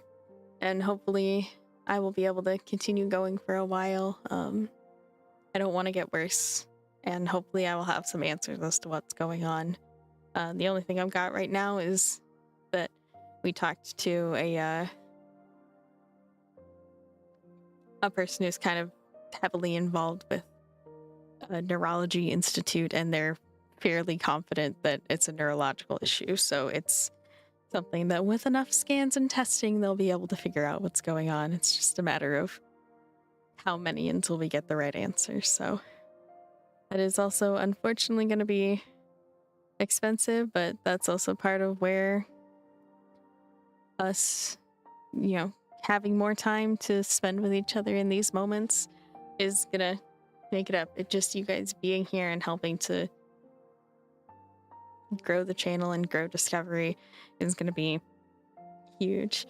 And if you guys need some more Neko content and want some more DBD, I do have DBD videos available on YouTube for you guys to watch. I was hoping to continue doing the daily Wraith matches, but right now it's just not in the cards. But I will get back to it as soon as I can, as soon as I am well enough to record and play the game effectively as a killer. You guys will have those videos like the same day. I miss it already. I only did it for a few weeks, but I miss it terribly. So that is going to be for me today. I love you all so very, very, very, very much. Thank you all for being here with me and sticking with me, even though I'm not all here. Everybody get some good sleep, and I will do the same. Rest up, and we will reconvene tomorrow to continue with our DBD shenanigans and continuing figuring out what the hell is going on in the strange palace in the Dells. Have a good one, everyone. Oh, bye.